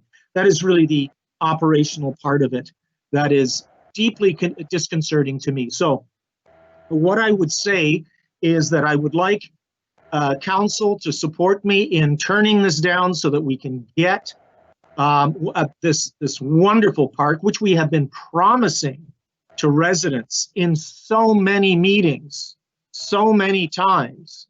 And once this is gone, this is gone. Not only is it gone if we don't take this, the possibility of having a park in so many ways is rapidly diminished. So I urge you to vote this down, and then I will put my motion on the floor. We'll do what's affectionately termed as an Adam's Gambit. And I would like to close at the end of this. Not sure if the CAO or staff wants to speak to my comments. I can see the CAO nodding, so I will end here, and I look forward to closing, and I look forward to hearing your comments, Mr. CAO. Ciao. Thank you. Mr. Dubé?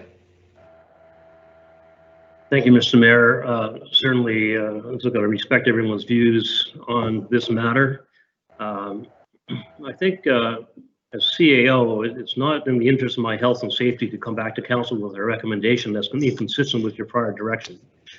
So I will just point out the fact that council decided a number of months ago, years ago in fact, to delineate within the regional plan a boundary of the Blue Mountain Birch Cove Wilderness area, and further directed the CAO to proceed and try to acquire lands contiguous with that area. So the main purpose of the main reason that we're recommending against it is because it would be actually against and inconsistent with prior council direction. So staff, and it has nothing to do, there's other reasons, certainly including a financial fiscal crisis, but the primary reason, councillor, is because council's direction to the CAO was inconsistent with what you're talking about. Not necessarily opposed to your motion, and certainly it's easy for people on social media and others to criticize staff for this, but not knowing, if I will forgive them for that because they probably don't know the full story, maybe didn't do their research. But at the end of the day, that's the issue. The issue for us was simply council gave me direction. We created a delineation of a park or wilderness area, I should say, within the regional plan, and I was told to go and acquire lands, which we've been doing now for some time. And you know that we actually closed on a piece on the northern end of that, and we are actively negotiating acquisitions on the other piece. That doesn't mean council can't change its mind, right? So I do take I am somewhat concerned about some of the language that's been used on social media and otherwise about why council or why staff or the CAO did not recommend this. It's simply because we're respectful of council's prior direction on this. If there's new direction, we're going to follow that with all haste and urgency. Thank you very much. Thank you. Councillor Oscar.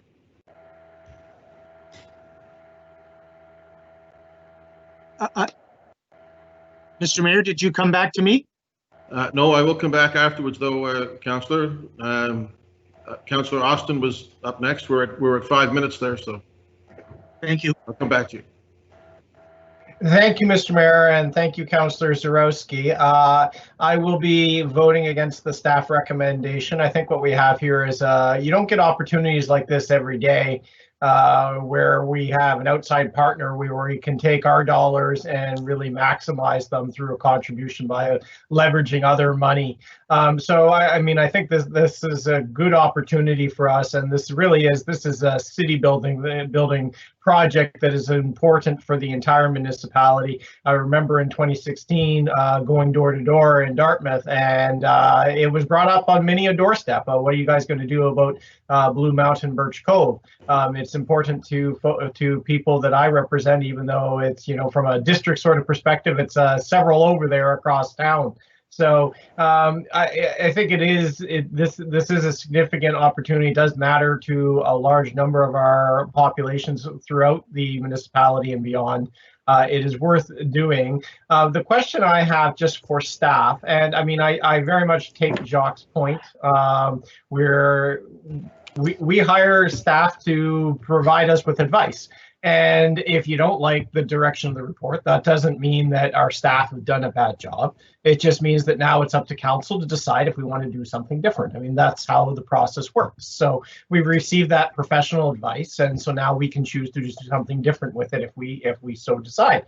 The question I have is just related to map 11, which is the one baked into the regional plan.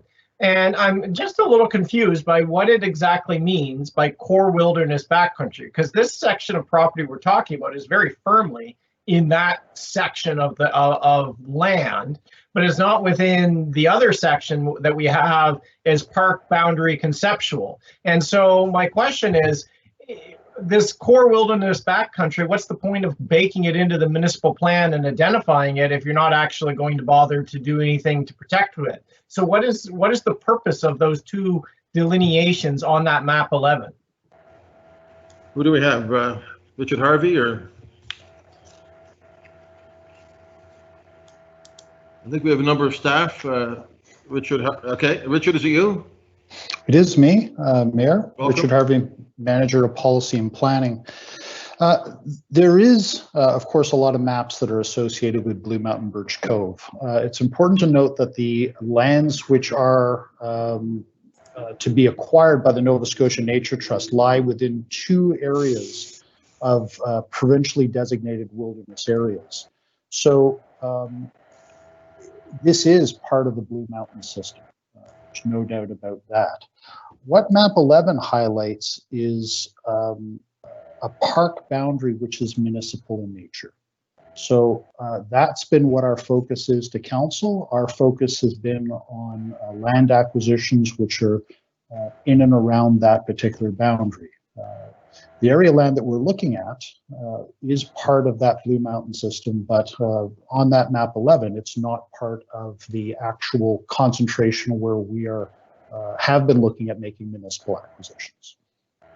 So from a planning perspective, where on map 11, this one is on that, it's in that beige area, core wilderness backcountry, is, from a planning perspective, if that's not part of our park, but yet we've still identified it as core wilderness, what does that mean in practice? Does it just mean like, well, we won't buy that and we'll just hope that no one ever does anything with it?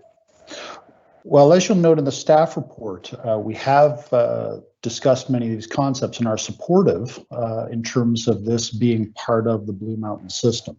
What we have indicated is that from a regional plan perspective as it now exists, the area that is surrounding the conceptual park boundary from a municipal perspective is different. So this is, the staff report is supportive of it from a system perspective.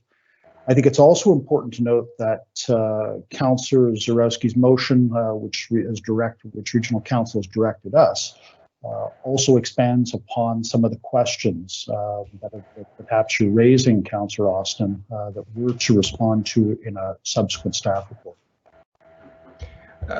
Thank you. I mean, I still don't feel like we fully nailed it. Like, I mean, I feel like if I correct me if I'm misreading it, but it sounds to me like, okay, so our direction is here's our core park. This is where the municipal priority is. This is part of the wilderness area.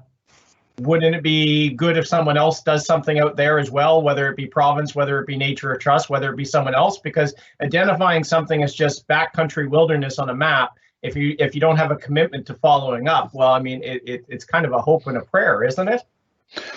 Well, Councillor, there may be a question as to who follows up with that. That's a matter of coordination that may need to take place with the province and ultimately of the Nova Scotia Nature Trust if in fact it's successful of obtaining these lands. It's a subsequent question that ends up happening with that acquisition if it's actually secured. Councillor Austin, okay, well, not to stop you there. If you want to come back, you can come back. Okay, thank you, Mr. Mayor. Thank you. Councillor Mason. Thank you, Mayor. Once again, Councillor Austin's taken a lot of the good questions, so good job there, Sam. You know, I think Richard Harvey has outlined, and the CEO have outlined kind of how we got here. I'm not blaming anybody. The regional park that we intend to build is one part of that map where it says regional park. The wilderness area is another area which perhaps we thought the province would buy, and it doesn't appear they're going to buy. It might make sense for them to buy. They bought some of it, and now they've got the other bit right up against Highland Park where my in-laws live. I don't feel we're being, you know, we're not being asked to expand the park boundary, and we're not being asked to buy the land. We're being asked to invest in another group buying land in the wilderness area that we feel needs to exist. So I can square that circle. I feel like that's appropriate. I will vote against the motion. I will support the purchase. I don't blame staff at all, though, because I feel like this is really outlining me a lack of clarity here. That also, I hadn't even intended to talk strictly about this. I was going to say, to ask the CAO and Mr. Harvey, you know, the Green Network Plan clearly identifies places where there is ecological connectivity that is required, and that action is required quickly in order to protect that. I would argue when I look at the maps, this is one of them. And I would say that there are other purchases that we had never previously contemplated that the Green Network Plan now outlines. You know, and like every other time we've talked about expanding parks, people say, where does it end? Well, it ends when the parks are made. I mean, it's not the end of the world. Like, it's not, you know, an endless supply of land we need to buy. But specifically, the one that always seems to come to mind is if we don't do something about, you know, maybe going so far as buying some properties adjacent to the Library and Rec Center at McIntosh Run, so that we can make that wide enough that that's a true nature connectivity between Williams Lake and the provincial park, then if that ever gets built up, we're going to lose the ability to do that. So how do we square this, I guess, is my question. I'm comfortable with what the direction I hope council will go, that we vote this down and we agree to invest in this. But I feel like there are, given how fast the city's growing, our unprecedented growth, over 10,000 people moving here last year is what Halifax Partnership is saying. The pressure isn't going to go down. So the opportunity to buy these lands and lands related to the Green Network Plan is only going to increase. So have we given sufficient direction to staff to come up with a plan to identify the most urgent purchases and start talking about those, you know, talking to those property owners, or even expropriation, because there aren't a lot of choices when it's an ecological connection and it's very tenuous and at risk, which the plan identified. How are we going to square that circle? So that's my question to staff is, if we haven't given the right direction, what do we need to do to start that discussion? Maybe Jacques? Thank you, Mr. Mayor. Through you to the councillor, you know, I think that as I mentioned earlier in my comments, the direction you gave to us, to me as CEO, and to me to the staff was go away and acquire land around this designated area, which is map 11, if I'm not mistaken. So that's the direction. Council wants to change that direction, then certainly we will go from there. You know, we've been trying to provide, I mean, a lot of the pressure from internally has been to try to acquire lands to allow for trailheads on the northern bit and the southern bit, right? And Richard, you know, has been doing an outstanding job trying to work with real estate on that, trying to get all that nailed down and settled. And we're in multiple conversations with that. The other point, I guess, is around the zoning, and I don't necessarily feel necessarily qualified to speak in detail about this, but we can designate parkland that we own. We can't designate parkland that we don't own.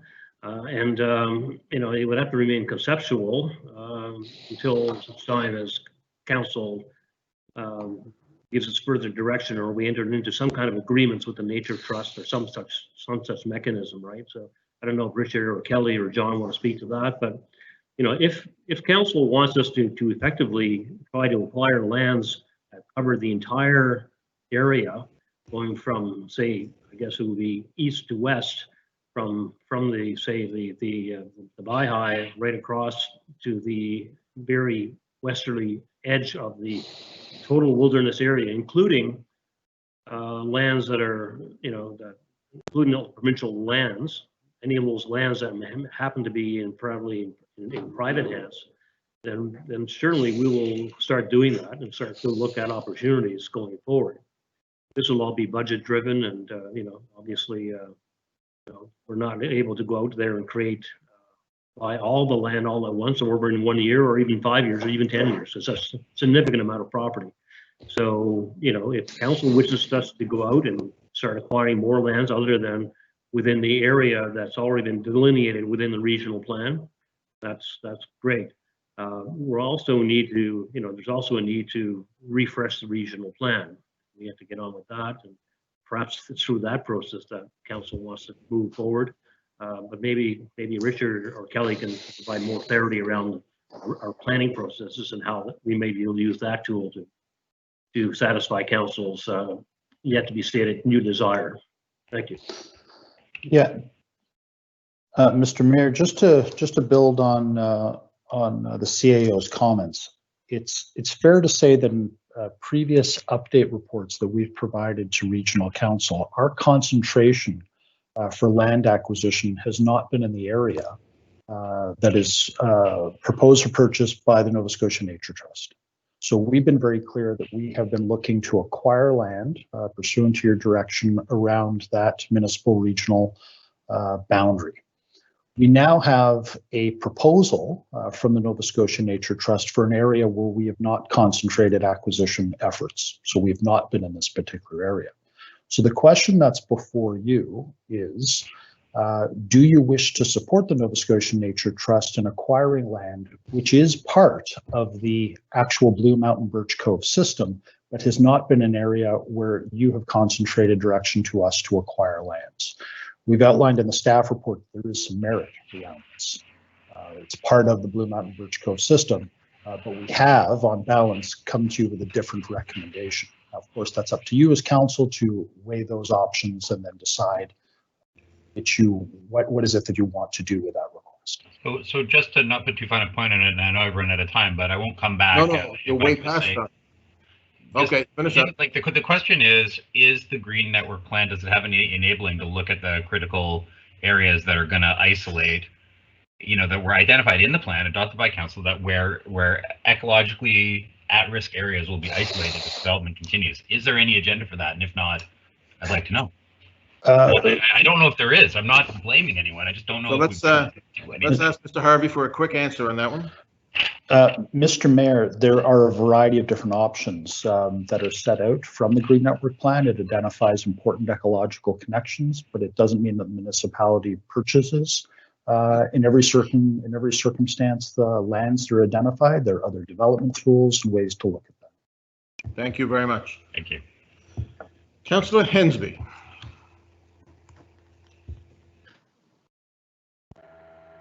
Thank you much, Mr. Mayor. I'm in support of what the local council is trying to do. When it comes to community building or city building, parkland is always important. No matter if it's a small parcel like Echo or in Porter's Lake, community building and parkland go hand in hand. And I hope this council will remember that in the future when other parkland opportunities come forward when it comes to community building or city building. In regards to this, we're not changing the park boundary. We're just augmenting the properties maybe adjacent to it with the green belting of the zone around it. So I see this as a partnership operation with the Nova Scotia Nature Trust and achieving that ecological goal. And I keep saying we need to have a philanthropic matching program. You know, if we have citizens out there who want to engage the municipality in partnership opportunities, let's put up $1 million a year and have some major significant projects come forward such as this, and let the voters put the money down. If they want to put $500,000 towards this opportunity in the Nova Scotia Nature Trust, then we should match that. So I think that we should be looking at different opportunities to engage the community and engage their support. And I'm supportive moving forward. And just remember, the green belt and green parkland community are important. Thank you. Councillor Stretch. Thank you very much, Your Worship. And a lot of good comments up to this point, notwithstanding Jacques.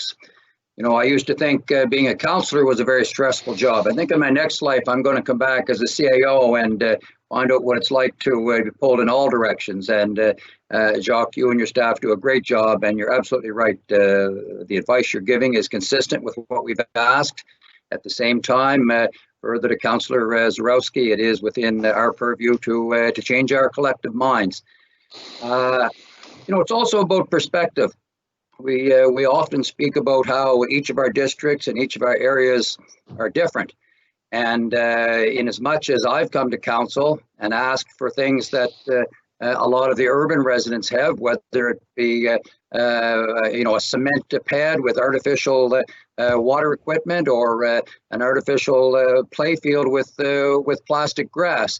It's no different than in my area, having what it is that Richard wants, and indeed a lot of urban residents want, the ability to have nature, you know, recreational facility or recreational opportunities.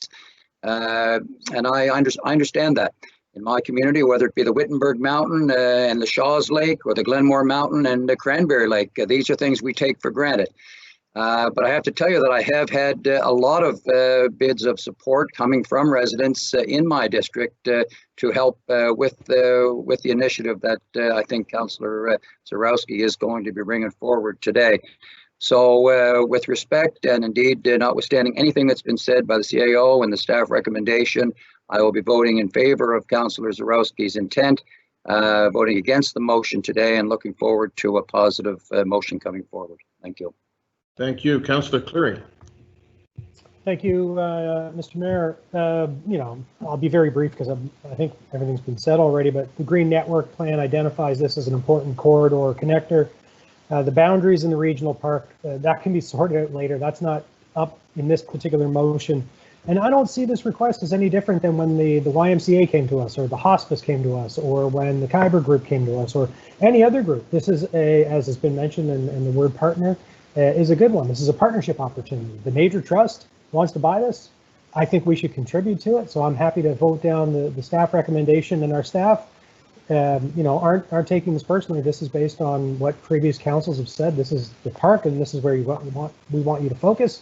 This is a unique opportunity, so I don't fault staff for coming forward and saying no to this, but our job is to do the due diligence and say yes or no. And I will be voting no to the current recommendation and yes to giving the money to buy, because I think this is an important piece of land for the legacy of Halifax, for the legacy of this area. And that sums it up. Thank you, Mr. Mayor. Thank you, Councillor. Councillor Karsten. Thanks very much, Mr. Mayor.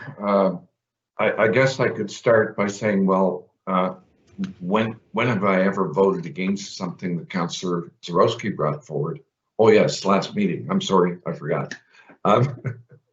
Look, I did talk to Richard, and to me, this does make the world of sense to really move forward in acquiring this piece. I guess I have a few questions in terms of logistics. Number one, if council were to vote down the current motion and support another motion came forward, and ultimately ask the CAO to move forward in acquiring or making that contribution arrangement with Nature Trust. Number one, are there any current motions that are standing in the way of us doing this? Is there anything that would need to be actually brought to council for change of motion? That's number one. Number two, I think I know the answer to this, but just for verification, Number two, who actually is the owner then of the property? You know, it's not as simple as they're giving us this money for us to buy the land. I don't think the land becomes our property. So that leads me into questions of, you know, the concept of the entire regional park. Are there then actually different owners? I mean, we're working towards the boundaries of what we then we're looking at being a municipal park. So how does that all play out? I really do need to know that if we have an answer today.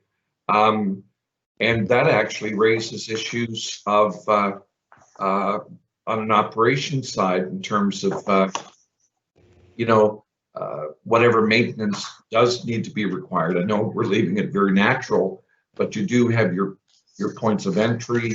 I'm sure you're going to have some signage. Are you going to have a layered group of people in charge, i.e. the province, i.e. Nature Trust, and the municipality all doing their own little bit within, or would there be some sort of agreement written? So if you can address any of those answers, I think it might be helpful for me at least. Thank you. Who wants those? Richard, go ahead, sir. So, Mr. Mayor, the conditions that are proposed within the staff report, if you follow the alternative motion, for this to be taken from the Parkland Reserve, these lands, and Councillor is completely correct, or would largely be left in a natural state, but would need to be, if you like, as good as a municipal park in many ways, or as good as a park. So eventually it would be up to the Nova Scotia Nature Trust to operate it as such. It would be in a natural environment, one would imagine hiking trails, things of that nature. And then there are questions in terms of coordinating some access. So that would be the condition if council was to follow its alternative motion. The other piece that you're speaking of is a larger piece of coordination. What happens between various different property owners if we imagine the connectivity of these lands? That would be something that would happen presumably at a later point in time, and that's a point you know, that would be the subject of some coordination that would be necessary. Councillor Karsten? Through you, Mr. Mayor, to Richard, thank you for that. As always, your responses are very well thought out, and I appreciate them. Thank you. Thank you. Councillor Smith?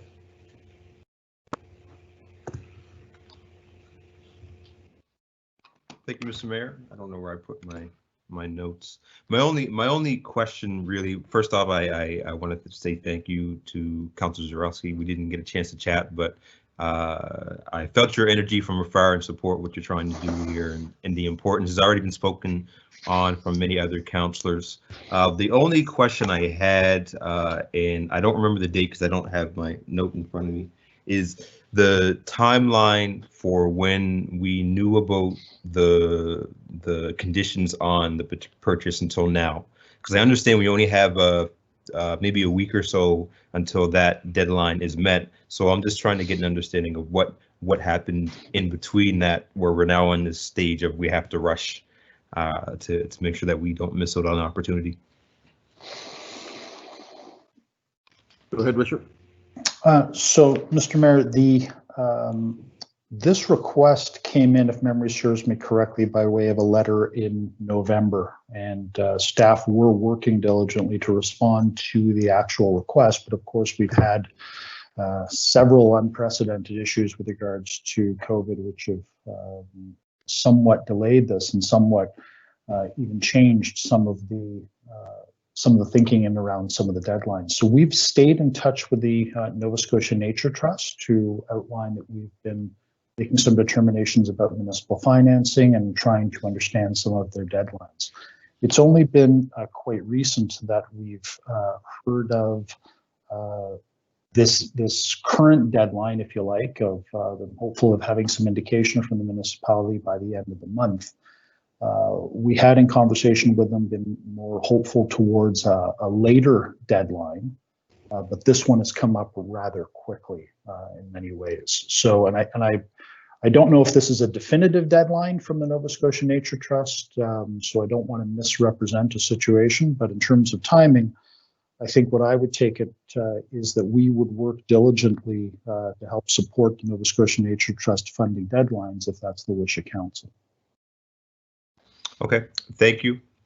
That's it for me. Thank you, Councillor Whitman. Thank you, Mr. Mayor, and thank you, staff. This week we received a nice presentation from Ray Plord at the Ecology Action Center, which really went back in time to help us get a good grip on what this is all about. This is actually in District 13 in Hammonds Plains, and thank you, Councillor Zarowski, for being the lead on this. So as the local councillor, I support this, and you go back to 2006 and you look at the map from EDM consultant report regarding the Highway 113, which I'm opposed to. You can see this piece of land there. Then it goes on to show us a map from map 13, 2006, the first provincial wilderness area designation 2009, and then the province put aside some land, and this is the missing chunk between the two pieces the province bought, and they're in yellow on that map. Then I recall back in 2012, the meeting in the church basement at St. Peter's on Dakin Drive, when the crowd was showed this map that includes this land that we're looking on right now. Somewhere over the years, things went off course, and I'm sure that staff has, all their I's dotted and T's crossed, and they feel that council did not actually want to have this as part of the park, but we did. Here it is in the map from 2012. 2012 proposal, Dakin Drive. I see it again in the 2015 one. This has always been part of our plan, and now we're about to get a very good deal on it with help from private money rather than taxpayer money. So very, very pleased. I'm thankful to the Ecology Action Center and to Ray Plord, who brought me up to speed on this piece of property and makes it very easy for me to support purchasing this piece of land. Thank you, Councillor Zarowski. I'm pleased to be a part of this as the local council. Thank you. Thank you, Councillor Nicol. Thank you. And yes, as somebody who really is fortunate, and all the residents in the area, to be so close to the Cole Harbour Heritage Park, the Salt Marsh Trail, and everything beyond, I'm very much in favor of forming another regional park for the benefit and the health of all the residents. But and to Councillor Cleary's point, it is kind of like being asked for a thanks.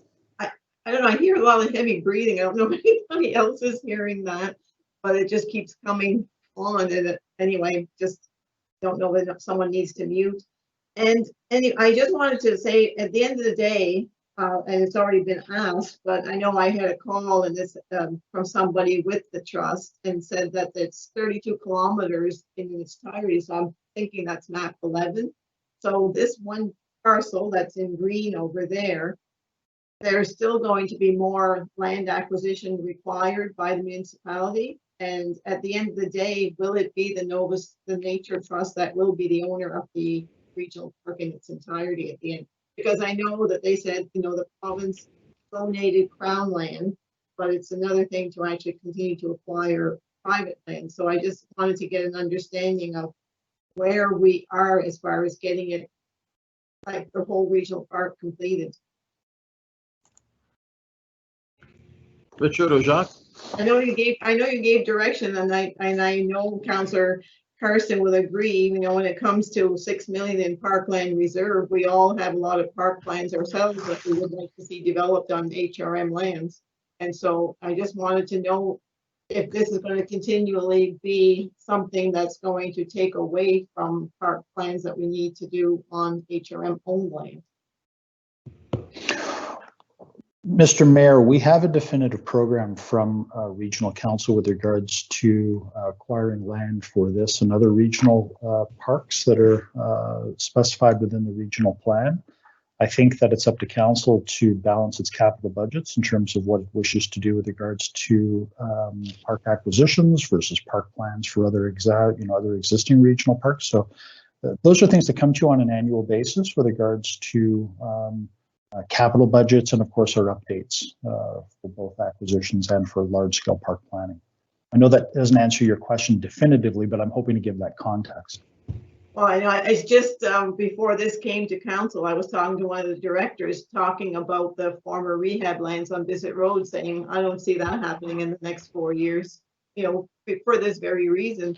But at the end of the day, like you say, it's on an annual basis. But my other question was, let's dream ahead that the regional plan is all done and all the land acquisitions are done. Will it be the Nature Trust that owns it? Because it seems to be that that's, at the end of the day, how I was told, that they're very much, this will be their first urban regional park they will own in HRM.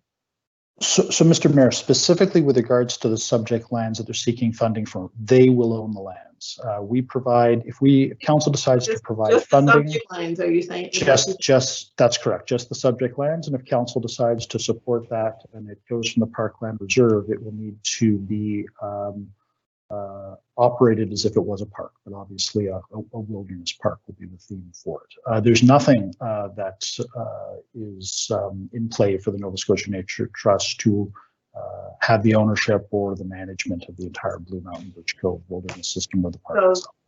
So the entire park at the end of the day will be partly owned by the Nature Trust and partly owned by the province? And the municipality obviously has portions of this as well. And one of the things that's highlighted, but again, not for this staff report, is there is work that needs to happen once we're, beyond, if you like, a land acquisition program to take us into park planning and determining some of the management around those features and ownerships. And that's what you pointed out with the connectivity and the access to different parts of the park. Okay, thank you. Thank you. Folks, I want to just speak to this too, so I will. Deputy Mayor, can you take my chair? If I get up, you're good? Look, absolutely. I got to say that as mayor, when I go and I speak about Halifax, the regional municipality of Halifax, around the country, around the world, and we sell Halifax, we sell a beautiful downtown, we sell the talent that exists in this community, we sell our universities, we're proud of our military history. We're proud of all the diverse populations. We're proud of how successful this city's become. I also talk about this. I talk about how important things like Blue Mountain Birch Cove and the Shaw Wilderness Park are. These are not only, attractions for those of us who live here, but they're attractions for those who may want to live here and who want to come and they want to be in downtown Halifax and then they want to be in a canoe out on the lakes, within 20 minutes or half an hour. And not every city offers that. So these are part of our selling of Halifax. And I think the comparator for me in this one, the Shaw Wilderness Park is 153 acres. This is a 232 hectares, pardon me.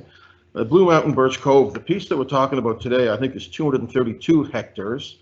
The cost is a fraction of it. And, not all land is worth the same.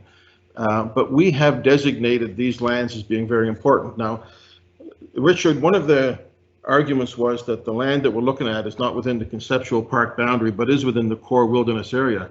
The other pieces that we've acquired, they're not all inside the conceptual park boundary either, are they? Mr. Mayor, they're not completely. Some of them go over that edge.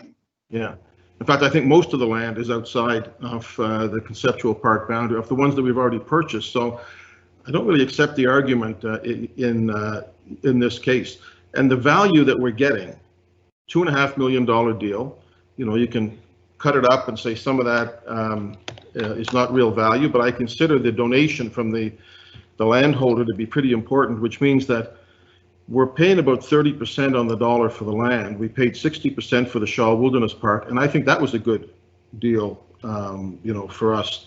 So to me, this is an easy decision, and I want to just say that, when it comes to these pieces of land and just how important they are to us, aspirationally as a municipality, we have a huge potential here, and I think that we need to really be broad-minded in terms of what the potential is.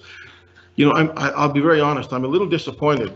This wouldn't be on the agenda today if I hadn't found out last week that there was a potential closing date at the end of July, and I called Councillor Zarowski and he said, holy cow, we got to get on this, we got to get this on agenda, and he took it and he ran with that. This is an opportunity. I don't know if the date is malleable, if the closing date is malleable. I don't want to take the chance on potentially losing this deal. The work that the Nature Trust across this province has done is unbelievable. And the work that all the folks who are involved in Blue Mountain Birch Cove is pretty exemplary. And, you know, as well as buying these lands, they have had the idea of having a steering committee led by staff, not taking it over, not wanting to take it over, recognizing the hugely important role that our staff have. And I think that's something that we need to keep at the top of our mind as well, is how do we include community and people who use this park in the further development of it. I think it is a jewel, and it's not something that most municipalities have the opportunity to have within their boundaries. So I'm excited about it. I want to get this done, and I want to continue to work on putting these pieces together. And I thank staff for the work that they have been doing on this. I do want us to open up to more advice from people in the community who love these lands. And you know what? There's some people that haven't been on them but still recognize the importance of them. And I think that that's awesome as well. So I fully support Councillor Zarowski in the direction that he's asking us to go. Councillor Zarowski, did you want to close this piece off? Yep, I'll wrap it up, put a bow on it. So basically, let's turn this down. And then I would like to make an alternate motion, which is substantively very similar, with the exception of the deadline. As the mayor has pointed out, we only found out about the deadline recently, which has created a bit of a panic in order to get this done. Also, what I've been listening very intently to all parties in this. We have a lot of goodwill. We have the Friends of Blue Mountain Birch Cove. We have Ray Plord and the Ecology Action Center. Of course, we have the Nature Trust. We have all the various wilderness folks and groups and organizations in and around the area. This touches, I think, 4 separate districts. And so it's very, very important that we not mislead anybody in this. And I think there's been a distinct lack of clarity in this. That is, when I express my disappointment, the lack of clarity, the lack of urgency. And I can appreciate that staff tries to follow the direction of what council has put out there. But I think council, to back council up over the last 4 years, has been absolutely clear about what it wants through the various organizations. And I think we have not done good service with these organizations. And I would, I have a notice of motion coming up for the next meeting, which I hope will bring clarity to the various maps that we're talking about. But right now, I would urge you to vote against this, and then I will bring in another motion for the funding of this, and then we'll take it from there. Thank you. Thank you, Councillor. Councillor Zarowski / Adams Gambit. Ready for the question, colleagues? Councillor Stretch. Speaking of contradictions, I'm going to support you by voting against you. Councillor Hensby. Negatory. Councillor Carson. Against the motion. Councillor Nicol. No. Councillor Austin. Against. Councillor Mancini. Against the motion. Councillor Mason. Against the motion. Councillor Smith. Against. Councillor Cleary. No. Councillor Walker. Against. Councillor Adams. I will vote against this absolutely brilliant strategy. Councillor Zarowski. I am pleased to be an appendix to the Adams Gambit, and I'm voting against. Councillor Whitman. Negatory. Deputy Mayor Blackburn. Voting no on the motion. Councillor Blackburn. Oh, sorry. Councillor Russell. Against the motion? Councillor Outhill, Against? and Mayor Savage. Against, so that motion is defeated. Councillor Zarowski. Thank you, Mr. Mayor. And I move that Halifax Regional Council, one, authorize and approve the withdrawal of up to $750,000 from the Parkland Development Reserve Q611. And two, direct the Chief Administrative Officer to negotiate a contribution agreement to a maximum of $750,000 with the Nova Scotia Nature Trust for its acquisition on the subject lands identified on Attachment A based on the terms and conditions set out in Table 3. And 3, authorize the Chief Administrative Officer to execute the resulting agreement on behalf of the municipality in accordance with the purchase of the lands be completed by July 31st, 2020 deadline. Second. Second. Seconded by Councillor Adams. Thank you. Richard, what was the first part of your motion? Is that necessary now that we've defeated the motion? Well, we have to approve the withdrawal of $750,000 from the Parkland Development Reserve, Okay. Q611, so that has to be there. Okay. Staff alternate, Mayor. Yeah. So that's the motion on the floor. Is there any discussion? Question? Ready for the question? Sorry, hang on one sec. Councillor Walker? Thank you, Mr. Mayor. I'm glad to support this, and there's been a lot of emotion on this, and I will say that right up front, and I guess we better be careful here, and especially when we're talking about map 11, that there still needs to be a lot of work on the exact line of land around the park on map 11. And I know this is not part of that, but I would hate for it to be down the road that we sort of forget about map 11 and buying all the land we need to acquire the park in map 11. And I look at it as much like my part of the district came into Halifax in '69, and it was from the former county, and it needed a lot of work on streets, sidewalks were missing and everything else. Along comes amalgamation, and all the districts that were annexed in Spryfield and Fairview, Clayton Park, Rockingham sort of got missed because under amalgamation we went out further and we got missed in the whole thing. And it's great to have this big chunk of land, but at the same time, don't forget we need to do a lot of work on map 11 on acquiring property. And I'll leave it at that. Thank you, Mr. Mayor. Thank you for that, Councillor Walker. We have the motion on the floor. Are we ready for the question, colleagues? Cheryl. Councillor Stretch, For the motion. Councillor Hansby, Affirmative for Parkland anywhere. Councillor Kirsten, For the motion? Councillor Nichol, Yes. Councillor Austin, In favor? Councillor Mancini, In favor of the motion. Councillor Mason, In favor. Councillor Smith, In favor? Councillor Cleary, Yes. Councillor Walker, For. Councillor Adams, For. Councillor Zarowski, For the motion.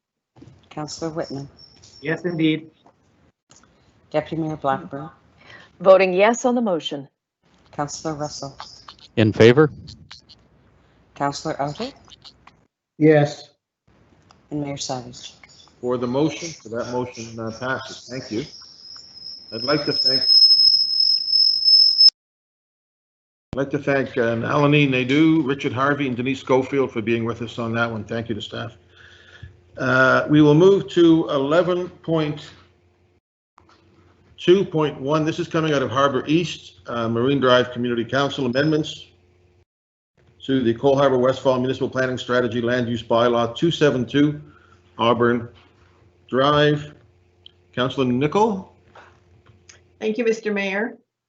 put the motion on the floor that Halifax Regional Council give first reading to consider the proposed amendments to the municipal planning strategy and land use bylaw for Cole Harbour Westfall as set out in attachments A and B of the staff report dated March 26, 2020 to remove commercial uses and enable residential uses at 272 Auburn Drive and schedule a public hearing.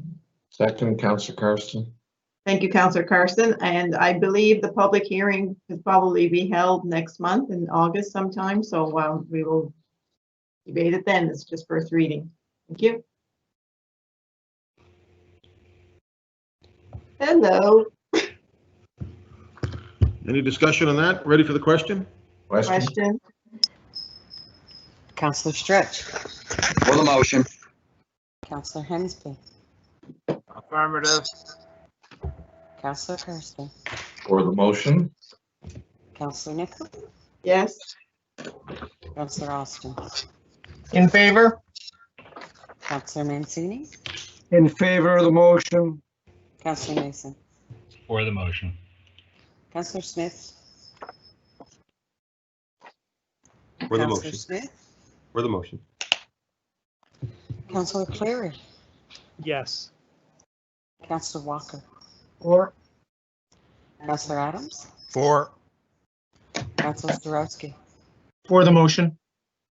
Councillor Whitman. Yes. Deputy Mayor Blackburn. Voting yes on the motion. Councillor Russell. In favor? Councillor Oudhit. Yes. Mayor Savage. For the motion. Carries. Thank you, Councillor Nichol. Colleagues, we'll move to items coming out of Heritage Advisory. 11.3.1, substantial alteration to municipally registered heritage property, 2438 Gottingen Street. Is there I understand there's a presentation on this? Yes, there is. Aaron Murnahan is with us. Mayor, how are you doing today? Is that Aaron? Can you hear me, Mr. Mayor? I got you. Yeah, we got you. Go ahead, sir. Thank you, Mr. Mayor, members of Regional Council, Aaron Murnahan, Principal Heritage Planner with Planning and Development. I have a very brief presentation for you just to go into the complexity of this case. And this is a condensed version of the presentation that was provided to Heritage Advisory Committee earlier this month. If you can see the slides, the first slide. This is in relation to case 800482, which is a substantial alteration to 2438 Gottingen Street, which is also known as Victoria Hall. The applicant in this case is Fathom Studios on behalf of Joey Arab, who's the property owner. And this is part of a larger planning application known as 22115, which is for the construction of a 16-story multi-unit residential building behind the heritage property. Next slide, please. So the first proposed alteration to the building is one that staff was able to support, and that is the removal of a rear portion of the existing building. It's a later addition that was built in 1904. The main portion of the building dates to the 1880s. So the applicant would be removing 90% of this rear wing, as you can see in the plan view with the red square and the X. And they would be replacing this with a brick wall, as well as some heritage interpretive panels that would talk about the history of the property. Next slide, please. And this just shows the rear yard of the existing building with that rear wing removed and some of the amenity space that would exist there. Next slide, please. And the second alteration that was proposed deals with the actual construction of the 16-story apartment building. Staff evaluated this proposal against the standards and guidelines, as is municipal policy. You can see here on the left a front elevation showing the 16-story building rising behind Victoria Hall. And to the right, you can see a side elevation of that building in relation to the existing building and the separation distance between them. So it was staff's staff's belief and recommendation to HPC that this is in contravention of Standard 11 of the Standards and Guidelines, which are municipal policy. And part of that standard reads that you should make new construction on a site physically and visually compatible with, subordinate to, and distinguishable from a historic place. So in this case, staff felt that the scale and height of that new construction in relation to the existing building really overpowers the heritage property and is not appropriate. And the Heritage Advisory Committee in their deliberations concurred with that recommendation. Next slide, please. And this is the final slide and just gives you a view from across the street on Gottingen Street looking toward Victoria Hall with the new building rising behind it. So that presentation just gives you some of the visuals to give you some context here, but I am open to any questions from councillors on this case. Okay, thank you, Aaron, Mr. Moynihan. Councillor Smith, did you want to take this one? Yep. I'll put the motion on the floor that Halifax Regional Council refuse the substantial alterations of 2438 Gottingen Street, Halifax, known as Victoria Hall, as proposed in the June 5th, 2020 staff report in its attachments. Second for that? Second. Councillor Deputy Mayor, thank you. Councillor Smith? Yep, thank you. So thank you, Aaron, for the very brief presentation. As you said, this is a complex one, and there's lots of moving parts to this. So today, I'm going to only speak on the heritage piece. There's a lot of other aspects of this in general that we've been getting feedback on, and Halifax Planning Advisory had feedback as well. So yeah, I want to focus on the heritage today. So a couple questions, and I also have an amendment or a deferral, which I'll bring forward at the end, just because I see that there's some other speakers on the list. So some questions I have is if you look at what is being asked for, is it, from your understanding, well, two questions. One is, if the applicant was to build any development without getting this heritage designation on Victoria Hall, what does that leave them to do? Because I believe it's zone C2, but center plan has changed that. So maybe you can elaborate on that and how that can reflect whether or not what's being asked for can happen or not. And the other piece is, I spoke to you and you helped me with the motion I'm going to put forward as a deferral, but what are the avenues if we want to look at negotiating more and addressing the issues that the Heritage Advisory Committee has brought forward? Mr. Moynihan. Sure, through you, Mr. Mayor. Thank you, Councillor. So this is complicated somewhat by the approval of Center Plan Package A. This property is included in the higher order residential designation.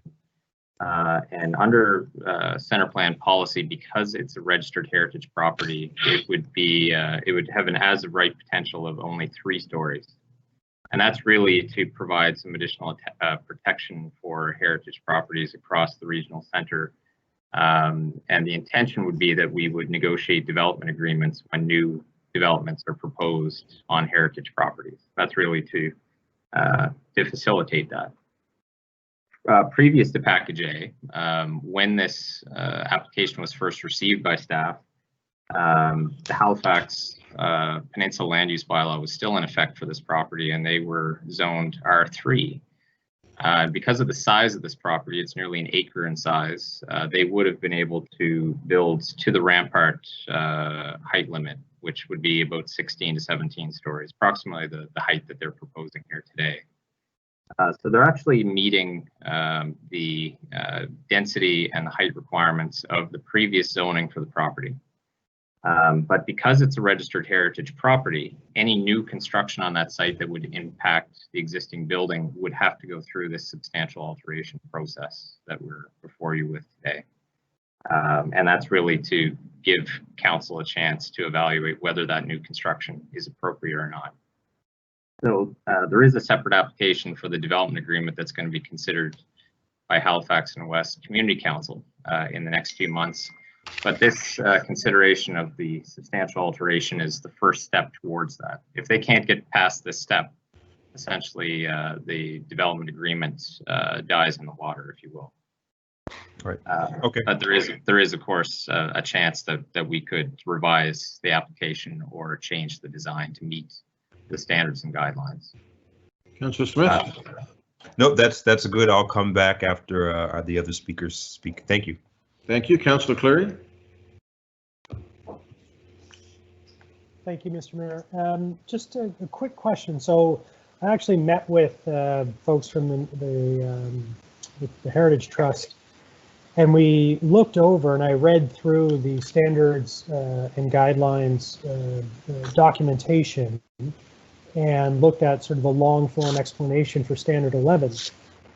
And it's pretty vague just in that document about being subordinate. So you mentioned, Mr. Moynihan, it was compatible with, distinguishable from, and subordinate to.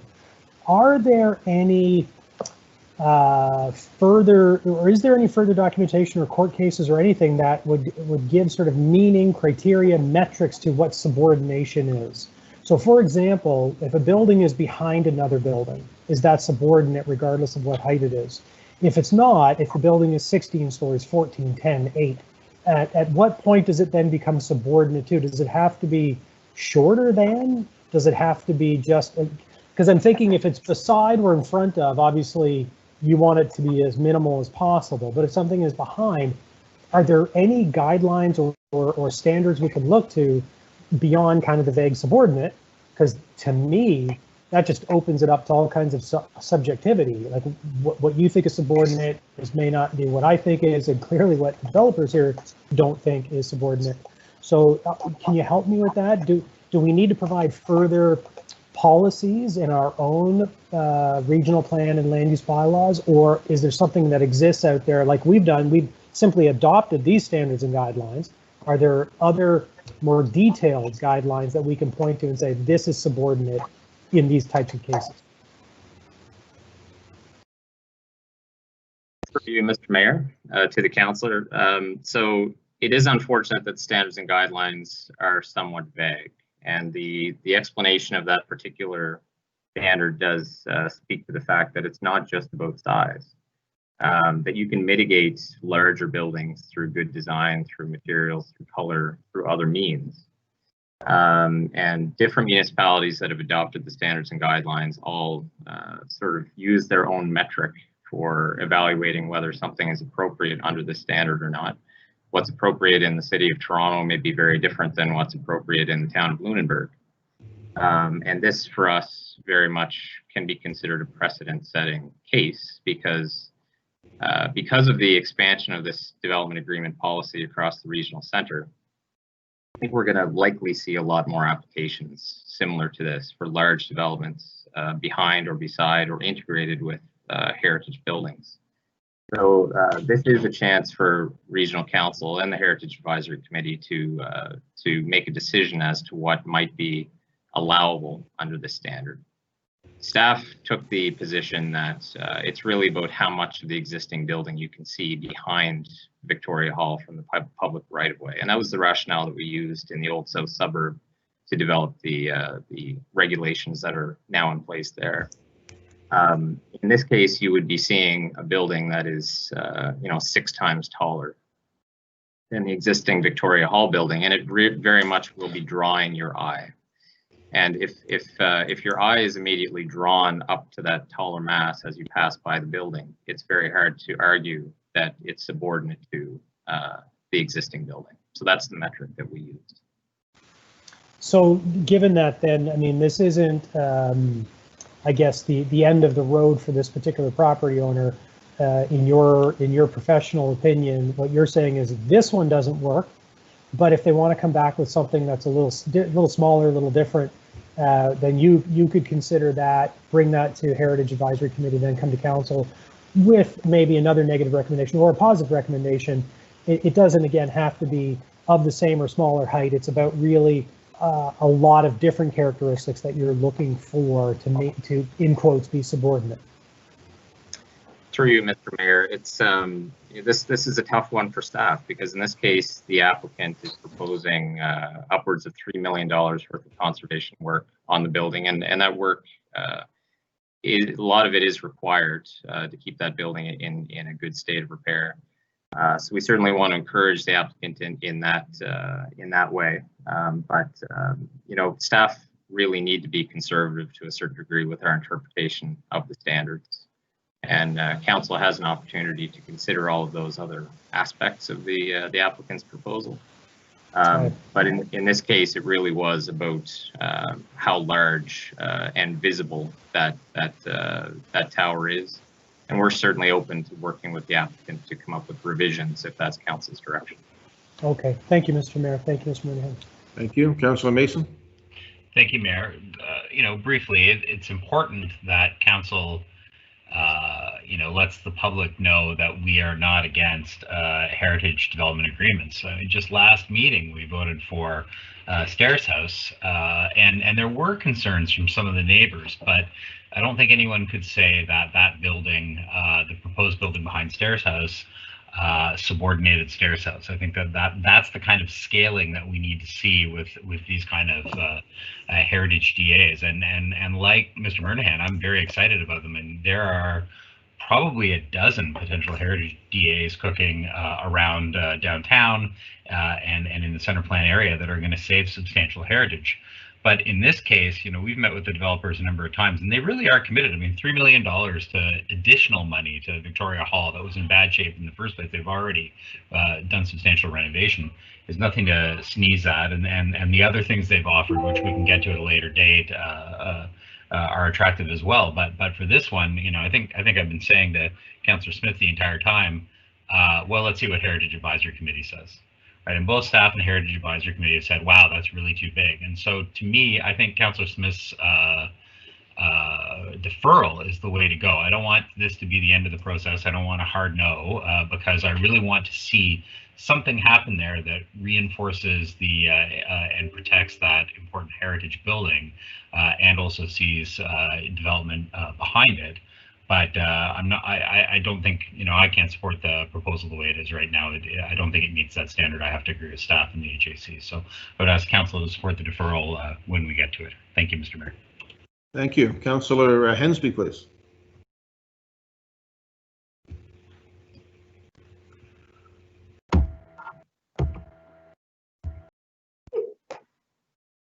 I see somebody waving at me.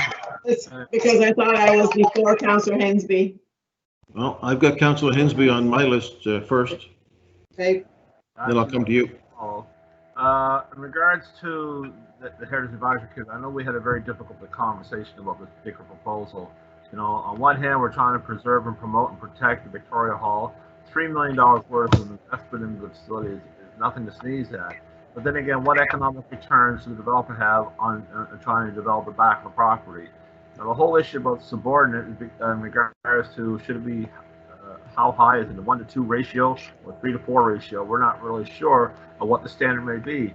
And I'm kind of curious if staff have any idea in regards to the recent appeal that's been filed for the Brunswick Street project and behind the St. Patrick's Rectory. The advisory committee thought that the roof line of the church should be the so-called limitation where that building could not go beyond the roof line of the church. And I believe that we got it down to almost that level. But now the guy is making an appeal to the Utility Review Board. Will the Utility Review Board give us any definition of what they determine to be subordinate or not subordinate to the heritage property? Through you, Mr. Mayor, to the councillor, I should probably be careful my comments on that particular case, because I heard that there is a subsequent appeal and that it's before the courts now. But it's important to note that that property in question is not a registered heritage property. So the policy that they were following was policy 9.3.2.1 of the Halifax plan that really spoke to transition to surrounding buildings, and also how new construction fits in the the Brunswick Street heritage area. So I think we would look at that one quite differently if it were a registered heritage property. So it's hard to comment on that one when it is a very different case. Now, recently, did we not just approve some other developments in the vicinity of Victoria Hall of significant buildings of height? And what are those heights again of the approximate buildings in that neighborhood? Through you, Mr. Mayor, it's important to note that there is a neighboring building that's 10 stories in height that's been there since the 1970s, Sunrise Manor, and there are a number of what are known as Schedule Q development agreements in the area that have allowed, 8 and 9 story buildings, to my knowledge. That is certainly something that community council is going to consider through their deliberations on the case, whether that height from a planning perspective is appropriate or not. For us in this particular case, it's really more about the relationship between that new construction and the 1885 building that's in front of it, and whether that relationship is one that's appropriate or not. Is the building too close? Is it too high? We feel that it's simply a matter that the new construction is too high, because it's really what your eye is going to be drawn to as you pass by that building. And with the request for a possible deferral on this, what does that buy you? Time to negotiate with the developer to hopefully take a floor or two off, or what's the gross floor area in this building? Can we mass it differently in regards to get the same density capacity, but maybe have a shorter but wider building? I thought we're talking about having narrower, skinnier buildings will have a less detrimental effect on the skyline. But if you want a shorter building, that means you're going to have to widen it out somewhere. So where does that fine balance, come in the situation here? Through you, Mr. Mayor, staff are very motivated to work with the applicant. The applicant is very motivated, obviously, to get approval for something on this site that meets with their performa, but that also is appropriate for the context. Under policy 10.25, I believe, of center plan, because they were grandfathered under the previous policy, they have 2 years to negotiate a development agreement and get to a public hearing. They're approximately halfway through that process now.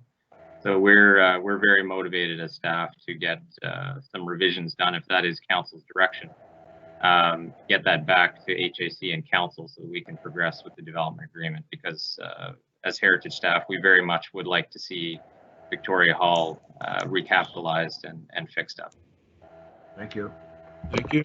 Councillor Nicol. Thank you. And I just wanted to ask, so I know that we're looking at the deferral in the chat from Councillor Smith, and Aaron, you said you were willing to work with the applicant, but at the end of the day, if we pass the motion that's on the floor, that's not going to give you the opportunity to have that negotiation taking place. So I just wanted to get that clarified. But at the end, and standard 11, and please educate me, will that give you enough of, I guess, an opportunity to work with the applicant so you can create something that would have a better relationship with Victoria Hall and all the surrounding properties? Through Mr. Mayor to the councillor. Standard 11, as mentioned in the staff report, is quite broad, and it doesn't specifically speak to height.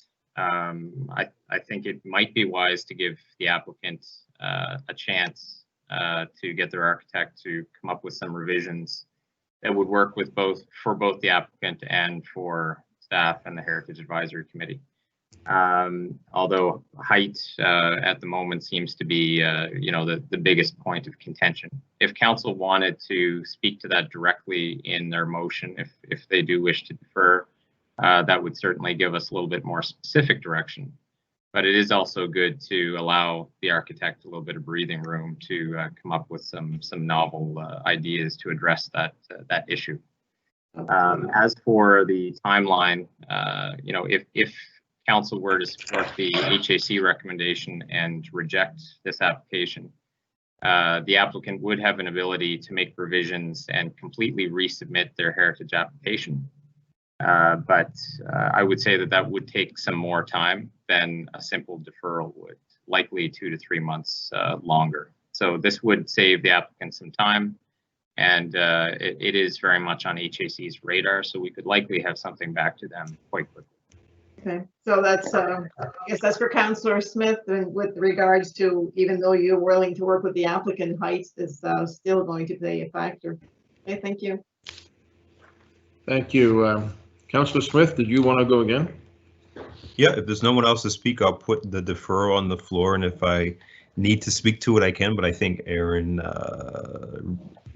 pretty much summed up what the deferral will do and how that would help. So I'll put forward that regional council defer decision on case H00428, substantial alteration to 2438 Goddardson Street, Halifax, and direct staff to explore design revisions with the application that would address the concerns related to standard 11 of the standards and guidelines, and return to Heritage Advisory Committee and Regional Council with a supplementary report.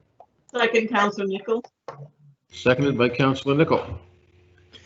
Thank you. So I don't know if I need to speak again. I think most of it has been pretty much highlighted on why the deferral or the purpose of it, which would give some more time for staff and HAC and others to have more discussion on what could happen there, and also gives the applicant a chance to come forward with something different, because as we said and Councillor Mason said, there are other aspects of this that could be beneficial to the community, but we're not. If this fails today, then those discussions go down the drain. So I think it would make sense to continue that so we can have those further discussions. Where right now, if we do not, if we take staff's recommendation, then everything else kind of doesn't happen. You slipped into mute there, Councillor Smith.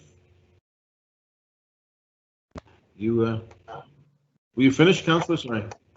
No, I was muted by somebody, but it's I think they were trying to deal with some feedback. But no, I'm good. I see someone else on the speaker list. I'll call for the question when it's time. Councillor Karsten, did you? No, sorry. Yeah. Yeah, Councillor Karsten. I just wanted to weigh in and say I didn't mute you, Lindell. I didn't mute you. No. Listen, I will support deferral, no problem, and I did put in the chat. I don't know why we spoke about it this long if we're going to defer, but my direct question would be, generally, when we defer, we have some timeline, some sense of how long we're deferring, do we not? I don't know if that's a prerequisite, but I'm just curious as to what the thinking is. Defer for a month? What exactly is it we're doing here? Would be my question. Well, so John Traves, do we need to put a date on?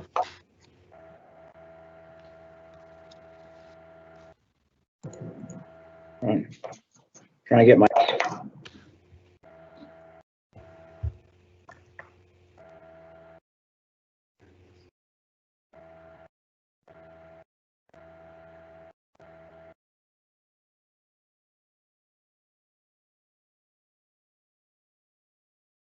John, are you there?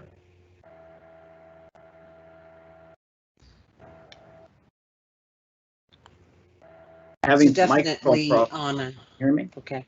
You're out. Right.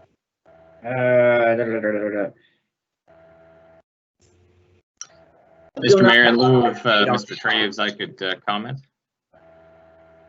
Go ahead, Aaron. I would say that, certainly under 6 months would be necessary to complete this application in time to get it within the 2 years required by Central Plan.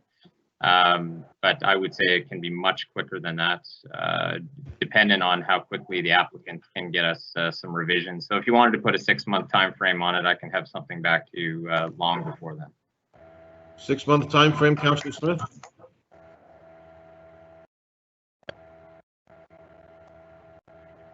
Councillor Smith, does the 6-month time frame make sense?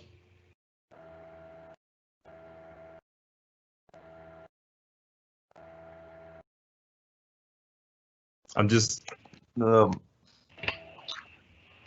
All right. Sheesh, my computer's super slow. Well, that's a little different than the timeline that we got from during the discussion, which was a 2 to 3. But I'm fine with whatever, honestly, as long as staff have an opportunity to go back and have the discussion. There's still other aspects of this application that we're going to see anyway. So if we need to put a timeline on it, fine. But I know that there's staff are working on it anyway. So I think those two things can kind of work hand in hand. So whatever makes sense, I'm happy to do. So it probably makes sense to have a deferral for up no longer than 6 months. That would be fine. Okay. All right, Councillor Whitman. Thank you, Mr. Mayor, and thank you, colleagues. I won't be supporting a 6-month deferral. I had the same concern that Councillor Carson had about the date on the deferral. My concern is that this developer is having a hard time with this project because he's trying to save a historic building, and he's willing to spend $3 million to save a building that he could quickly, easily demolish and save himself a lot of headache and heartache. So I don't think that 6 months is going to do any good. I think that we need to encourage development right here on Gottages Street, where there's bike lanes and transit, and where we need densification. So I won't be supporting a deferral. I will be supporting this project as it comes through, and disappointed to slow it down by 6 months because the guy's trying to do the right thing. It sends the wrong message to other developers that are trying to save historic properties. Thank you. Okay, colleagues, so the motion to defer is on the floor. Are you ready for the question? Question. Smith wants to speak. Councillor who? Smith, maybe? I think everybody's spoken, right? No, I'm just my computer. Yeah. Just for clarification, and maybe Eric can clarify. The up to 6 months was the timeline for what's needed for center plan, but as you said, Aaron, you don't expect it to be 6 months, and you probably don't want to put yourself in a pigeonhole. But as I said earlier, this project is actively being worked on all places, so I don't suspect that this will take 6 months. But maybe Aaron, you can clarify that. Through you, Mr. Mayor. Yeah, I just had a text come through from my manager, Kurt File, saying we can probably do it in 3. I would certainly agree that that's a more likely timeline. My intention was just to give us a little bit of breathing room, knowing that the applicant will have to make some revisions. They'll have to draft a staff report and then come back to HAC before returning to you. So when I say 6 months, that is worst case scenario. I would expect half that or less. Councillor Smith, you okay with that? If you say 3 months, it might come right back on election day for approval. So 6 months provides a bit of leeway. Okay, ready for the Councillor Carson, who was complaining about how long this was taking, has another question. That was the deferral part, Mr. Mayor. Now we're on it, boy. Let's dig in. No, just a quick question of clarification. For the public record as well, this particular site being designated a heritage site, it can't be demolished, can it? To make way for, no, I just need 3 years. 3 years. Shaking their heads, but yeah. Through you, Mr. Mayor, to the councillor. So currently under the Heritage Property Act, Section 18 allows for demolition after 3 years if council were to say no to the demolition application. Thank you, certainly, Aaron, and thank you, Mr. Mayor, for the opportunity to set the record straight. Thank you. Thank you. Ready for the question, colleagues, on the deferral? Councillor Stretch. For the motion. Councillor Hensky. Affirmative on the deferral. Councillor Carson. Thank you for the, yes, thank you for the opportunity to vote yes. Councillor Nichol. Yes, on the deferral. Councillor Austin. In favor? Councillor Mancini. In favor of the deferral. Councillor Mason. For the deferral. Councillor Smith. Yes. Councillor Cleary. Yes. Councillor Walker, Or Councillor Adams, For. Councillor Zarowski, or Councillor Whitman, No on the deferral. Deputy Mayor Blackburn, Voting yes on the deferral. Councillor Russell, In favor? Councillor Outhill, Yes. and Mayor Savage. Yes on the motion will carry. Thank you, Mr. Monahan. We'll go to 11.3.2, colleagues. Request to include 2539 Agricola in the Registry of Heritage Properties for HRM. Is that you, Councillor Smith, as well?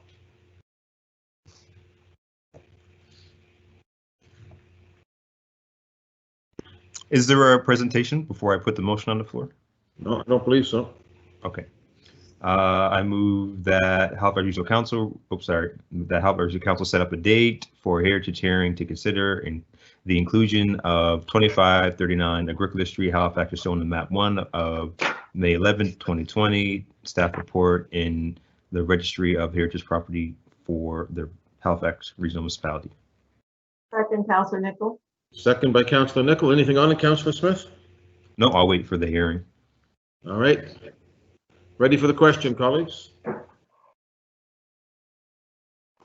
Councillor Question. Stretch, For the motion. Councillor Hensby, Affirmative. Councillor Carson, For the motion? Councillor Nichol, Yes. Councillor Austin, in favor. Councillor Mancini, For the motion. Councillor Mason, For the motion.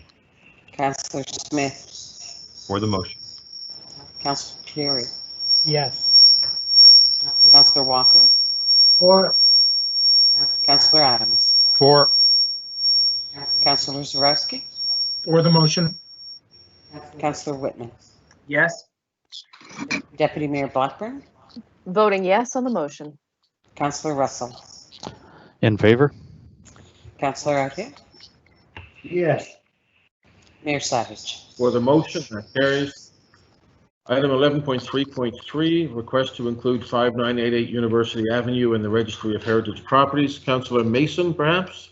Thank you, Mr. Mayor. I move that Halifax Regional Council set a date for a heritage hearing to consider the inclusion of 5988 University Avenue, Halifax, as shown in map 1 on the April 17th, 2020 staff report in the Registry of Heritage Property for the Halifax Regional Municipality. I also move. Second, Councillor Nichol. Second by Councillor Nichol. Councillor Mason, good to go? I'll save it for the public hearing. Ready for the question, colleagues? Councillor Stretch, For the motion. Councillor Hensby, Affirmative. Councillor Carson, For the motion? Councillor Nichol, Yes. Councillor Austin, In favor. Councillor Mancini, For the motion. Councillor Mason, We really need to fix this. Like, it's killing us out here. For the motion. Councillor Smith, For the motion. Councillor Cleary, Yes. Councillor Walker, Or Councillor Adams, For. Councillor Zarowski, For the motion. Councillor Whitman, Yes. Deputy Mayor Blackburn, Voting yes on the motion. Councillor Russell, For the motion? Councillor Outhill, Voting yes? Mayor Savage. For the motion, and that carries. Item 11.3.4. Request to include 2500 Creighton Street in the Municipal Registry. Is that Councillor Smith? Yep, I'll put that forward.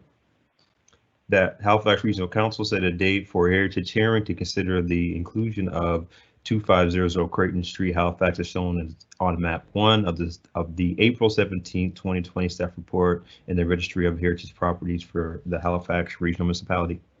Second, Councillor Nichol for the record. Second, Councillor Nichol. Ready for the question? Sorry, Councillor Smith, you okay? Yep, call for the question. Ready for the question, colleagues? Councillor Stretch, For the motion. Councillor Hensby, Affirmative. Councillor Carson, For the motion? Okay. Let's see if it happens if I call the roll, Cheryl. I'll pick up the roll. Michelle will just turn her mic off. We'll see if that makes a difference. Councillor, where were we? Who just voted? Councillor Nichol says yes. Councillor Nichol. Yes. Councillor Austin. In favor? Councillor Mancini. For the motion. Councillor Mason. For the motion. Councillor Smith. For the motion. Councillor Cleary.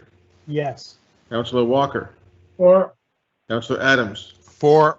Councillor Zarowski. For. Councillor Whitman. Yes. Deputy Mayor. Voting yes? Councillor Russell. In favor? Councillor Outhet. Yes. And the mayor is a yes, so that motion carries. And we'll set those dates, Cheryl, for the heritage hearings. Yes.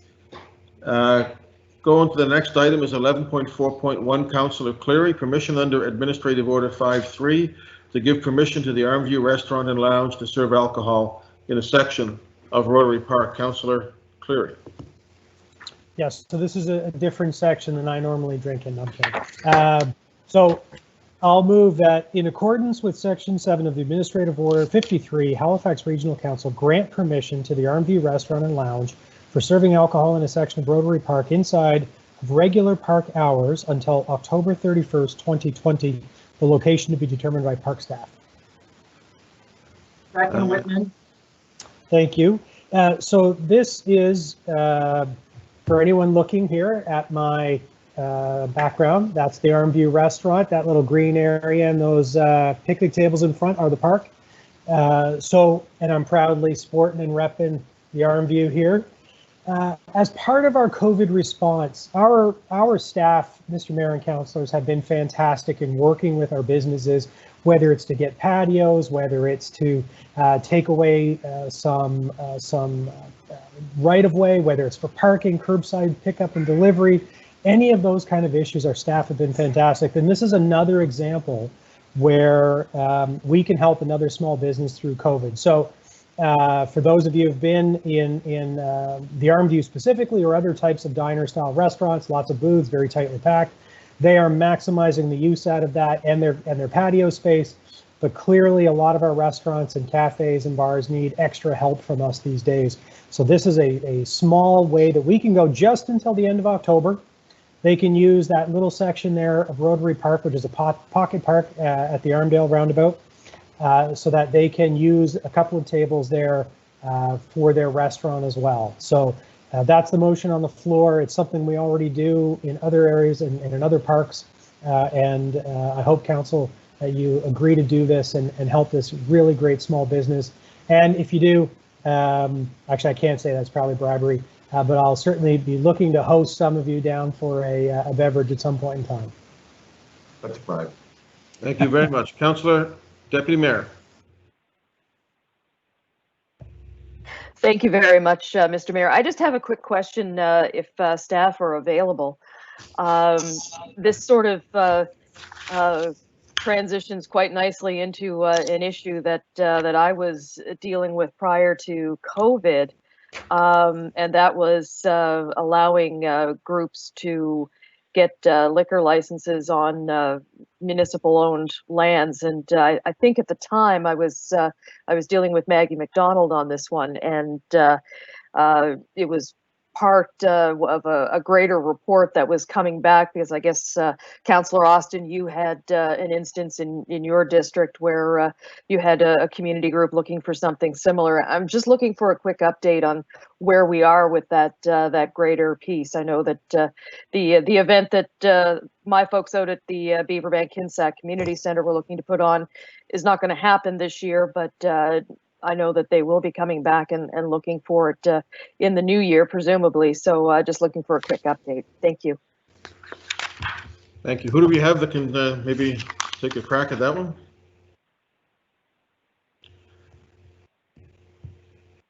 In the absence, Jacques or John Traves. I see John Traves. Where this is a councilor's motion for a resolution, I'm not sure there's anybody from staff to speak. Sorry, Mr. Mayor, Denise Schofield, Director of Parks and Recreation. Sorry, my microphone was muted. So the report the councilor is referring to, that actually is scheduled right now for September 1st, or sorry, Deputy Mayor. There's the slight difference between this particular resolution. This clause is used more for these temporary situations. So the COVID situation is temporary. The change, the Administrative Order 53, and as you noted, there's a number of locations that we're looking at. That will actually add those sites to the administrative order for ongoing use of those sites, whereas this one's a specific short time frame. So that report is definitely tasked to be completed before the council wraps for the election. Awesome. Thank you very much. Thank you. Councillor Whitman?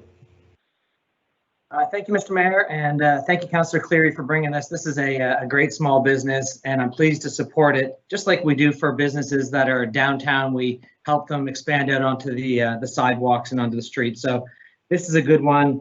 Might be one of the only good things that comes out of COVID is the fact that we're able to help these businesses thrive with whatever possible tools we have. So nice to see it. Glad to support it. Thank you. Thank you. Councillor Austin? Sorry. Thank you, Mr. Mayor. And just briefly on the motion that I made about the oven at the on the Dartmouth Common, this kind of has some similarities to what we were looking at last week in terms of the vending bylaw. It would be really great if we could just empower our staff to have council set the overall arching policy and then have staff identify, well, does this location meet or does this location not meet the policy? But as it stands, we have to bring things forward on each individual one-off case, and so we're left with the system that we have. Thank you. Thank you, Councillor. Ready for the question, colleagues? Question? Oh, I'll do the roll, yeah. Sorry. Thank you, Cheryl. Councillor Stretch on the motion? For the motion. Councillor Hensby? Affirmative. Councillor Karsten? For the motion. Councillor Nicol? Yes. Councillor Austin? In favor? Councillor Mancini? For the motion. Councillor Mason? For the motion. Councillor Smith? For the motion. Councillor Cleary? Yes. Councillor Walker? For. Councillor Adams? For. Councillor Zarowski? For the motion. Councillor Whitman? Voting yes. Deputy Mayor? Voting yes on the motion. Councillor Russell? In favor? Councillor Outhitt? Yes. And the mayor is in favor, so that passes as well. Colleagues, just take a look at, that's the last of the items we have outside of in camera. Is there anybody wanting to move on that before we take our break? Mr. Mayor, I would certainly move 13.1 if I would try that, Mr. Mayor. Okay, go ahead, please. That Halifax Regional Council, one, adopt the recommendations outlined in the private confidential staff report dated July 2nd, 2020, and two, release the private confidential staff report dated July 2nd, 2020 to the public once the conditions have been met. I so move. Second. Seconded by Councillor Whitman. Question. Ready for the question? Question. All right. Councillor Stretch. For the motion. Councillor Hensby. Affirmative. Councillor Karsten. For the motion. Councillor Nicol. Yes. Councillor Austin. Says yes. Councillor Mancini. For the motion. Councillor Mason. For the motion. Councillor Smith. For the motion. Councillor Cleary. Yes. Councillor Walker. For. Councillor.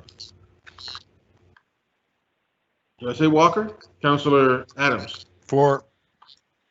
Councillor Zarowski. For. Councillor Whitman. Voting yes on the motion. Deputy Mayor. Voting yes. Councillor Russell. In favor? Councillor Outhitt. Yes. The mayor's in favor. That will be carried. Thank you. So colleagues, we'll do notices of motion perhaps. I know that there are a number of people that have submitted notices of motion. I'll start with Councillor Nicol. Sorry, am I Are you ready to go, Councillor Nichol? Yes, get comfortable because I have three. I understand.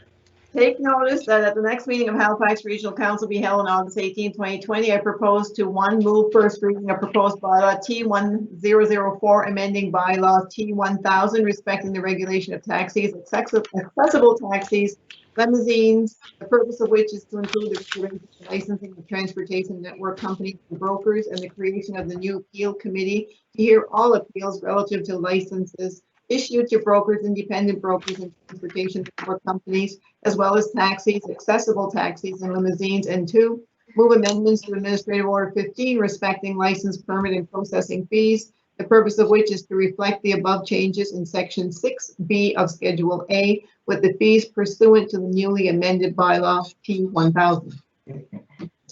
Next, take notice that at the next meeting of Halifax Regional Council to be held on August 18, 2020, I propose to move first reading to bylaw P508, amending bylaw P500 respecting parking meters and the regulation of parking of vehicles left standing in the Halifax Regional Municipality, the purpose of which is to increase the parking meters bylaw fine amount and amend bylaw P507 respecting parking meters for the regulation of parking of vehicles left standing in the Halifax Regional Municipality to correct a typo in clause 7C. And take notice that at the next meeting of Halifax Regional Council to be held on August 18, 2020, I propose to 1, move first reading of proposed bylaw G200 respecting grade alteration and stormwater management associated with land development, the purpose of which is to repeal bylaw 23290 respecting the movement of topsoil and movement of earth and alteration of the grade of land, bylaw 40 respecting the regulations and controls of the removal and movement of topsoil and earth and alteration of the grade of land, and bylaw 41 respecting gravel pits and excavations, and establish a new regional consolidated stormwater management policy. 2, introduce Administrative Order 2020-010-OP respecting stormwater management standards for development activities, the purpose of which is to reduce the quantity and improve the quality of stormwater leaving the development site by setting minimum standards for on-site stormwater infrastructure. 3, move first reading of proposed bylaw L402, amending bylaw L400, respecting lot grading, the purpose of which is to include lot grading requirements within for the installation of swimming pools and the construction of residential accessory buildings on properties located within the sanitary sewer service boundary. 4, move first reading of proposed bylaw S701, amending bylaw S700 respecting swimming pools, the purpose of which is to include the new lot grading permit requirement when constructing, installing, enlarging, or altering any private residential swimming pool. And 5, move amendments to Administrative Order 15 respecting license, permit, and processing fees, the purpose of which is to add Table 26, fit the fees pursuant to the newly introduced bylaw G200. Thank you. Councillor Mancini. Wow, my 2-sentence motion, I feel inadequate. Anyhow, here it is, Mr. Mayor. Get used to it. Take notice that the next regional council meeting to be held on August 18, 2020, I propose to move a motion to request a staff report to outline the costs and benefits of a pilot project to replace grass with wildflowers in the right-of-way of Akerley Boulevard. Thank you. Councillor Hensby.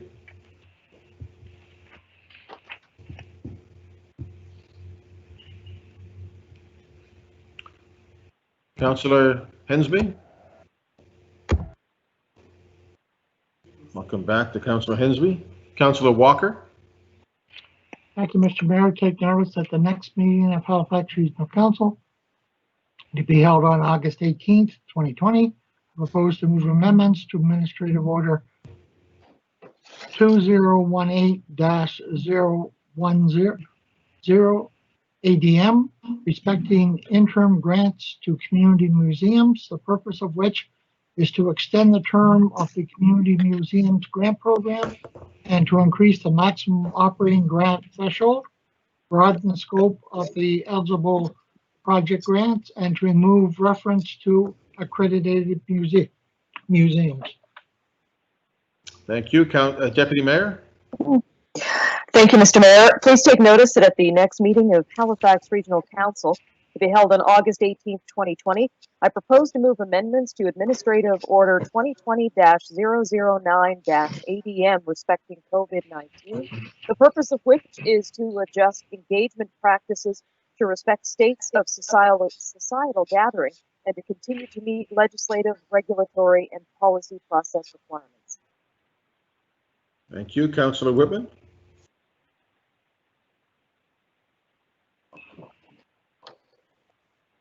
I thank you, Mr. Mayor. Take notice that the next meeting of Halifax Regional Council to be held on August 18th, 2020. I intend to move amendments to Administrative Order 2018-003-ADM respecting private road maintenance, the purpose of which are to: 1, correct a typographical error in Schedule 6, and 2, replace the map date of January 14th, 2019 with the correct date of March 5th, 2019, Schedule 18. I so move. Thank you. Councillor Cleary. Thank you, Your Worship. Two quick ones here. So I hereby give notice at the next meeting of Halifax Regional Council. I intend to move that Halifax Regional Council request a report on an appointment process that would require the Chief Administrative Officer to bring up to 3 officials of the municipality who are qualified to serve as the Municipal Traffic Authority to the Transportation Standing Committee to interview and consider. The Transportation Standing Committee will then make a recommendation to Council for approval on its appointment under Section 86, Sub 6 of the Motor Vehicle Act. And also, I hereby give notice that at the next meeting of Halifax Regional Council, I intend to move that Halifax Regional Council request the mayor send a formal invitation to the Minister and Deputy Minister of Nova Scotia Transportation Infrastructure Renewal to meet with the mayor, Chief Administrative Officer, and other staff as necessary to begin discussions for additional authority under provincial legislation that would help Halifax achieve its goals for road safety, recognizing that Halifax Regional Municipality is different and has different staff expertise when compared to other municipalities and the province. Goody. Councillor Hensby, did you get back? Councillor Hensby? Let's get the mute off. Go ahead. We see you. Just waiting for the mute.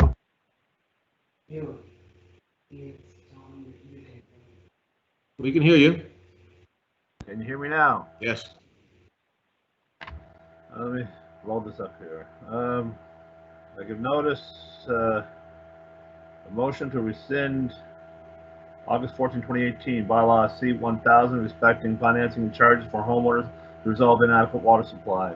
That the Halifax Regional Council 1 rescind part 1 of August 14, 2018 motion rescinding the Halifax Regional Council declined to amend bylaw C-1000 to permit the financing of other properties types pursuant to section 4 of the bylaw as outlined in the supplementary staff report dated April 18, 2018, and subject to Regional Council approval to rescind part 1 of August 14, 2018 motion rescinding bylaw C-1000 to request staff report proposing amendments to bylaw C-1000 respecting financing and charges to homeowners to resolve inadequate water supply to include other property types specific or general pursuant to section 4 of the bylaw.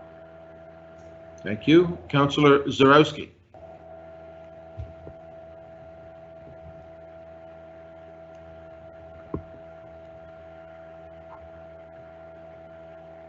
Councillor Zarowski.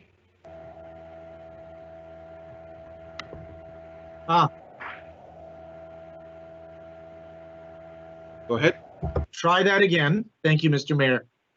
Take notice that the next regional council meeting for HRM on August 18, 2020, I intend to move that for clarity of staff and certainty for the public, the council make clear that the full working outline as represented on map 11, including the western lands to Cox Lake, represent council's ideal or aspirational vision for the future of Blue Mountain Birch Cove Lakes Park, and not the outdated, truncated, and obsolete park outline derived from the 2006 environmental assessment for Highway 113, and that this clarification be represented on the Halifax website and be reflected in the upcoming staff report on park planning.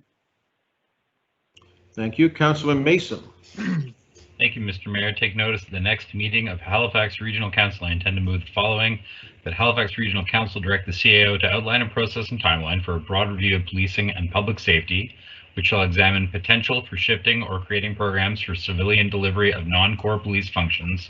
This review shall include, but not be limited to, traffic enforcement, public safety, community standards, mental health, and municipal enforcement functions, and will include a plan for engaging with the public, stakeholders, subject matter experts, and subject to their agreement, participation from the Board of Police Commissioners. Okay, anybody else? Council, you can take a bow. We just set a record for the most numbers of notice of motion, and that is both by number and by length. So that's something you can all be proud of as we head into our break. If there's no other notices, we shall stand in abeyance. We will be back at 6 o'clock with our public hearing. Cheryl, is there anything else I need to do? Mr. Mayor, it's Laura. I would just Laura. remind all members of council to return to the new 6 o'clock meeting in your appointment and not come back to this meeting for the public hearing. Okay. Councillor Walker and I will probably end up in the wrong one, but we'll get there eventually. Thank you all for a good day's work. Laura, are you with us tonight? I will be there, Mr. Mayor. All right. Okay. Thank you all very much. We'll see you at 6 o'clock in the other place, the Senate.